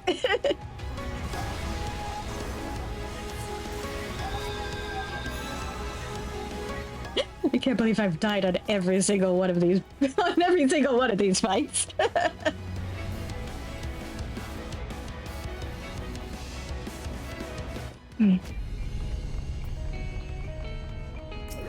Prepare yourself.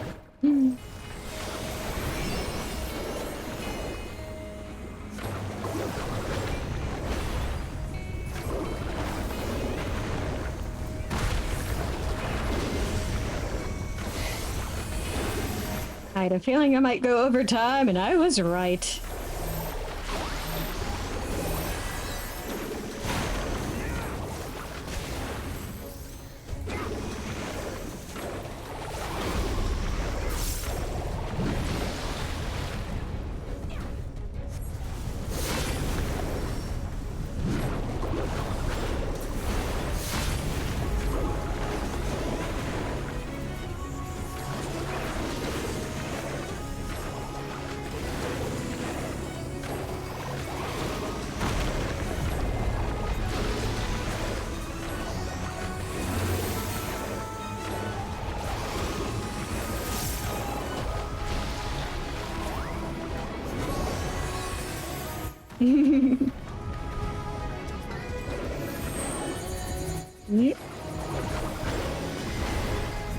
I finish this combo and then I'll hammer him.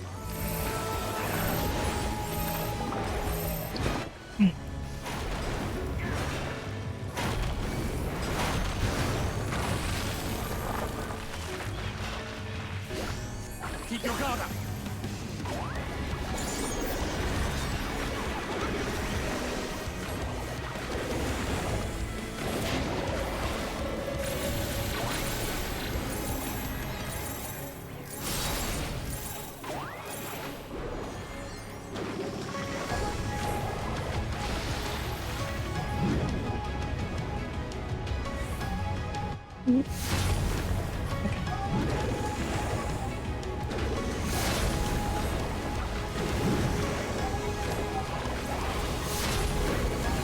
Oh, come on!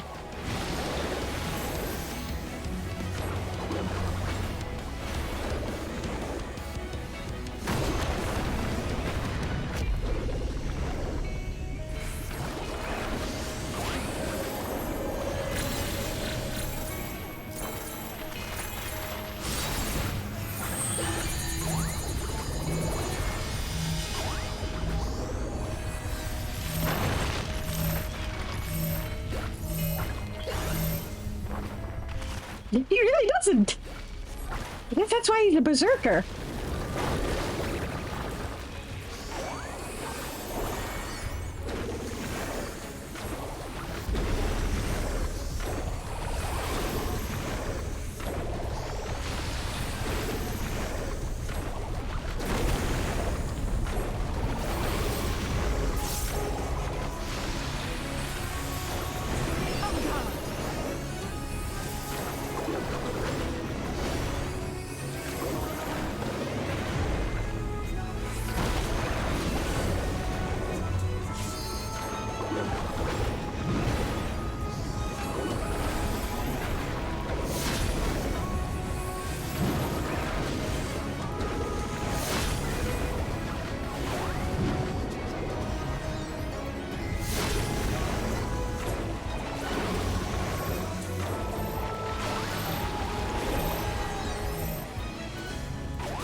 Get his ass, Alize.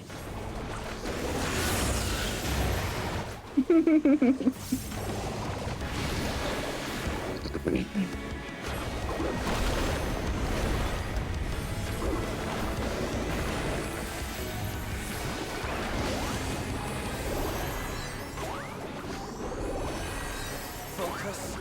He really doesn't.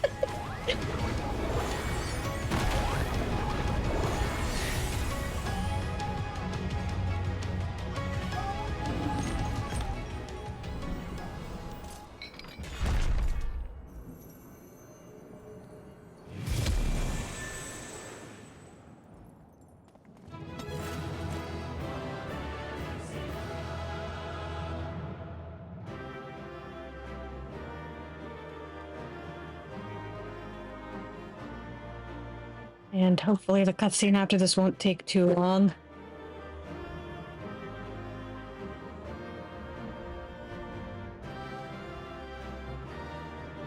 I think we'll be jumped right into something else.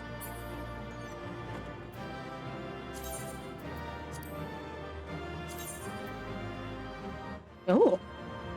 Oh, that's actually really nice.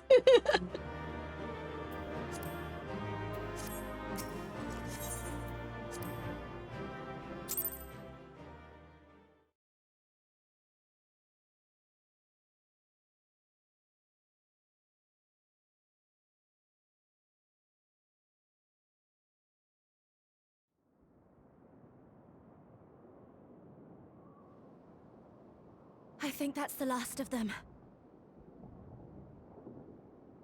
Apparently even they have limits. Nevertheless, we should remain vigilant.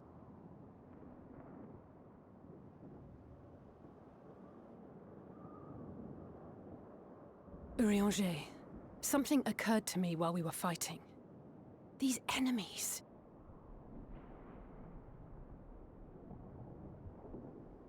Are heroes hailing from other shards, summoned hither to deliver this world from its doom. Scant moments after the star shower did they appear, as yet more souls were inspired to walk the hero's path, no doubt. Thus did hopes for salvation of realms near and far resonate and converge, lending still greater strength unto our adversary.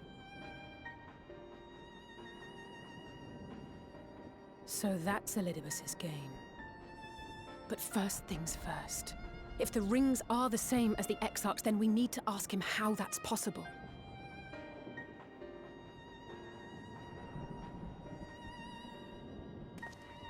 The Crystarium is close. Let us press on.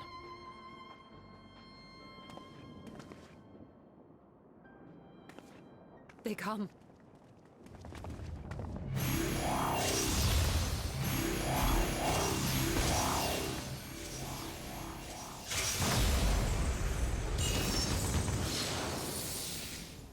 So near and yet so far.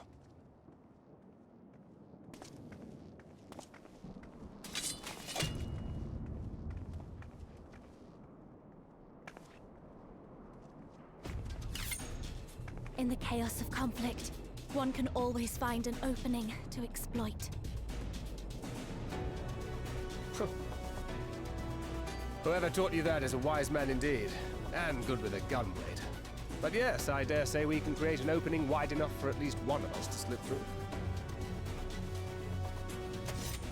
That being you, of course. No others are welcome to follow in your wake. Reen and I will keep our guests occupied.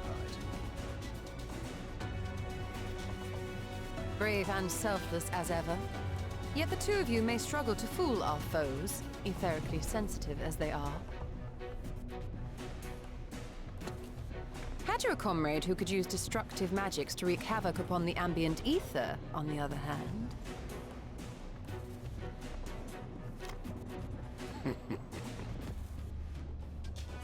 Very well. I too shall assist in the diversionary effort. Oh, not this old dance again. Yes, obviously I'll stay and fight. Alphino, I'm about to do a great many stupid and reckless things. Watch my back, would you?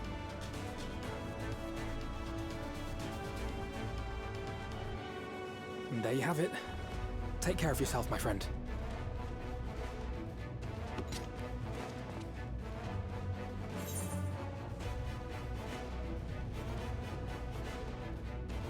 Yeah.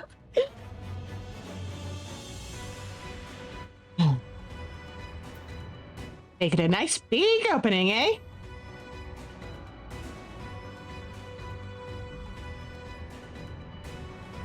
We'll do our best.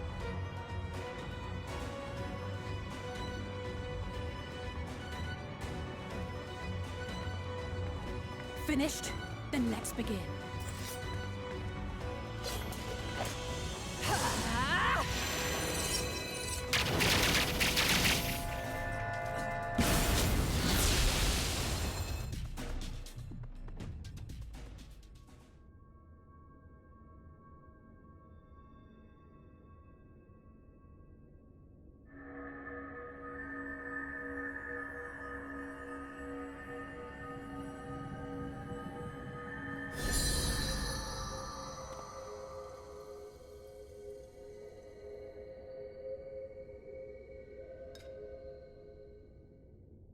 'Tis done.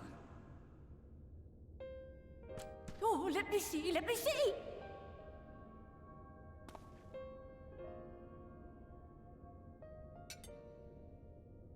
Oh, yes!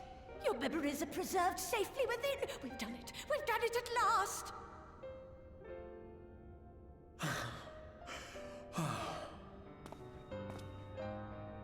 I have inspected the other vessels. They are all ready to receive of our friends' memories. Oh, excellent! Excellent! I shall have my familiars bear word to them at once!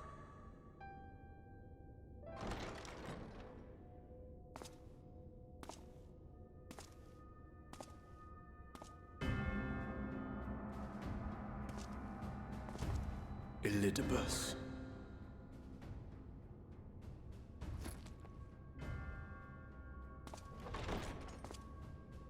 It was not until I observed the battle between Emet-Selch and the Warrior of Darkness that I realized what I must do. I will summon heroes from other worlds unto the first, just as you did. Their presence shall serve to empower me, granting me the strength to crush my enemy. Though it pains me to disappoint you, I feel compelled to explain that the magic in question requires no small amount of preparation. But you assume I require my champions to be summoned in their entirety. I do not. Their souls needn't even be whole. My purpose requires no more than their burning desire to vanquish evil.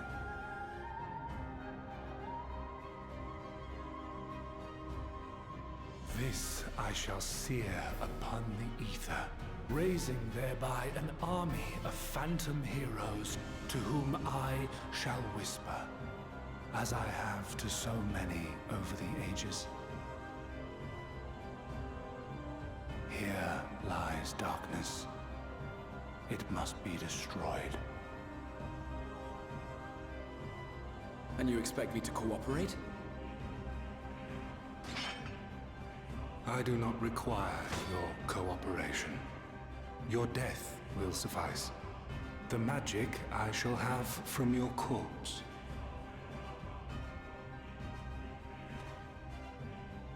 Go, Lumos!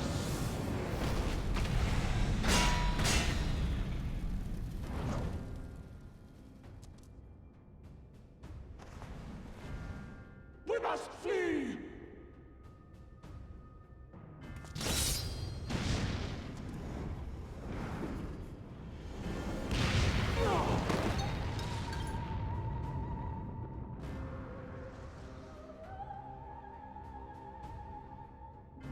But what is this?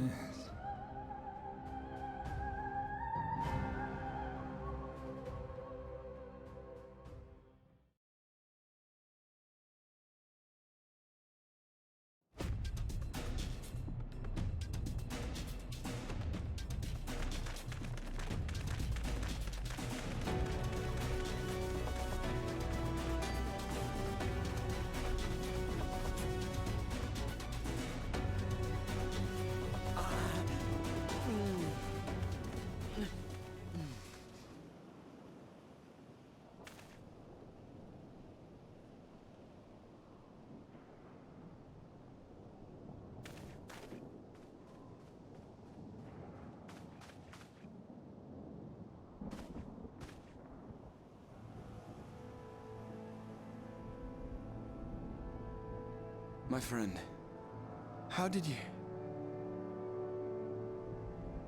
No matter, Elidibus. He took us unawares.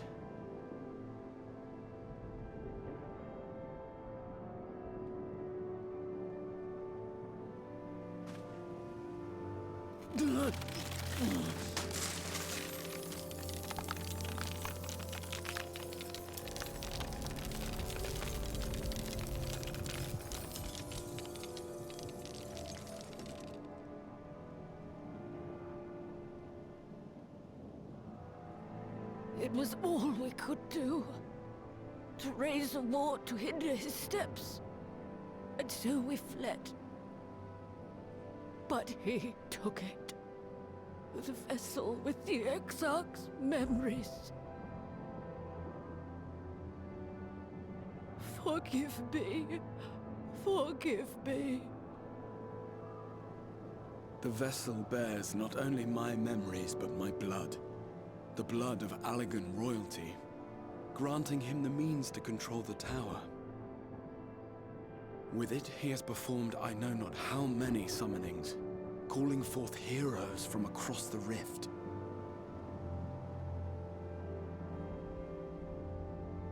And, as you can see, the burden upon the tower is beginning to tell.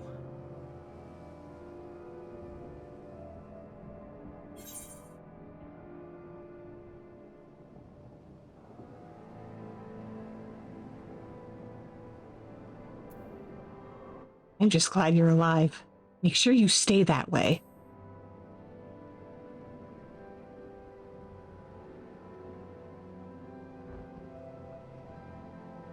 If you mean to face him alone, I will not allow it, not this time.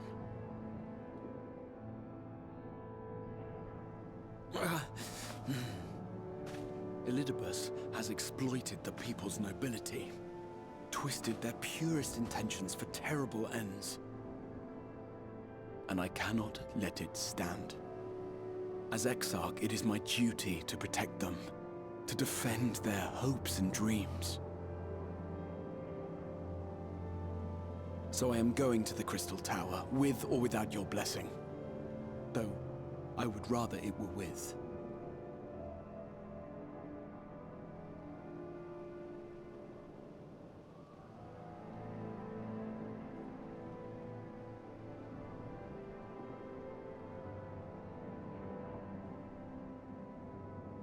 Thank you.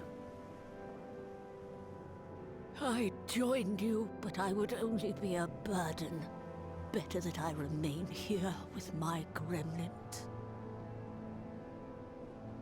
I shall send help. Stay strong, my friend, and take heart. By binding Elidibus within the tower, we have done more than simply delay him.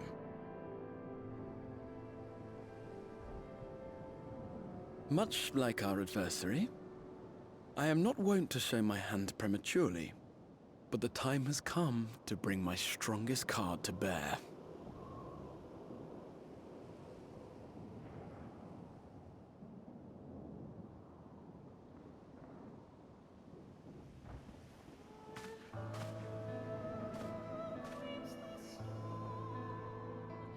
To the tower!